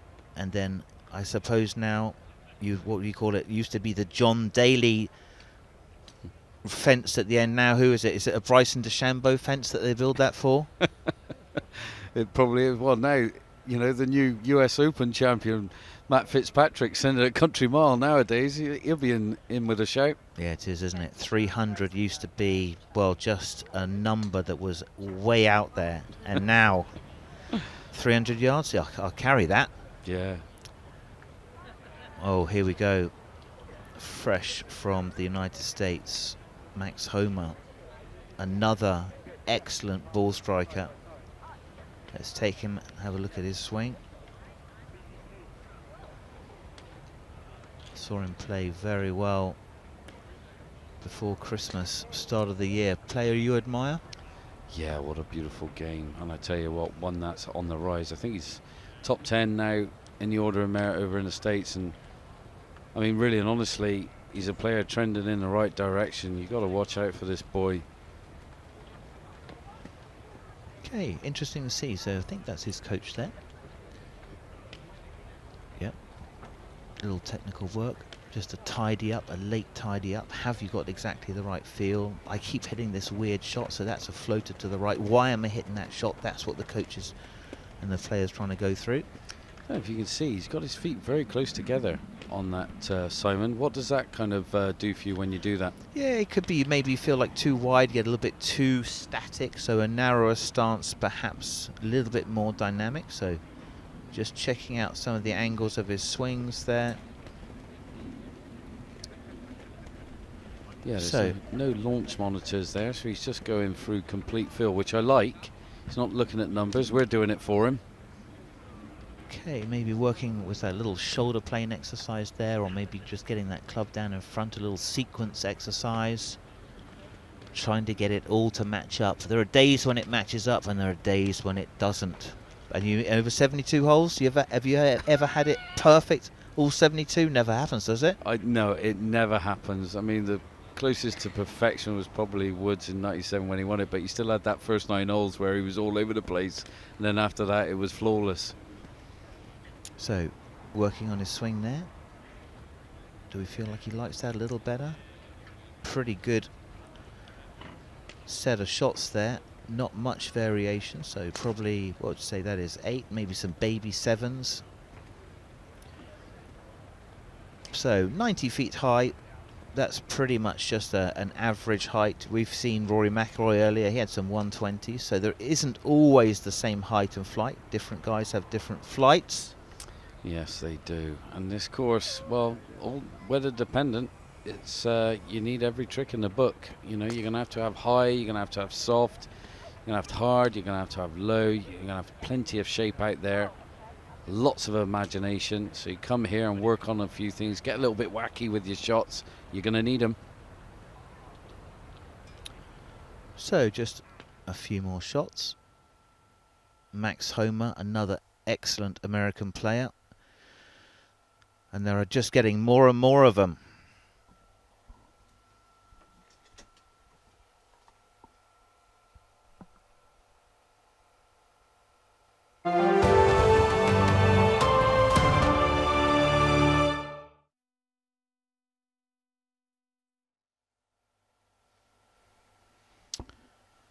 Just been watching Max Homa doing a little bit of work with his coach. They've had a film. There's a little drill there. It's very, very sort of controlled backswing, maybe just trying to work on something in the backswing there, John, set the right angle. Yeah, definitely. I do like it. It's very much like a Patrick Cantlay that we were seeing earlier. Very nice, neat and tidy. Not a lot going on. I mean, takes it back nice and slow. He's working on a little bit more width by the looks of it on the way back there, Simon. And just very deliberate on the takeaway. So, a couple of mirror image shots there. Is Max Homa one of the new names in the world of golf? He may well be.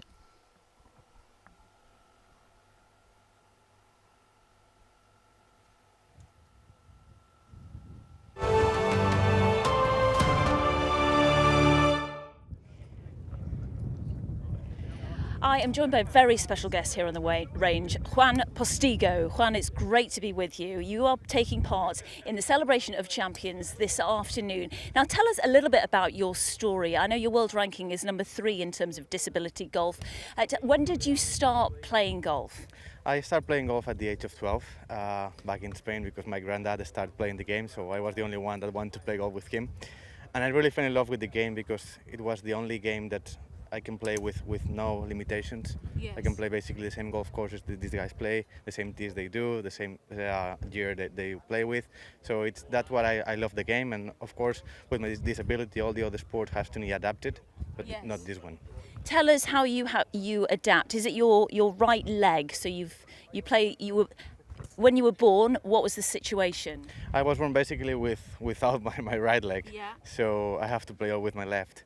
But so I'm like a pure stack and tilt player.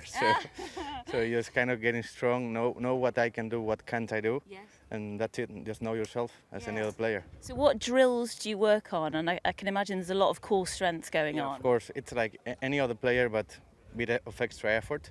I have to get my core very strong every single day, and of course my leg. Yeah. And of course I cannot train as much as they do. My training sessions are much shorter, just not to have any injury on my hips or anything, so I have to be careful with that, but it's just the same. Oh, well, you're an absolute inspiration to so many. And tell us about how quickly you progress with your golf. I progressed very, very quick. The first year I played, I went from 36 handicap to 18, the second from 18 to 9, and I'm a scratch player for a number of years now. And it's just, I love the game so much. I really enjoy to be on the golf course, and I love competing. I love competition. So I think that's why I made my career so fast at this moment. That's fantastic. And there's history to where you were born. Tell us exactly where you were born. Yeah, I am now a member of Pedreña, which is Sevi's Ballesteros golf course. I was recently named honorary member there, just with him and with his uncle. So it's a very special place to come here. I was with Dave Cannon a few days ago back in Pedreña taking some pictures. I'm sure he's also around here, so everything makes it so special. Yeah. Well, Sevi, of course, a winner here at St Andrews in 1984. Absolutely brilliant that you're here and playing in a really special group this afternoon. Tell us who you've got. I know who you've got. Who are they? Well, of course, I played with Jordan Spieth, Mark Halkevecchia, and Ian Baker-Finch. So 3 generations together on the same group, and I'm sure they were good friends of Sevi. Yeah. So I will try to ask them some memories from back then. Yeah. Absolutely. I tell you what, Jordan Spieth's in some good form as well. He's just come from the Scottish Open, obviously a previous winner of the Open Championship. Do you follow their scores? Yeah, I follow every single tournament on the European Tour and the PGA Tour, so I know what they did last week. I knew he was close to the lead a few days. Finally, he couldn't do it, but I'm sure this week he's going for it. He's won the Open Championship before, so I know he knows how to do it. Yeah, and he came really close here in 2015 to making the playoff. Now, have you had any practice on the course? Not yet. I was here in 2015 watching the Open as a spectator. So I have very good memories of this place. Now I'm coming like a different figure. Yes. So it means like my life is going on the good way. Yeah. So yeah, I have good memories from them, but I have never played the course. Okay, which hole in particular are you looking forward to playing? 18. Yeah, 17, 18. You can walk down there and think about being a champion golfer of the year. There's the big leaderboard on the left. Yeah, it's very exciting. Yeah, and all the ones have gone through that fairway. You've been all the what? Sorry. Yeah, all the players that has gone through that fairway was walked that place. So I think to be able to be part of that, it's just a memory forever. Oh, totally. And Tiger and Justin Thomas were playing in the practice round yesterday, and Tiger made the green, just missed an eagle putt, and the roars, the amphitheatre around that 18th, something super special. So I know you're here for a few days, so I hope you can enjoy some of the golf. But really, really lovely to chat to you, and you are an inspiration to all our viewers. We hope you have a great day today and play some good golf. Thank you very much. Thank you for your time. Thank you. Gracias. Gracias. De nada. Okay? Yeah, perfect. Perfect. Okay. Back to you guys. Back to you. Wow, inspirational. It's a great game, golf, isn't it? And great people tend to play it. They do, Simon. I just reiterating what the 2 holes, 17 and 18. I mean, I hope he goes to 18, gets on a green, holds a gobbler, and starts like celebrating like Seve, just emulating his idol. Yeah, Seve Ballesteros. Amazing man. Now, what is he getting on there? Is he's what do you think? Loading up the right music? Is that, what is this? The Thunderstruck by AC/DC? What's in there? What's the playlist when you're going to absolutely smash it? Oh, it's heavy metal all day long. It's a bit of Iron Maiden. The Iron Maiden. Pump up the jam. I don't know. What do you reckon? Sing us a song, Simon. Oh, you don't want to go there. So, some interesting. Bryson DeChambeau. Is the old course? Can you overpower the old course, or are there too many nuances? Well, there's speculation. You know, good probably 10 months ago, people knowing that this man was coming here, rich vein of form, hitting the ball absolutely miles, thinking he's going to overpower it. I think there's a few more tricks up this beautiful open venue's sleeve, and this man's going to have to try and deal with them. He's going to try and overpower it. Yes, that's his style. But, you know, he's out here. He's working on it. He's got, 2 different simulators there. And, yeah, he's getting all the info you can possibly think of. But it's an interesting swing. I remember picking up his golf clubs, actually, Simon. We were in, I think it was the Porsche European Open a couple of years back. And I went there, picked up the bag. The grips, I mean, it's the size of my leg, it's so hard to hold on to. It's like holding on to a banana. It's like, geez Louise. And heavy. Yeah, and upright. Oh, super and all upright. 6-iron length. And it was interesting. He came out just a totally different guy. Massive increase in his personal physical power, his training, the long drives. Now we've had a few injuries. Has he calmed it down a little bit, do you think? Or is he still trying to absolutely smash it? Well, I was kind of thinking with regard to Bryson DeChambeau, we've come to see it, he's put his body through a lot of torture recently, bulking up, lots of protein shakes, don't want to be downwind from him. But, I think, you want to kind of think to yourself, he's had to calm down a little bit because you're going to get injured. So, he's off his computer. Let's see if he does a little work. That sounds like he's just dispensing a little wisdom there. So, Bryson, enough chat. Let's get into your hitting routine, please. Having a chat with Paul Casey. So the caddy thinks it's pretty boring, whatever it is. Big yawn from him.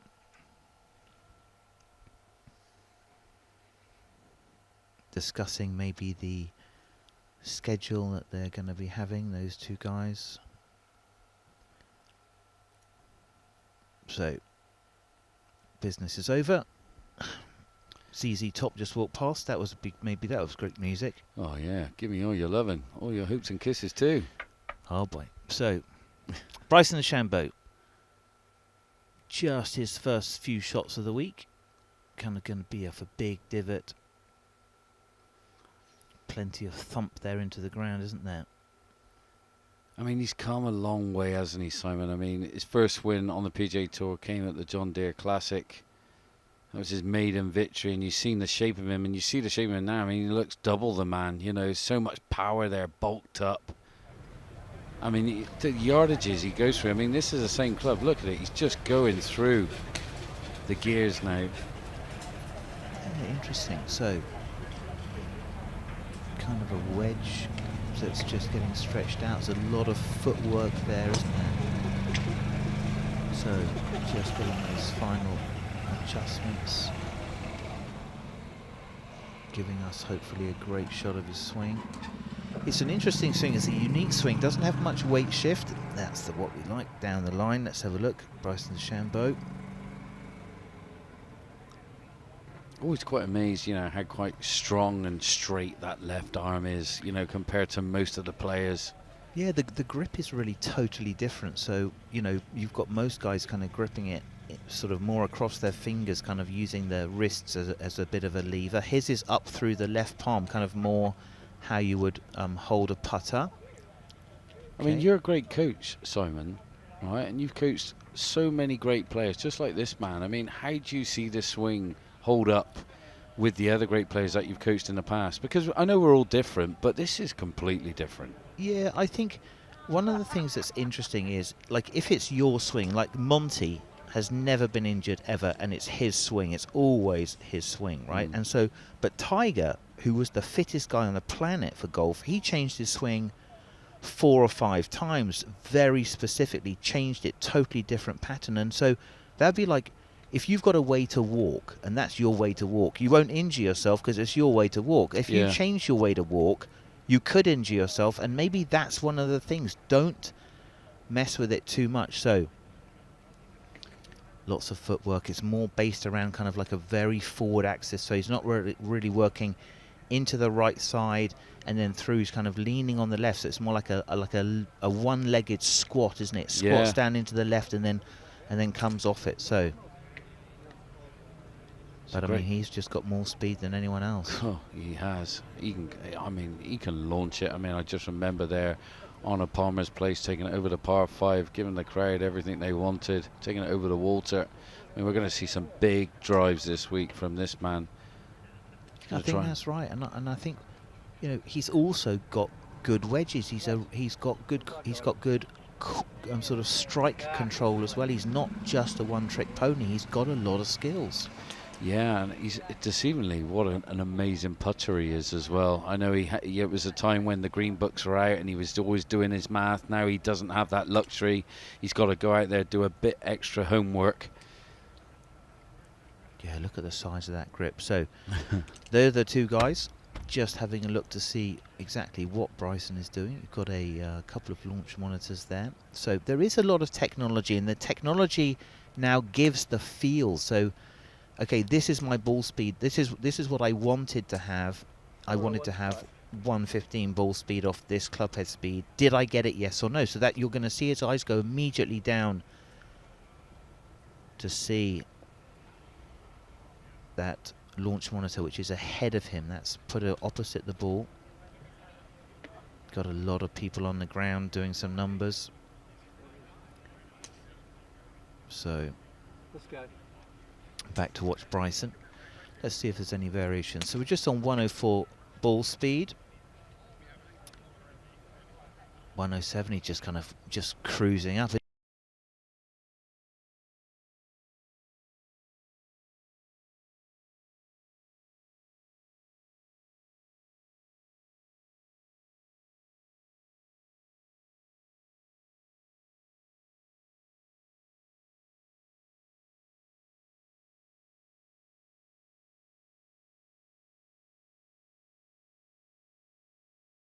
Here we go.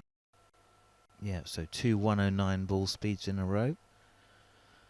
Maybe that's pretty much what his pitching wedge does. 151. So 113, just another jump from those big arms from Bryson DeChambeau.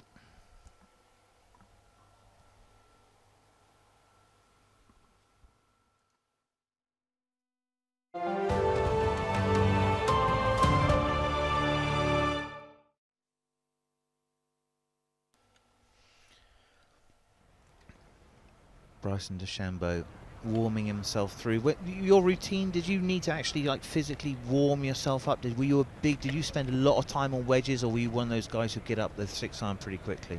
You're going to like what I tell you, actually. I actually copied Colin Montgomery. I was a two shots with every club and I was done. I was out of there. I really was. Yeah, and people would laugh, but that was Monty's warm-up. That's what he did.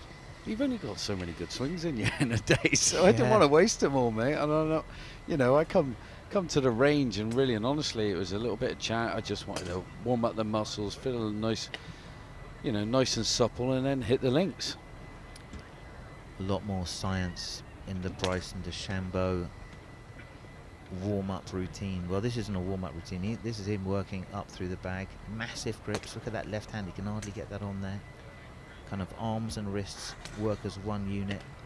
Legs are the engine. Oh yeah.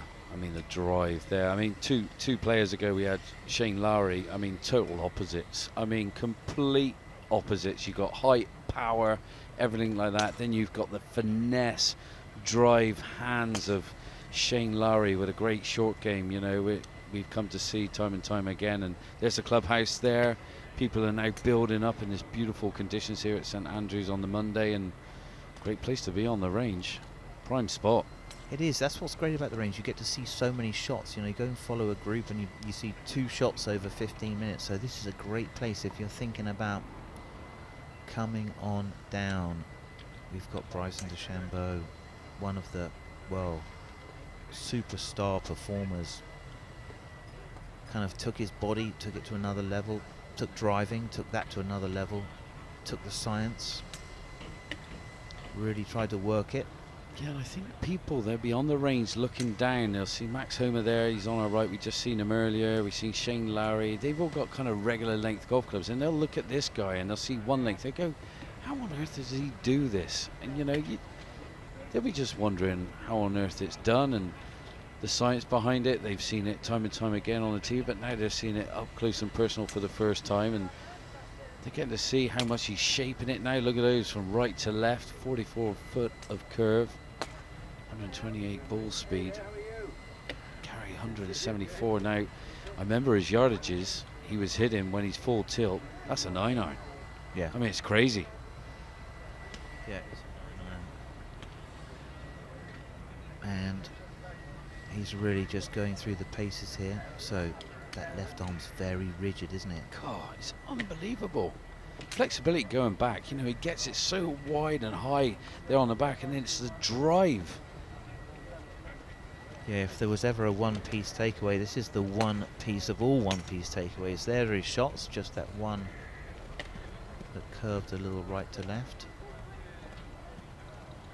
So it'd be interesting to see as he keeps himself moving through his clubs. That's a 9-iron 180. 180 carry 9-iron. It's unbelievable, isn't and it? 120 launch. That's the thing. If you actually go onto the driving range and you watch him, unless you get used to it, you'll never see his shots, right? So you'll never see his driver because it launches so high, right? And it's 140 apex. You, like, unless you get used to it, you'll never see it. So it is amazing. And I mean, you know, where was it? Brookline, he came onto the driving range and Rory Mcroy's got the longest carry and he just walks on and it's at 25 yards further. So see if we can figure out what he changed to. It's hard, clubs are all the same length.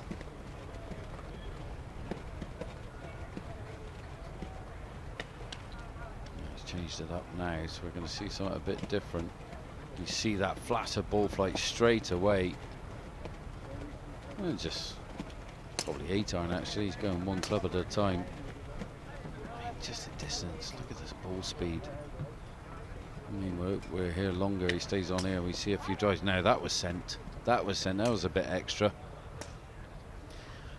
And look the at the height. 140 feet. So that's as high as we've seen anyone. So PGA Tour average would be about 90 feet, just to give you an idea. So 90 feet's kind of your average, right? Oh.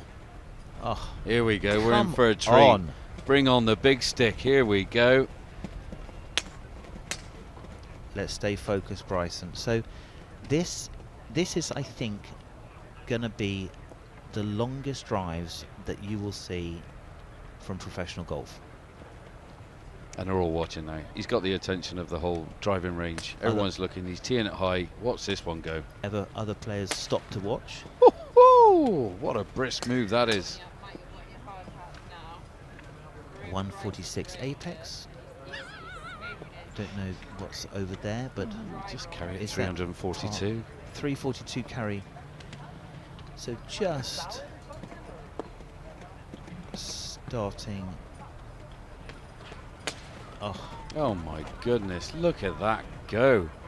I mean, look at it. Now, where's that coming down? That's the fence. I'm just wondering if we're safe here because we're in the TV compound. I like that. Yeah. Right? Yeah. It's an aerial assault. Look at this. Can he get to 200? He has done it before. You do it. I mean, this is look, frozen rope. And this one, just a little bit of curve, pitching on the road. I mean, that's pretty much. Well, he can't hit that on the 18th. That will be in the clubhouse. This is as good as it gets. This is a driving machine. I mean, this is all the hard work. What it's come down to: driver, driver, driver, hitting it. I mean, yes, you're gonna spray it, hitting it that hard. You're gonna hit some real off the planet shots, but my goodness, can he overpower the golf course? But he's straight. Okay, there you go. Oh, that's awesome. There you go. So Dustin Johnson, 319 carry. Rory, the Supremo, 323. Take a jump. Cameron Young, 348. Bryson DeChambeau on his 5th drive, just warming up. Crazy. I mean, that's a great stat to see on the range. And yeah, Bryson DeChambeau just dominating the top of the leaderboard on the longest carry on the range. But I mean, that's by a lot. That's not a couple of yards and wow, I just got you. That is like, I've got another level. 198 ball speed. That was a little bit more shut face. Ooh, look at this. 143. There's your bounce. 400 and what yards? Do you think we're going to see a 200? Do you think we're going to see one? Well, the 198. Here we go. He's smiling. I reckon he's going to give it one. Here we go. Yeah. Here we go. Put in a bit of. No, he's seen the TopTracer. He knows what we're doing. That's it. Oh, no, we mishit it. Give me another one. Yeah. That wasn't it. Oh, there we go. It's cheeky, that, isn't it? It is cheeky. I mean, that's pitching within a couple of yards of one another. I mean, that's unbelievable hitting. He's accurate, and he'll take that club out. He'll give that he'll ride that out. Come on. 200. Oh, yes. 196 hit too low on the face. Wow, that's an absolute rocket. Yeah, it's amazing how he hovers the club as well, though, Bryson. You see him, he's just, I mean, he's hovering it a good inch and a half off the ground. Yeah, probably got like a 6-degree loft driver and trying to hit it like 5 up. Oh, there we go. First time you put it on 199. the ground. Come on, Bryson. Put in a bit of effort, mate. You could do it. Put your back into it. Come on. That's the song we need to. Well, there's ZZ Top right there having a look. Oh, dear. 190. Oh, there you go. He's tucking in the right elbow there. What's that going to give him, Simon? Yeah, maybe just feels as though that kind of gets in the right slot going back. Oh. Oh, there we go. Oh, he didn't like that. A bit of slippage with the right foot there. Yeah. So a lot of practice goes on. I mean, there's a lot of people beating balls, finding something. Man, it's still gone miles. Look at that. Okay. 350 carry. 200. We're looking for 200 ball speed and 350 carry. Come on.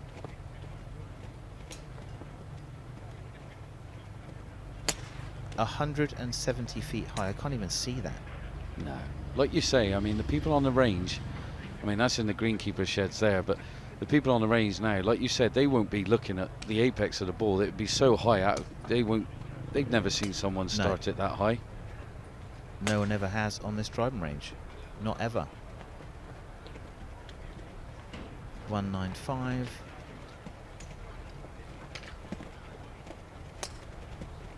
.346. Disappointing, John. Disappointed. Yeah, but then saying that, the competitiveness of Bryson DeChambeau, he's going to get there, and he's saying, do you know what, I'm not leaving until I hit one over 200. I'm telling you, I think he's just changed the playlist. Do you reckon? Yeah, yeah. I think now I can see this. Bit of Prodigy? No, I'm thinking he's just rebooted the start of Thunderstruck, AC/DC live. Come on. But that is quite rhythmical, isn't it? And it's not like great balance as well, Simon. I mean, that's great balance.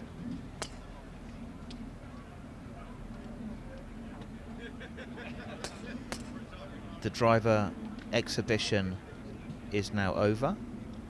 What were the stats? Let me have a look. Thinking maybe one protein shake too little. That was one of the things he said about the food. He just couldn't keep eating the calories, so he's not on the same massive building process that he was. No, and you can't blame him for that. I mean, it's he did it for a reason, bulked up, and now he's kind of found his kind of happy place, I think, with his body. And he can't push yourself too much. You know, injuries will come, and he's been fraught with them recently. So he's got to calm it down. He's got to play within himself. That last drive he just hit 327. That's 20 yards shorter than the bigger ones that we've seen, and he hit a nice one. He was in good balance. I think that's his kind of regular shot he likes to play.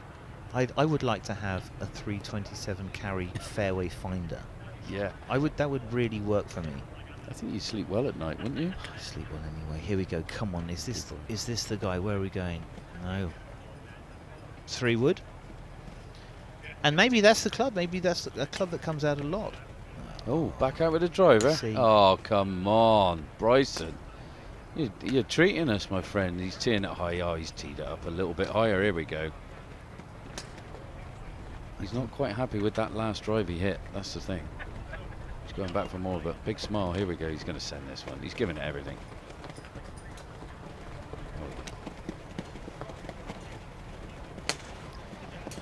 Yeah, when the range stops to watch you hit.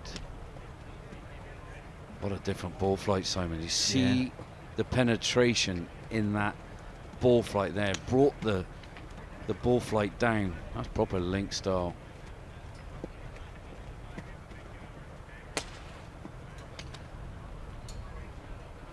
.190. Call that a bit out of the hill. Miss there. It, yeah.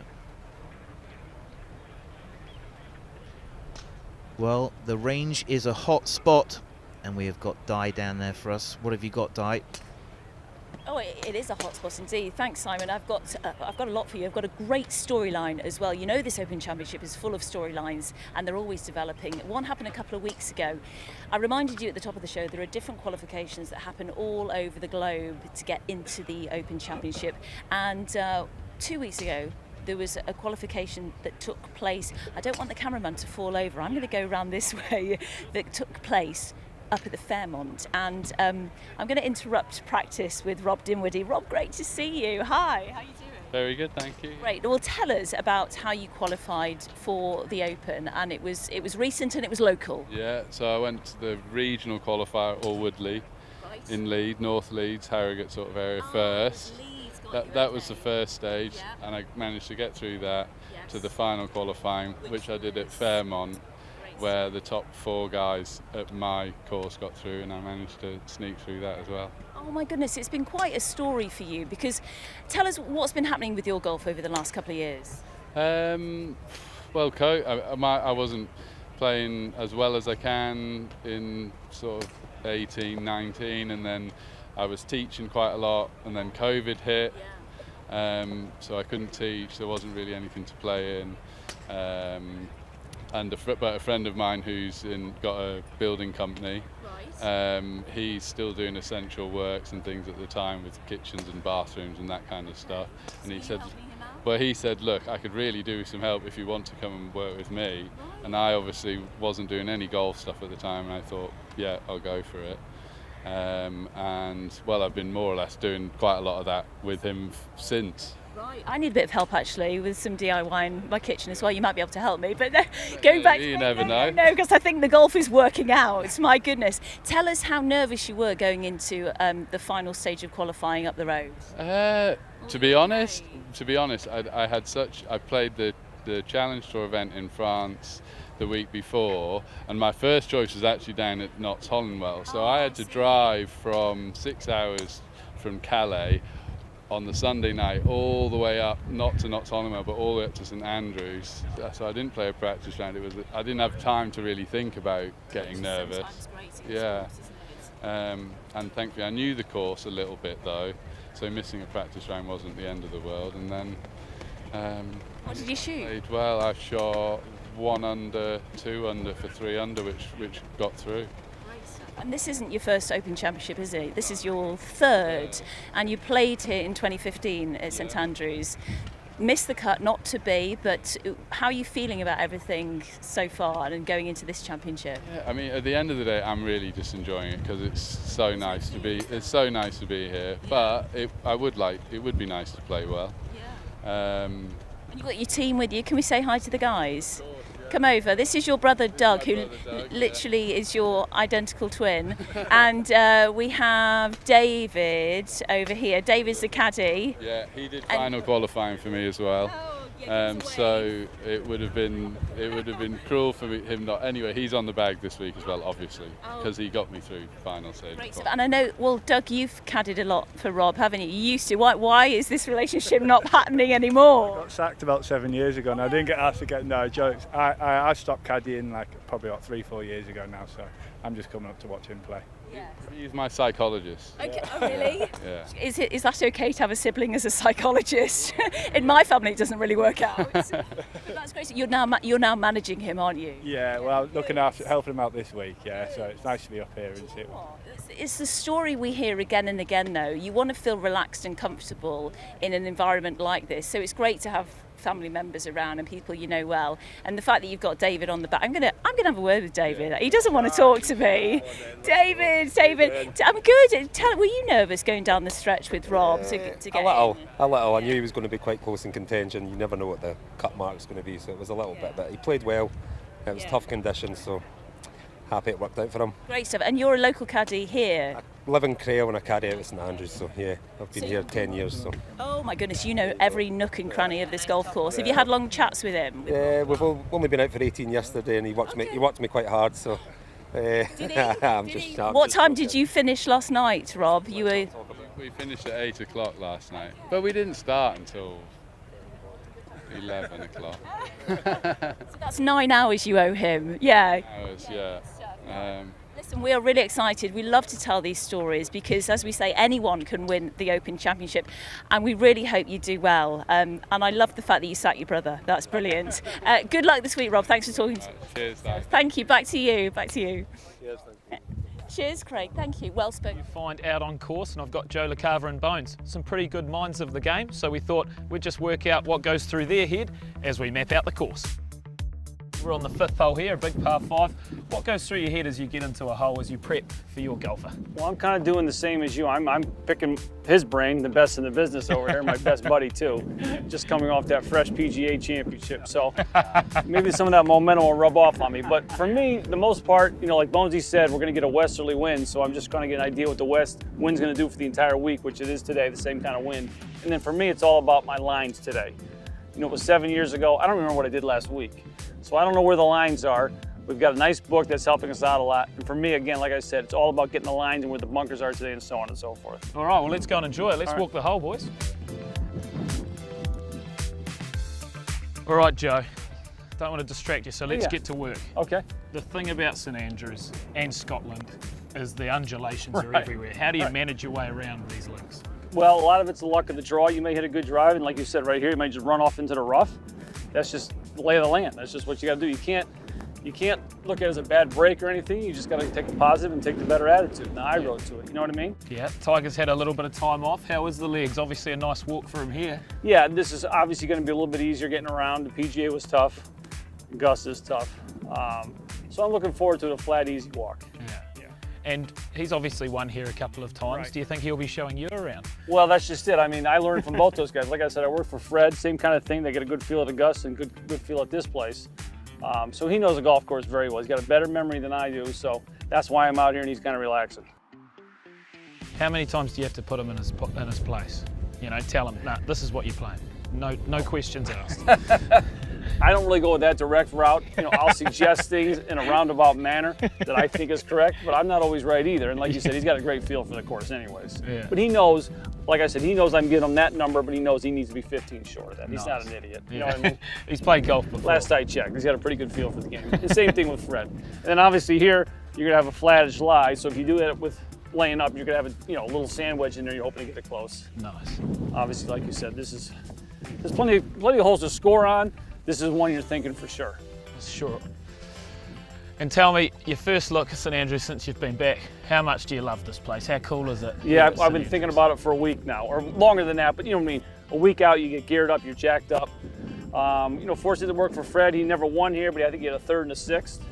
So good vibes in terms of that. And then a couple Dunhill Links Cups that Fred was on teams that won. So you always have good memories, and this is the spot you kind of, as a caddy, you want to win anywhere. Trust me, it's not that easy, but you want your guy to win here more than any other place. Can you and Tiger Woods win the 150th? Of course, that's a no-brainer. We wouldn't be here if we couldn't. All right, well, we'd love to see it. All right, Joe, sounds good. Thank you very much for All your right, time thanks, guys. and your knowledge. You got it. I don't know how Great much stuff. knowledge I provided, but it was fun to do.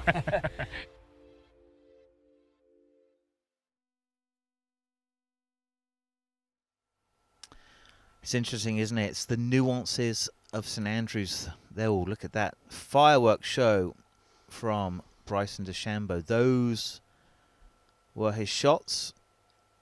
Interesting, isn't it? Look at that. 349 longest carry, John Morgan.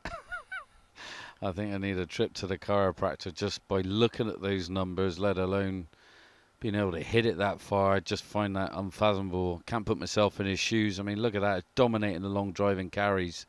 I mean, he's just hogging it there. 349, the longest out of them all, bunched up at 347. I was pretty interested to see how kind of accurate he was. Lovely to see Joe LaCava there out on the golf course and, yeah, giving his insight to Tiger Woods, the mighty man himself, and just saying, yeah, we're here to win it. You know, Tiger Woods doesn't turn up for second place. Of course he doesn't. It's not in his nature. It is not in his nature. Tiger Woods, still the man. He is the needle. It was amazing to watch that JP McManus Pro-Am and just the nuances out on the golf course. Joey LaCava and Bones out there. So head back to the driving range. Just going to have to see who we've got down there. So part of the Mollywood, the amazing Ryder Cup partnership. Tommy Fleetwood with Francesco Molinari. He's been playing pretty well. He would have been pleased last week. Oh, he had a good result last week at the Scottish Open at the Renaissance, and I was loving that little chat that I just done with my man Robert Dinwiddie there. What a journey that was, right up to the top of Scotland from Calais. Ridiculous. And just see our friend peeking his head through the door, Josh Antman. And yeah, just I mean, this is a lovely golf swing. I like his golf swing, I really do. You know, the Sean off follow through makes me think he's always trying to flight the ball down. Works the ball so well. He's got a very relaxed atmosphere. He takes the punches very well. You know, the grind of a golf tournament and the bad shots. He takes them on the chin.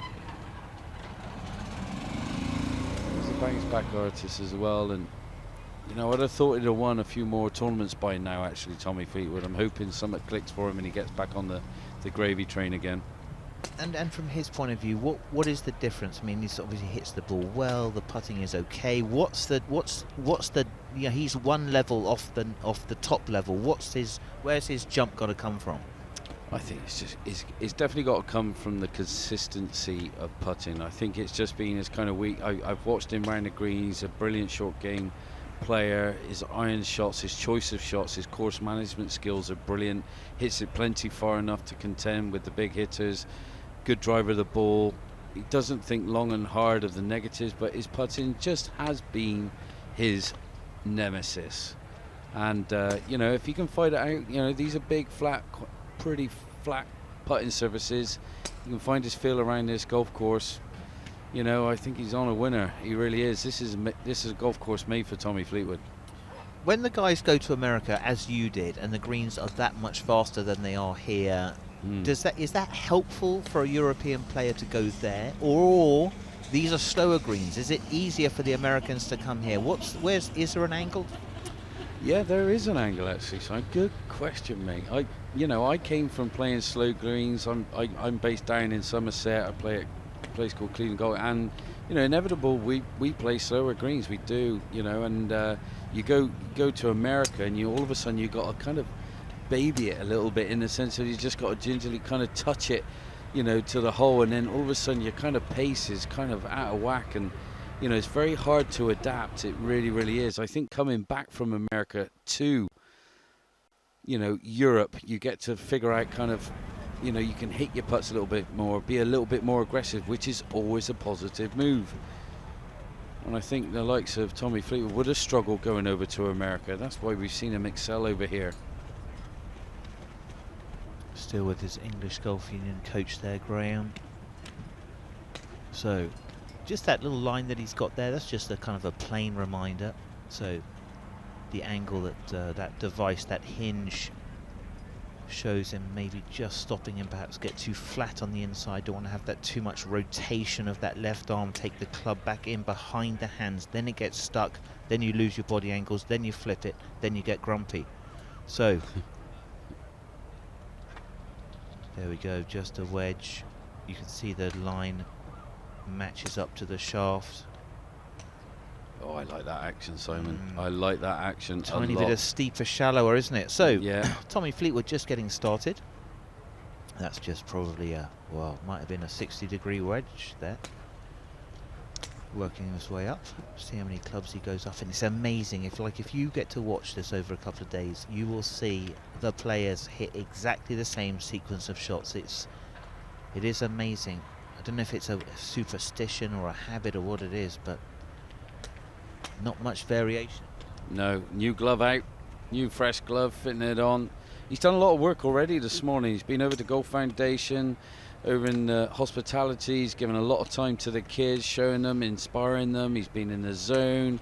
He's, he is full on committed, loves to see the youth coming through. I mean, honestly, a credit to our sport, and he's on the range here, and he'll have a big following.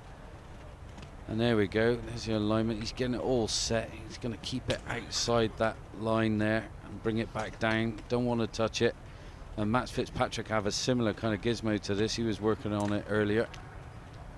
Yeah, so, if you ever have the question, do tour players work on their techniques at massive tournaments, the most massive tournament? They certainly do on Monday morning. We've seen lots of guys working on drills. And it's more than just passing the time, it's creating a habit. Yeah, that's the point, creating a habit, feeling comfortable. You're working in a move, and then it becomes second nature. That's the trick. That is the trick. And you see that one take off there. 121 miles per hour ball speed, 182. I think he's probably just leaning into a nice 7 there, would you say? Yeah, 7 or an 8 iron, isn't it? So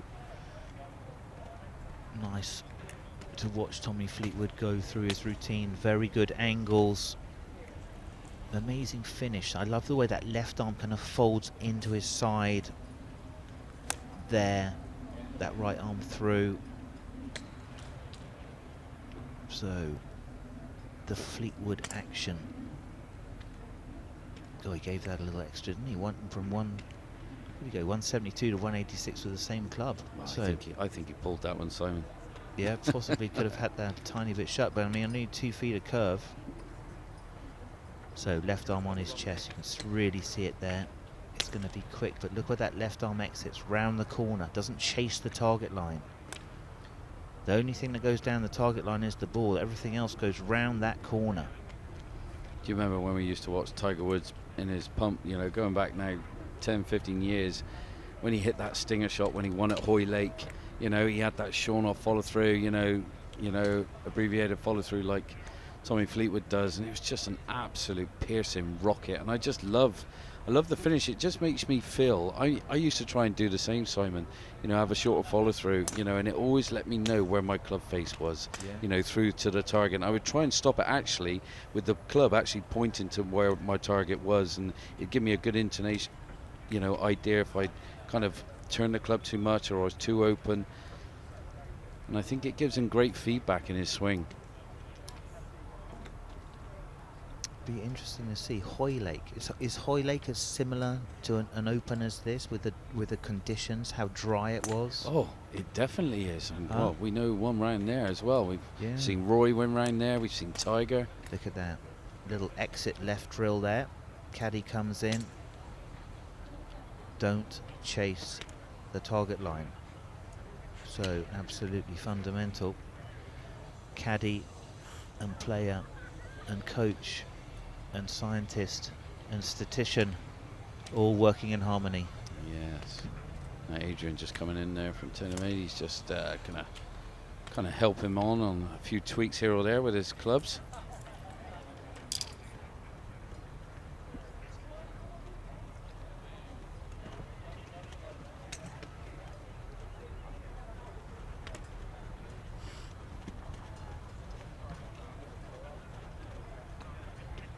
Is there just putting the club on his left hand side, just calming down the body movement and the arms.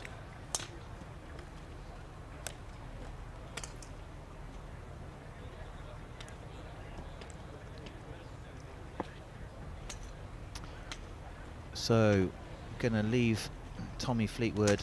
Now, it was an interesting competition. Our own Iona Stevens, who's awesome at golf, had a competition against Rick Shields on the 17th. Let's join the action. Go, and then go, and then go. Oh!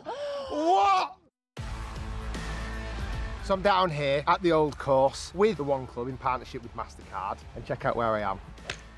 Welcome to the Skyline Challenge on the roof of the Old Course Hotel. Now, a challenge wouldn't be the same without a challenger, so I've asked Iona Stephen to join me on the roof. The rules are simple: 10 shots each. Nearest the pin wins the challenge. It's 190 yards, but with a bit of downhill, it's going to play less because obviously we're so elevated. Yeah. I think ladies first. You think? That's very gentlemanly of you. Thank you. No problem at all. So you're going to use yellow balls. I'll use the white ones. Okay, it's not an easy shot, this, Rick, and that wind feels like it's kind of swirling around. It's not helping as much as I'd hoped it was. No. Right, we'll play well. Enjoy it. This is a once-in-a-lifetime opportunity. It certainly is. So let's hit some good shots. Oh, that is so good.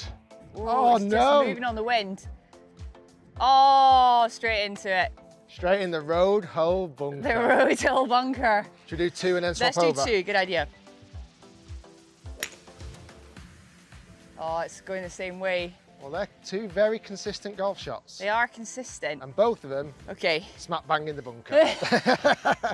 Did you ever think you'd be hitting balls off the roof of the Old Course Hotel? You know, it's one of those shots that you kind of look around and you think, I'd love to hit a shot from there. Never actually thinking you're going to get a chance to do it. Here we are. Oh, I might have joined you in the bunker. It's got bunker written all over it. Traditionally, this is the hardest par 4 in golf. I'm not sure if this makes it harder or easier hitting your approach from up here. Stay there. Stay there.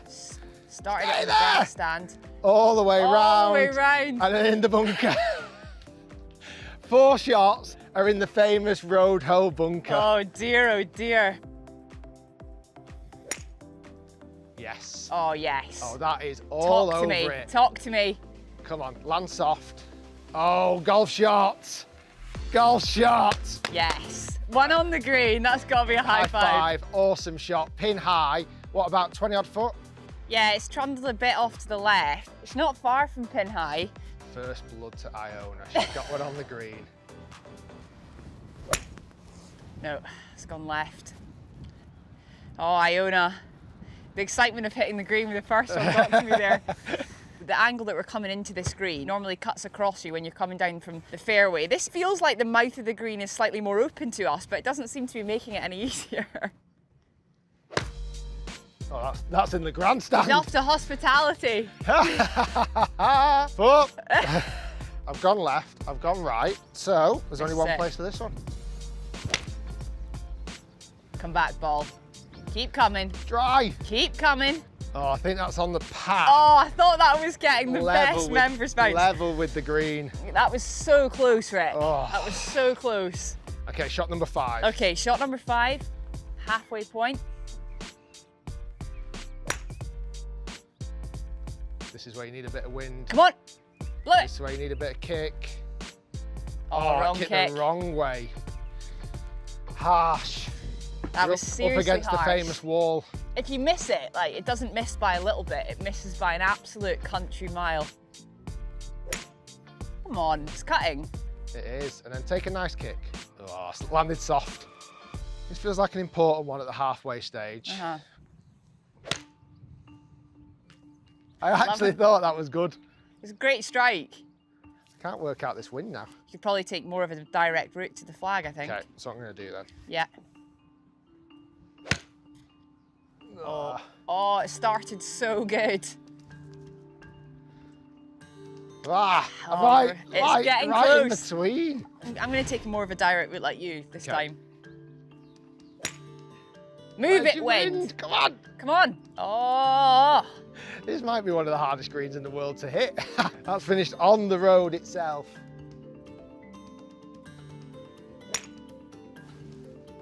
It's exactly where I want to hit it. It's not moving an inch. Those two shots have literally finished right next to each other on the road. Right, come on. Really good golf shot. Yes. Oh, be good. Come on. Go Hold on. your line. Clear that first bit. And go, and go, and then go, get and in then go, hole. and then go. Oh! What? Oh my gosh! I thought that was nothing but net. What? What a shot. That literally must have skirted past the front of the hole. Confidence is up now. Come on. It's going to take some beating. And then I put one back in the grandstand. Back to the hospitality, perfect. Back to reality. I'm feeling the pressure, Rick, I certainly am. This is where you could pull out a Hollywood finish. I want it, I really want it. Stay there, ball. Back to where I started. Oh, it's hopped over. It did, you got a lucky hop over the road hole bunker. Yeah, it's a bit long, that. Come The on, last final ball. shot. Let's hit a great one. Oh, come on. Beautiful little cut. Come on. Be lucky. Come on. Be lucky. Yes. Be lucky. Move left. Oh. Oh. Can't believe it. Lines. Oh, Oh. my goodness. Just needed a little kick to the left, and that was coming round like a treat. Oh, it's so frustrating. Couple of victory lap shots, hopefully, here. Whoa. That's a linked golf shot It's there, into the Iona. wind, yeah. Oh, I'll tell you what. That has worked an absolute treat. Thin it to win it. Thin to win, and it's not quite as good as your other one, but it's a bloody good golf We've shot. got 3 on the green at well least done. now. And Yeah. Right, the final one. It's been an unbelievable challenge. Oh, it could stay there. That bunker again. What an Well done. opportunity to Certainly stand is. and hit shots here from the top of the Old Course Hotel down to one of the most iconic holes in the world. Be able to tell our grandchildren about this one day. Amazing. The One Club is the Open's official free-to-join membership program. Sign up now for the latest content, for exclusive ticket access, and for all year-round offers and competitions.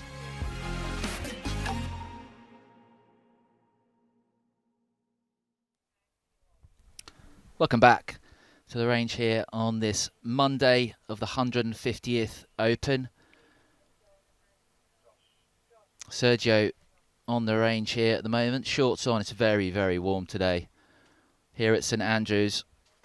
I'm joined by Peter Finch for this next hour of the range coverage.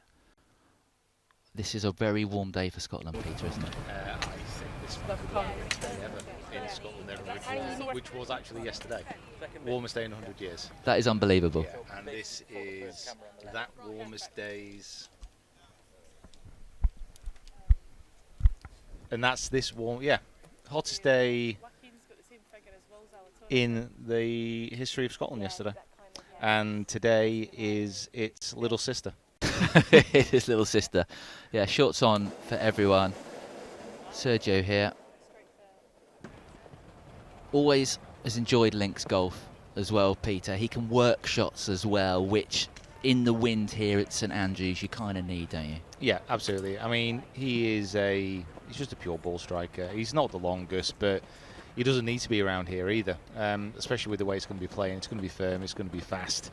You know, he's probably playing some little knockdown 3-wood shots here, just trying to get some chases going on.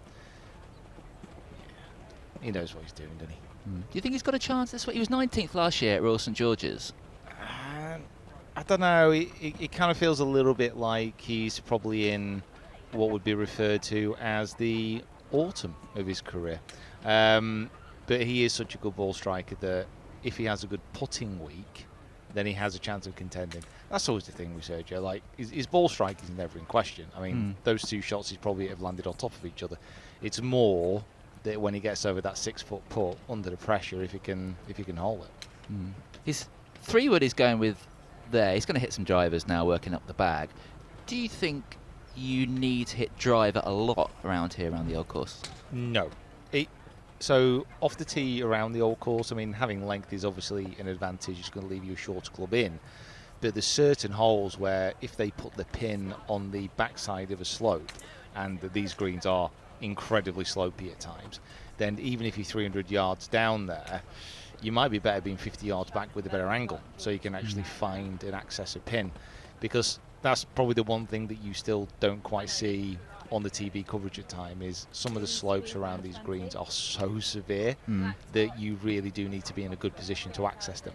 Even like a massive hit and player like a Bryson DeChambeau, even with a high towering wedge shot, if you hit the back of one of these downslopes on the green, it's going to be really hard to stop it if it carries on to be as sunny and as firm as this. It's so dry. I walked the course for a little bit yesterday, and some of the fairways are bone dry, aren't they? Yeah.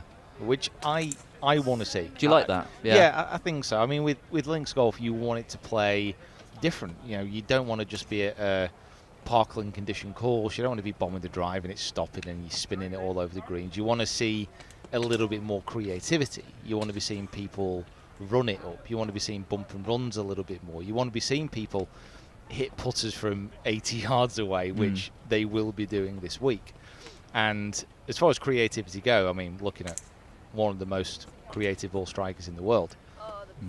293s at that. I mean, this is just one of his, just warming up here with his drive. So he's still long, Sergio. He's still long. Oh, yeah. I mean, in modern standards, that's the problem. I mean, this is the one thing you would say. Like, Sergio is not long in comparison to the longest players in the world. But if he teed it up next to you, I'd still back him. Yeah, I'd still back him. I did have a long drive against him once. He did beat me. So, you know, I can't really talk. Okay, let's step away from here and let's head down to Di Stewart on the range. Thank you very much, Josh. I'm delighted to be joined by Incy Mehmet, who's come straight from the Scottish Open. And Incy, you've got a magical, vision, because last year at the Open Championship, who did you pick pre the Open? Oh, I've got to be honest. I fancied something about Colin Morikawa. I remember watching him at the Scottish Open. That's a great He shout. struggled massively with his putting, so I don't know what was drawing me towards him, but I think it was very much his iron play that got me going at the time. This time last year, he was the best iron player on the tour, and I thought around the golf course that would get him through. Yeah. And hate to say it. And you've just been at the Scottish Open, and who did you pick at the start of the week? Well, we did this amazing. Zoom clubhouse thing, and there was something about Xander Schauffele as well, winning the Travellers. And also, finishing 10 under at JP McManus. I just thought, you said he's Xander. a man that's trending in the right direction. Here we go, and he won last week. That's absolutely brilliant. So who are you picking for the Open Championship this week? So many people in the audience can hear and put bets on. You've really put me on the spot now. I've not had that much time to think about it. Please don't take my word on this. Okay. Just looking around, I'm just thinking about St Andrews. You've got to be a creative player. I think a wealth of experience around a links golf course. And normally whoever wins the Open Championship at St Andrews, they're a full packaged player. They've got strengths in all departments of their game. They've got a smart, intelligent caddy on the bag. So that's kind of the type of person I'd be describing. I can't give you a name right now, but I'll have a little think about it. Maybe towards the end I'll let you know. Well, I will give you till the end of today to figure that one out. How about that? That's not fair at all, is it? So you've been here. Tell us about, just before we started walking, you came here in 2015 when the last Open Championship was held, won by Zach Johnson. And that year you played with the one and only Tiger Woods. Tell us about that experience. It was just incredible. I was an amateur at the time, and we had this full day with Tiger. It was a corporate event, and we started off in the gym. We had the opportunity to pick his brains, ask loads of questions, and the thing that really threw me was, it sounds like a no-brainer because he's the GOAT, right? Yeah. But he's so intelligent, and his memory is absolutely incredible. He remembers the design of a particular hole 16 years ago on the 8th specifically, and he can describe how different it's playing, wind direction, the club he hits. I don't think every player's like that. Yeah, there's a few players that are like that, but he knows exactly what he does, why he does it, and how he's going to improve it, and how he measures it. He's so precise and just so intelligent. And that's what really threw me. It's, well, this week he's been offering. Should we continue walking? See if Kevin, our cameraman, he's doing a marvellous job right now walking backwards. It's such a skill. Tiger's been giving a lot of his time to other players. We've seen over the last few days, I mean, he's been in Ireland playing with Rory Mcroy and, you know, offering him some words of wisdom, I should say. The same with Justin Thomas when they played yesterday. They had that 5-hour practice round. And shall I not walk any further? I'm going to stay round about here. Justin was saying, you know, he's got a wealth of knowledge, as you've alluded to, and it's great to pick the brains of a former champion. I mean, he's won here 2000 by 19 under par and 2005 as well. So it would make perfect sense if you have the opportunity to speak to him and get any advice. I mean, Jack Nicklaus is the last player to win back-to-back at St Andrews. I mean, you've got two legends, greatest of all time, breaking that sort of record. I think that's incredibly valuable. Not many people can say that they're great buddies with Tiger. I don't think every player has that luxury of being able to pick their brains and actually getting those answers off Tiger. Some players like to try and keep it to themselves. So overall, you know, Tiger's probably one of the best people to speak with. How do I play this hole? You know, what if the wind switches? How do I approach it this time round? How difficult can it get?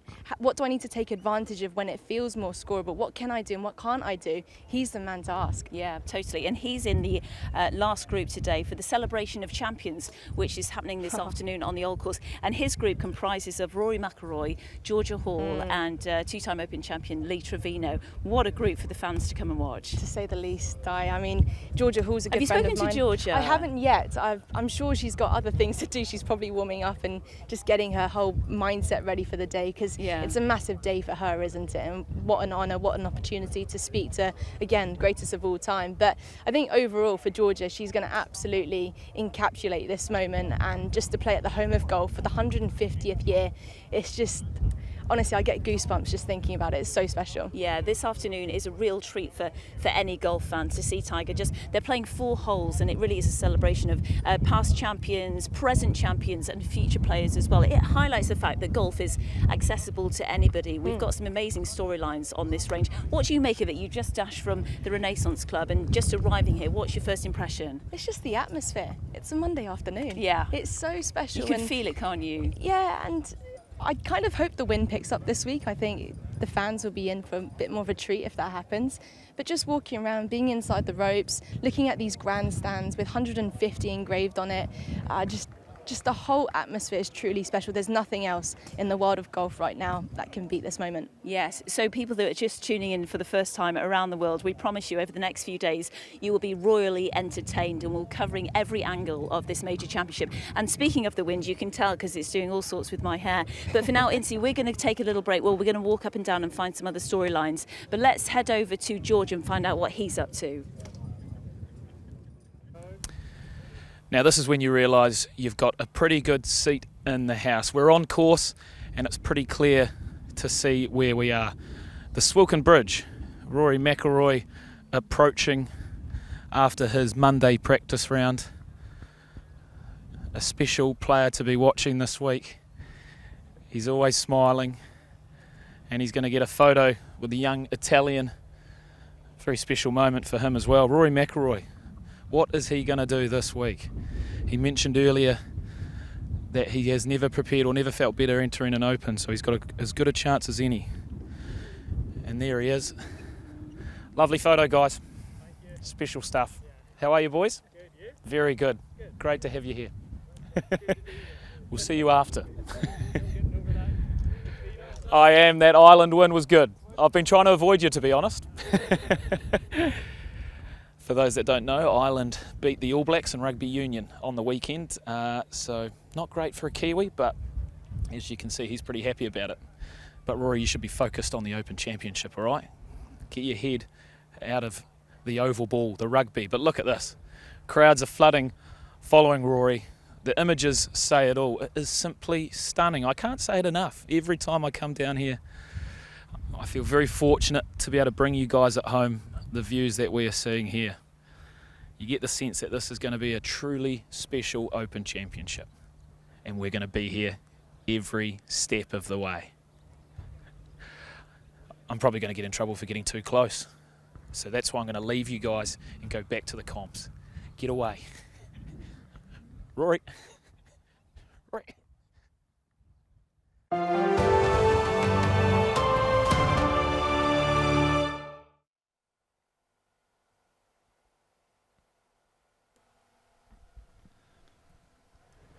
This place bathed in history. You can see how dry it is. Look over there. It's very, very dry. It's one of the putting greens here as well. Just one player at the moment, Peter, on that putting green. I know. Obviously grinding away. Maybe not too confident with his wedges, but you'll actually be seeing that a lot. I mean, the surrounds of the greens here, they're so short, they're so dry. There's not a lot of need at times to hit a wedge. And, you know, certainly with some of the putts, I cannot wait to see that first 120-foot putt drop. Yeah, Michael Phelps interested somewhere in that. A few ice cream vans as well. I think they're going to be busy this week. It's very hot. Things building up nicely for this 150th Open.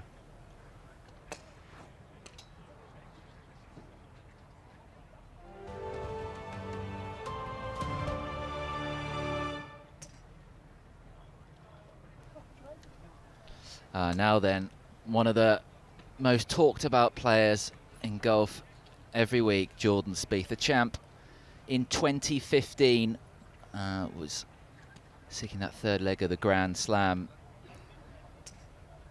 Going through a few swing changes, has been well known for the recent year or so. Mike Greller there, his caddy, always working hard. Mike Greller. Peter, what do you make of Jordan at the moment, where he is? He played well at the Scottish Open last week. He did, yeah. Seems to be finding a little bit of form, and then just has a bit of a funky round every now and again. Just not exactly throws it away, but just falls out of contention. I don't think he's back to his best. But this course, he has got a history. I was here when he was in contention with Zach 2015, Johnson. yeah. Just ended up falling away, but he's one of those players who will excite the crowd. You know, he is box office. He's somebody who people want to see up there challenging because he shows his emotions. He's pretty much an open book, and that's why the fans love it. Yeah, I think I might have said he won in 2015. He obviously did not. He won at Royal Birkdale. As you said, he was fourth in 2015. There's nothing wrong with wishful thinking. He's obviously a favourite of yours. Oh, he is one of my favourites. You know, I'm never held back in saying how he's box office. That's why he is. Yeah, you know, 100%. Apart from maybe Tiger, Rory, Spieth brings in the fans. He does things that other players can't. Yeah, he does. I mean, as far as the ball striker goes, you know, he, especially with his wedges and his irons, he is absolutely top draw. A lot of his struggles do tend to be off the tee. And then he did have that purple patch with his putter where he was holing everything. Like, from his putting stats from 20 to 40 feet were obscene. And it was always going to be hard to keep that up. So I think what he's been doing, he's been working a lot there with Cameron McCormack, just trying to bring a lot of the other parts of his game up to the standard of his putting, which is obviously quite hard to do. Oh, well. When you are that good at an aspect of the game and you are trying to bring everything else up to match, it is difficult and it does take time. And we do forget, he's still young. Yeah, exactly. He has been around for a long time now, but he is still a young player. Very true. He's got an unbelievable Open record 8 appearances, a win, and 3 other top 10s. He just loves. He said it already. I think last week. He absolutely loves links golf in Scotland. Yeah, but he's got a lot of attributes which make him good, like ball striking with his irons and his wedges. He just compresses it, squeezes it out.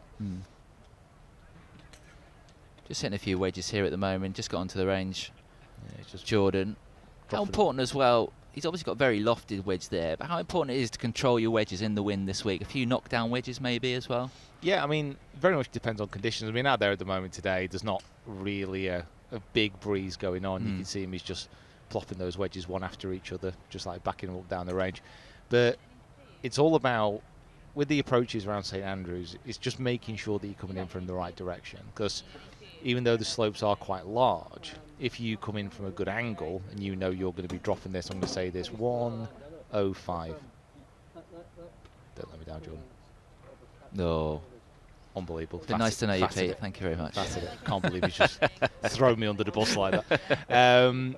If you are able to control your pitching distances, you can kind of estimate how much it's going to roll out. So you will be able to access those flags. He doesn't launch his wedges like miles up into the air. He's not like a Rory, and he can control the spin a little bit better. There you go, 105. I was on too. Oh, there you go. Very close. We're on a delay. It was his 105 swing. I saw it. Yeah. Do you think Jordan likes linked golf so much because he has to think? You have to be creative. You have to think around links courses. Yeah, you've got to be. You've got to be creative, and like I said, with his wedges, with his irons, the way he attacks the ball, his attack angle is quite a long way down, so it does favour that squeezy type of impact. Like Billy Horschel next to me is another one who will probably do quite well this week. Billy Horschel playing very well at the moment, playing some good golf. I think Scotty Scheffler's just out of shot here as well. I think he's a pretty good golfer as well. He's not bad at all. Yeah, he struggled last week at Renaissance. Won't have played obviously much links golf. We'll give him a week off. Yeah, but he came 8th last year, Scheffler. We'll give him a week off. We'll give him a week off. But yeah, Jordan will be here. He'll be practicing very hard for the next hour or so. What do you think of this technique he's got? A bit like Adrian Meronk. Adrian Meronk's got something very similar. He stops at the top of the backswing. Yeah, it's more of a drill swing for Jordan. It's just that change of direction that he's just trying to get the feeling of. There's also double launch monitoring out there as well. Look at all those TrackMans. It's like a field of pumpkins, isn't it? You got those, and then he's got the GC quad there in front of him. So he's going to be measuring their carry. So he'll be doing flat carry there that we can see there. He'll be monitoring that on the TrackMan, and then he'll have more of a closed data set coming from the quad.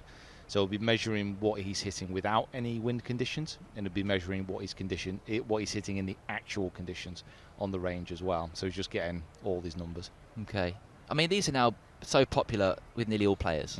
They're using them exclusively every week on the range. You hardly see a player without one now. Yeah, well, it's in professional sports, it's all about those extra levels. It's leveling up, and because the technology is a lot more understandable, it's a lot more accurate. As soon as players start using it, being successful, you see the benefits, other players pick it up, and before you know it, we're on the range at the Open with about £5 million worth of launch monitor technology littering the ground, and it's essential now. Like, you won't see a player without them because it's an essential piece of kit. I mean, Cameron McCormack there behind him is a very good coach. All Jordan will need to be doing is feeding back the information and the numbers that they're seeing, and then Cameron can suggest, all right, well, we need to swing a little bit more left, a little bit more right, less all-terrain, whatever it may be, just to get him absolutely dialed in. Do you think Jordan's going to do too much tweaking before Thursday here? I mean, you don't know because it's Jordan. No, to be honest, I don't think so. I think he's been going through the same swing changes now for a good 18 months. I think he's still working through them, but Jordan, for me, once he gets out on the course and once the shots are in front of him, once they're presented to him, once he's off the tee in many respects, like once he gets on the fairway and he knows the type of shot shape he needs to hit, the trajectory, that's when he becomes dangerous. Like if he finds fairways this week, he's going to compete. Yeah, left side of the fairways, you'll hear a lot, is the place to be here at St Andrews. All about pin positions. All about pin positions. Yeah. There's some holes where being on the left is okay, but then you won't be able to access some of the pins. Okay. I found that out to my detriment the first time I played it. I'll chug some water. Going to need a bit more of that. Jordan moving up the clubs, another wedge, probably a 52, something like that. We'll see the flat carry, yeah. So that would have been his sand wedge, is probably 54, I want to say. So if he's moving up, he'll be moving on to like a 50 maybe. Always his interesting grip with his left hand there. The finger completely off the grip. It's very bizarre to see, but it obviously works for Jordan. Yeah, I mean, his grip and the way that he operates through impact, it is a little bit funky. He's got a little bit of a bow on there. His grip is what would be considered weak. So, that should open up the face, but then he bows his left hand, so he like flexes it backwards towards his forearm, and when he keeps it there, that effectively shuts the face. And his turn through the ball, he controls the club face really well with his body, especially again with his wedges and his irons. I am a big fan of the way that he moves through impact with his wedges. Yeah, it's a strong aspect of his game. Wedge player, always has been. Around the greens as well. Magician. I seem to remember he might have 0 degrees of bounce on his wedges. There'll be. He used to. I think he used to. I don't know if he still does. I think a lot of it does depend on the condition. So when it's very firm like this, a lot of these players will grind quite a lot of that bounce angle off. They don't want to be seeing that leading edge of the club, going towards the middle of the ball. They want to be able to control that low point. They want to be able to get the club whipping underneath the ball. It's a little bit scary to actually look at when a wedge is like that, because it is so close to the ground. But obviously these guys are unreal at that kind of shot. Yeah, getting on the tour trucks before an event like this, like the sparks fly. Everyone's in there grinding them down. So for the meantime, let's get down to the open zone and let's join Henny Koyak, and she's being joined by a golfing legend. Dame Laura Davis joining me. Laura, how special is it here? Well, it's the one, isn't it? Winning a Claret Jug is amazing. Winning the Claret Jug at St Andrews, that's the ultimate. So you don't get that many chances as a pro. You'll only come to St Andrews 2, maybe 3 times if you're lucky. So, this is a big one for all of them. Is there a sense, do you feel, that the players know that? Is there an extra buzz and feeling around the practice area as everyone prepares ahead of the week starting? Yeah, I'd be surprised if they're not thinking about, if I'm playing well enough, number one, I could win the Open, and can I win it at St Andrews? So yeah, that will create its own little bit of extra special pressure, especially Sunday afternoon. What is your thoughts on the town and the feeling here, and just the fact that it is the 150th Open here at St Andrews? It's just an amazing place. Every time you come here, I just absolutely love it. I always say it's my favourite golf course in the world, and it's not just the layout of the golf course, it's everything. It's the clubhouse, it's the town, it's the the beach, it's the people. Like I heard you saying earlier, dogs walking on there on a Sunday, anything can happen. It's a jamboree out there, and then it turns into the ultimate golf challenge. So everything about it's brilliant. Yeah, and in terms of this golf course, aside from the history, what are some of the elements of it that you love and the challenge that you love here? Well, I think I just hope it's windy, because the course is in such immaculate shape and these guys are so good. I'd hate to think of them going really low. So we need the wind up, and then it becomes a whole different beast. Hopefully one day it'll be low scoring with not that much wind, so they can really show what they can do around here. But we really want some chaos on the weekend, so hope the wind gets up. Yeah, I forget that you absolutely love the chaos of it. Love chaos. Is it the potential that you can putt off the green, you can putt into a bunker, you can get stuck in a pot bunker? What element of chaos is your favourite? Well, it's the bunkers, isn't it? That's the great thing. If you can keep out the bunkers, and they all know that, it's no great surprise. Keep out the bunkers and you've got a good chance of having steady golf. You can make your birdies if you're putting well on the week. The greens are unique. They're absolutely fabulous, but they're a different surface to most of these guys are used to. So yeah, keep out the bunkers and you'll always have a chance. Well, you will be stepping out onto the golf course later on today for the Champions celebration. But before you do that, we would like you to christen our 150 challenge, our own resident dame, to be the first person to take this on. This is you testing yourself to pitch it exactly at 150. 150, and I know how competitive you are, so I know how much you're going to want to get set off and start this challenge off on the perfect note. What club have you got? I've got a 7-iron. There's a bit of left to right wind. I thought I could get 8 there, but in practice, I had one practice shot, 138. So I'll go with a bit extra. Yep. Hopefully I don't flush it. I need a little bit off it, so we'll see. That's very honest of you to reveal that you had a practice. Well, just over there. Don't worry. So anyway, here we go. Okay.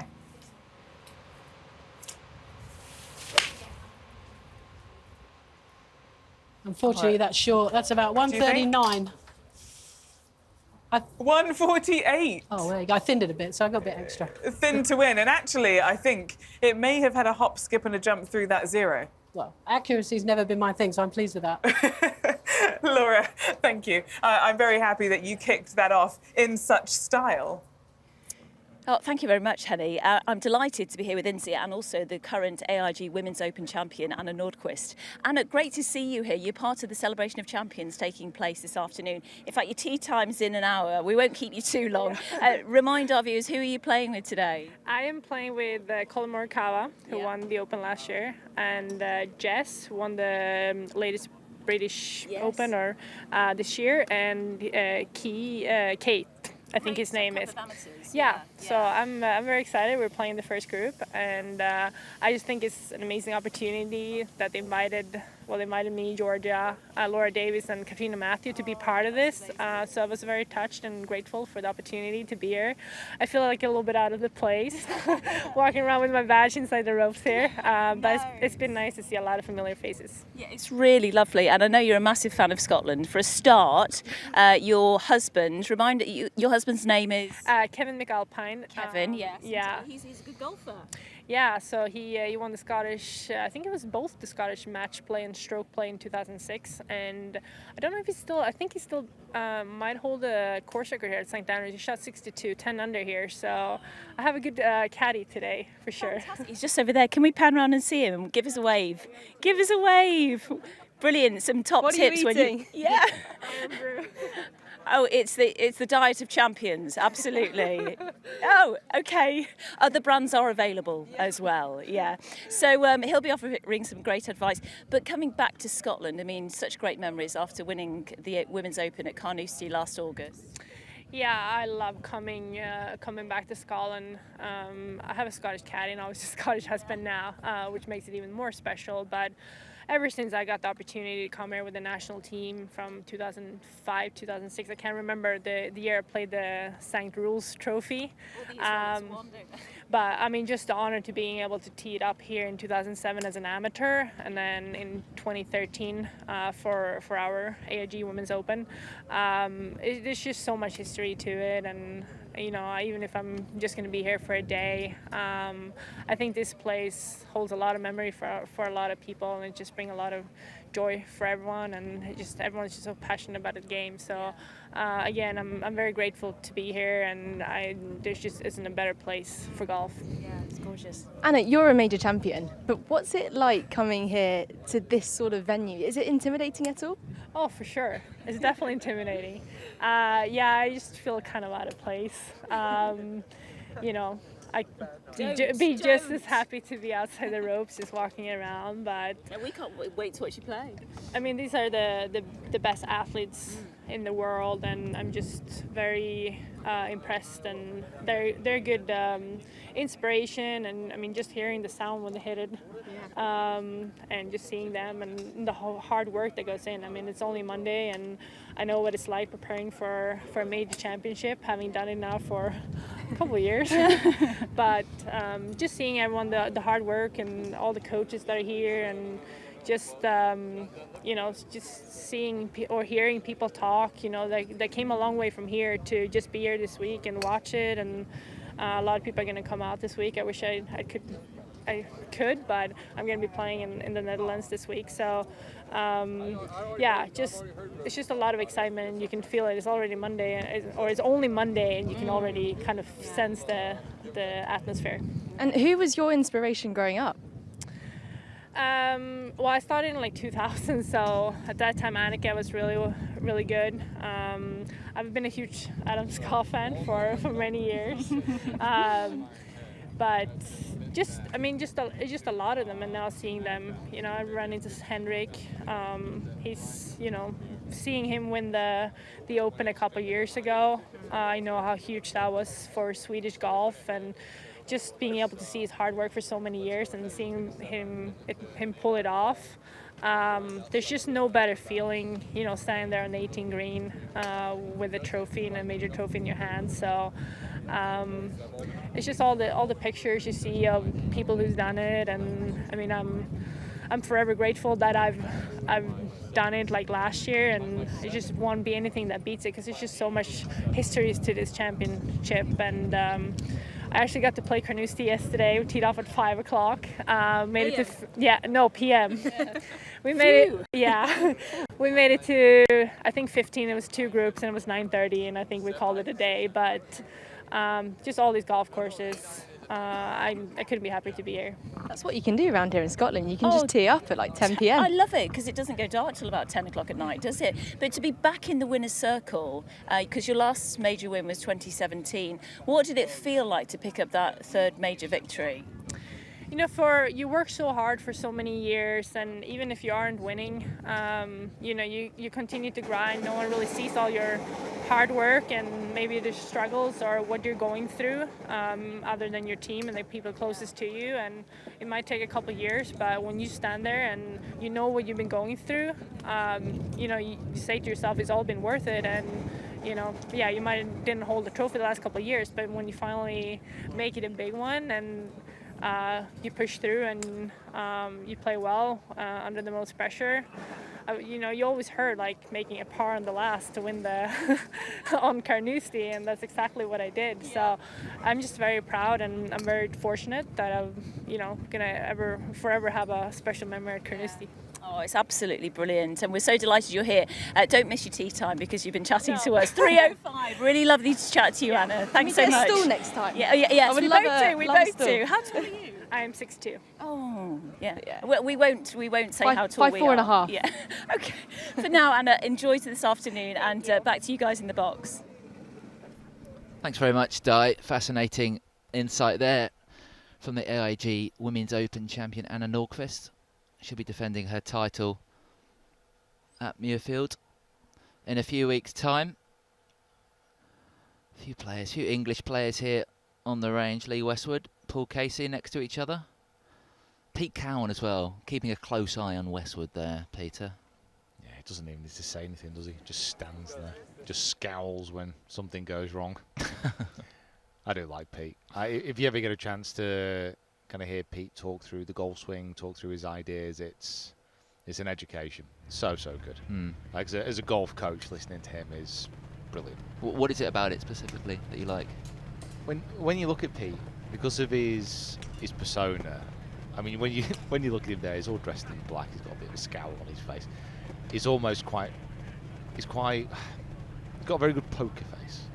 Like, it's quite hard to see behind the curtain, but the knowledge that he has is just absolutely immense. That's Pete smiling, by the way. Yeah, exactly. Yeah. He's happy with what's going on here. There he is. And he's been around the game now for so long. Like, he's just accrued so much information, and he's still going as well. That's the thing. He's still coaching the next generations, like him and his coaches. I know Mike Walker. He's coaching Max Fitzpatrick now as well. You know, the stable of players that they've got, of young English players that they've got, is fantastic.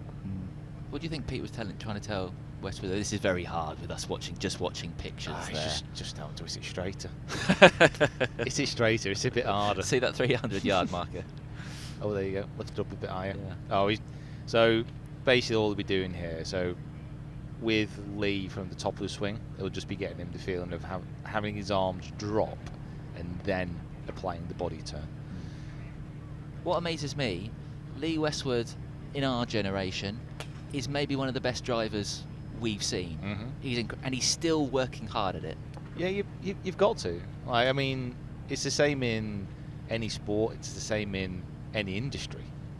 You know, I don't know which is the best analogy to use. Like, if you went in for surgery, pick apart your body. Me? Keep it clean. I'm going to go for my eyes. Your eyes? Damn, we're going serious. Okay. You went in for eye surgery with the best eye surgeon in the world, but he said, oh, he hadn't done an operation in 2 years. How comfortable would you feel? Yeah. Exactly. Okay. So there's your eye surgeon right there, grinding away. Although you probably wouldn't want your eye surgeon doing that either, would you?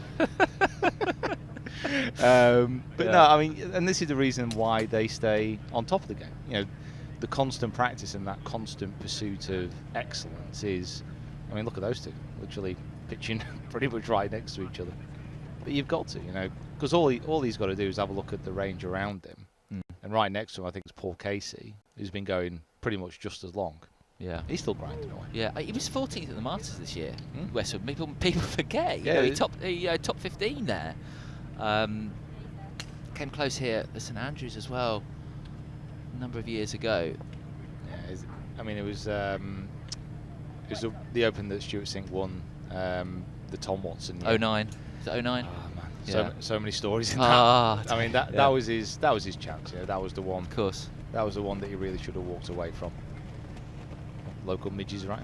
Yeah, there's a lot around here. So this morning they were everywhere. Just a little bit of it. There needs to be a little bit more breeze out there just to blow him away. Let's see if he's taking aim at the same target. See if he can trace it over. Yeah. Naturally a fader of the ball off the tee, Westwood. Tyrrell Hatton may have just turned up. Tyrrell. He's going to be teeing it up next door to him. Yeah, just a baby fade there. A little bit more carry on that one. A little bit low on the launch angle there. It's probably striking down a touch more, but still not bad, is it? Flat carry 288. I mean, that with, around 2,000 revs of spin, it's still going to be rolling out over 300 yards around here, so that'll do it nicely. Yeah. I mean, Paul Casey as well. One of the great drivers of European golf as well. Yeah, it's good to see him back. He's obviously struggled for about 6 months now, isn't it, with his back. You can see the differences there. For a man who's had a bad back, that's a good drive. Yeah, nearly 20 yards on Westwood. I mean, you can see there, he's got an extra 4 degrees of launch there. Apex is higher, more hang time through the air.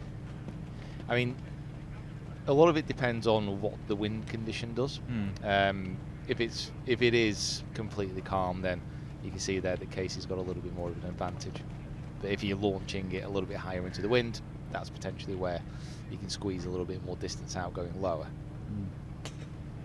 Oh, no. Westwood didn't like that one. It's over. Bets are off. Yeah. He's done it just as Pete Cowan's got away. Pete, where are you? Come back.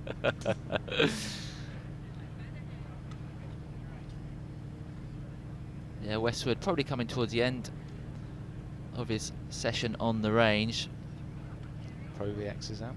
Isn't it good? They get all the balls they want. It's amazing, isn't it? Yeah. Just wander to the end. Have a basket of Pro V1s, please.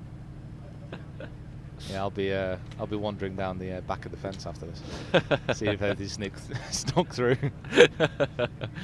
So you can scratch the practice off the balls. Be fine. Oh yeah, it's fine. So yeah, if you see me on the corner of a high street in St Andrews with a suspicious-looking plastic bag, got to leave Westwood's Pro VX. Westwood looks maybe a little bit unhappy. Maybe that's why he's working so much on his driver. I mean, ball speed there is going to be down a little bit for him. Flat carry also a little bit down. Lee still does swing it, probably 115, 118 miles an hour when he's nice and free. So, those numbers maybe are a little bit low. Not quite striking how he wants to. Yeah. Just working on a few things. It's so hot today as well that you don't want to tire yourself out too much on the range. There's plenty more days to come here. I mean, we were doing a little bit of work on the range yesterday, and Hideki Matsuyama was there, and he was there for hours. Was he? He was just grinding away, and you could see by the end of it, he was just knackered.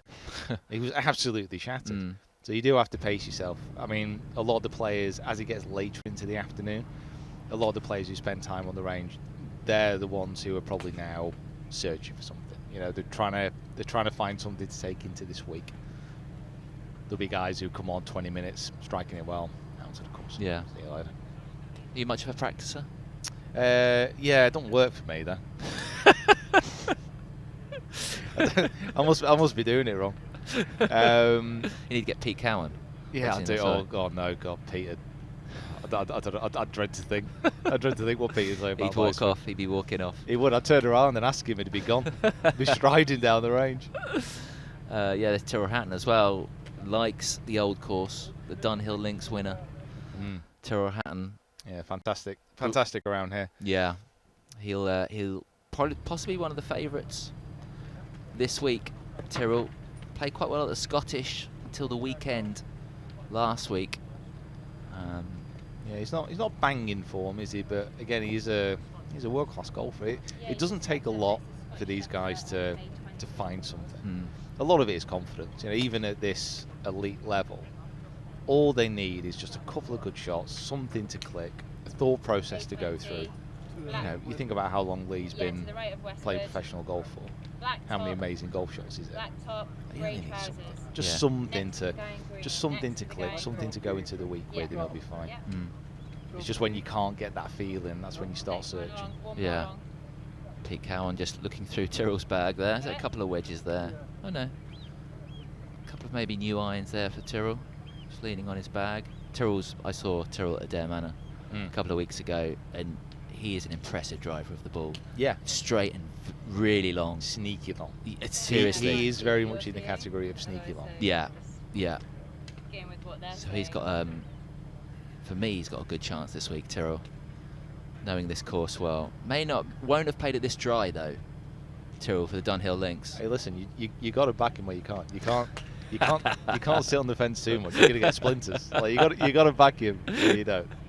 What's he going to do? What are we talking? Top 20, top 10? Oh, no, top 10 for me. Top 10? Yeah, maybe top 5. I really like him this week. Oh, crikey. Yeah, I really like him get this better week. all the time. I know, yeah. Hopefully lots of rain. So, I'm only joking it. I thought we always want to see it dry here. I think that's what we want for an Open Championship. We want to see a links course playing hard and fast. Definitely. I mean, all you really want from links, you want a mixture as well. Like, you want it to be hard, you want it to be fast, you want the wind to blow strong at least on one of the days, just to see him really be tested, because the old course is there for the taking at times when it's still. You need the wind to blow to bring some of the more kind of hefty, dangerous bunkers into play. And I mean, I want to see that. The fans want to see that. So hopefully the golf gods are listening and sending a 20-mile-an-hour stiff breeze on one of the days. Here we go. Two greats of the game at the moment. The world number one, Scotty Scheffler, and the defending Open champion, current holder of the Claret Jug, Collin Morikawa. Looks like they've just turned up. A few wedges to start their range session. I think Collin Morikawa's done what pretty much every single golfer who goes onto a grass range does on one of his first shots. Yeah. Fat. As soon as you turn up at a grass range, those first few wedges, you're like, hello, there we go. But you get it out of your system and you move on. That's it, yeah. I don't reckon Morikawa fats many wedges. No, got a feeling. I would say that's in the minority. Yeah. He's an interesting player at the moment because, you know, he's a world-class golfer who, by his own admission, like, he's not playing as good as he can do, and yet he's still up there. You know, he still had a chance. It's a sign of a world-class player. Still had a chance to win the US Open when, by his own admission, he was there with his C game. And he came into that week, I remember, where, because he's a natural fader of the ball, and he was drawing the ball, and him and his coach couldn't quite work out how to get it back to a fade. Yeah. And he just went, I'm going to go with it. He played great. Yeah. He only had one. He had one bad round as well. Like, without that round, if he'd managed to keep it together a little bit more, he would have been score-wise right up there with Fitzpatrick. So you can't write him out. I think with the way he's playing at the moment, he's got a chance if it's still. Okay. I think if the wind starts to blow and he doesn't have control over his ball flight, he's going to struggle. Okay. But if it's still, then yeah, he's going to got a right chance. Yeah. He's super impressive to watch, Morikawa, and Scheffler as well. What a 12 months that man has had. Like, he is on a heater. He's a very unassuming kind of player. He is. He's been so good for a couple of years. Then he got this breakthrough win, and then all of a sudden, wow, it's unbelievable. Like, no one could get close to him for a few weeks. And the tournaments that he's played in that he hasn't won, that's more down to him than other players, like having a few bad holes here and there. So if he's not contending this week, I mean, when you look at Scotty Scheffler, you do have to remember he is the number one player in the world. You kind of forget. You think about all the players who are there this week and you go through your favourites. A lot of people would not pick him, but he's got to be in everyone's reckoning now. Okay, meantime, let's get down to Di. She's on the range. Yeah, thanks, Josh. We found a pretty special place right here because behind us is the world #1 Scottish Scheffler. Next to him is Open champ Colin Morikawa, and then we have the 2017 Open Championship winner Jordan Spieth, who's just come straight from the Scottish Open, the Renaissance Club. So, Incy, this is one of the best views in golf, I would say.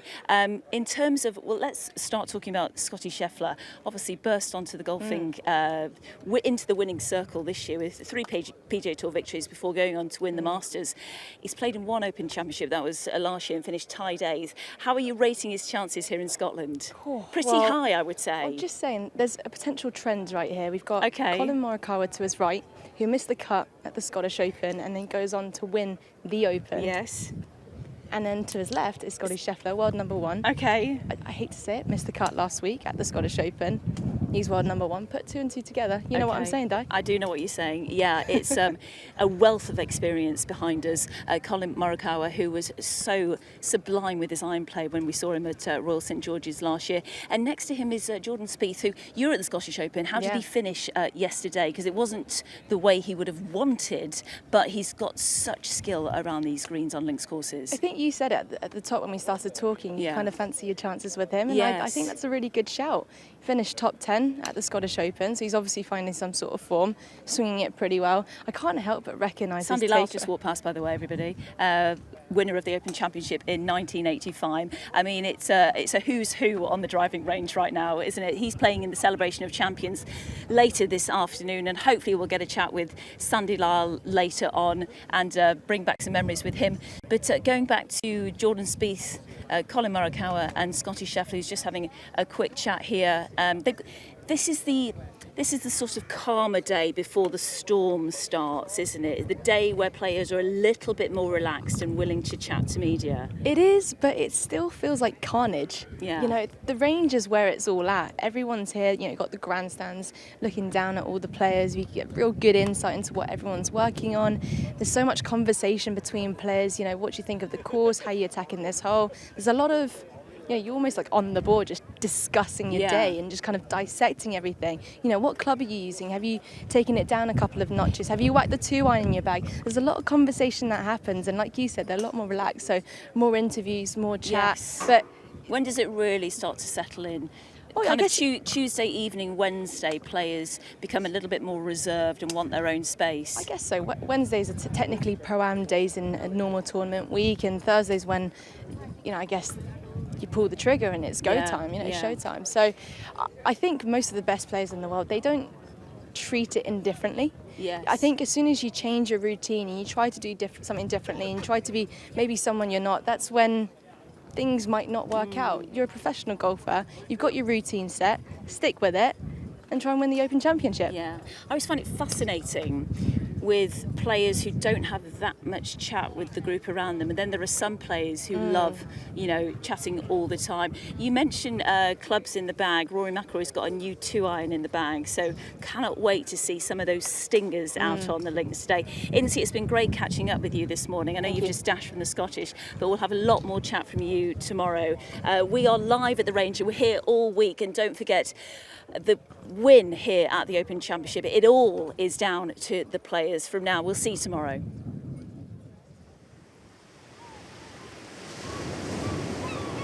Miserable round. I think he may be losing the golfing brain here. Didn't judge that well at all. But that was a poor one. I'm not sure this is right. This is going to be a day to remember for all the wrong reasons. No, this is a total mistake. Now that is bad. It is not the critic who counts. Not the man who points out how the strong man stumbles, or where the doer of deeds could have done them better.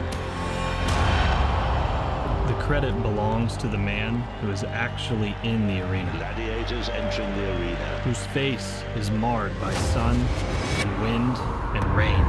It is brutal out there. Who strives valiantly.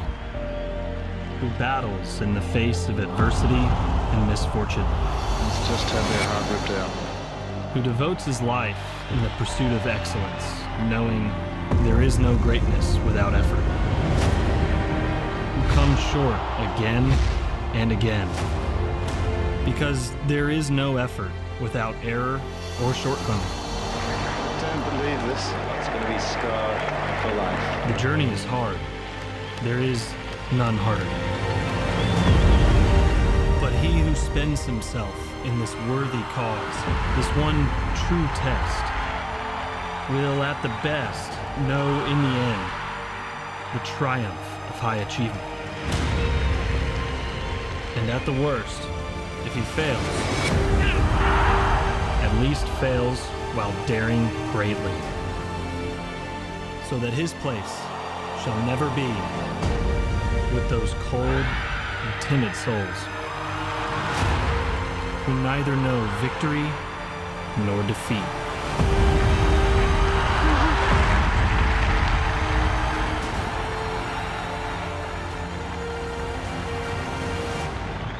Everything has led to this.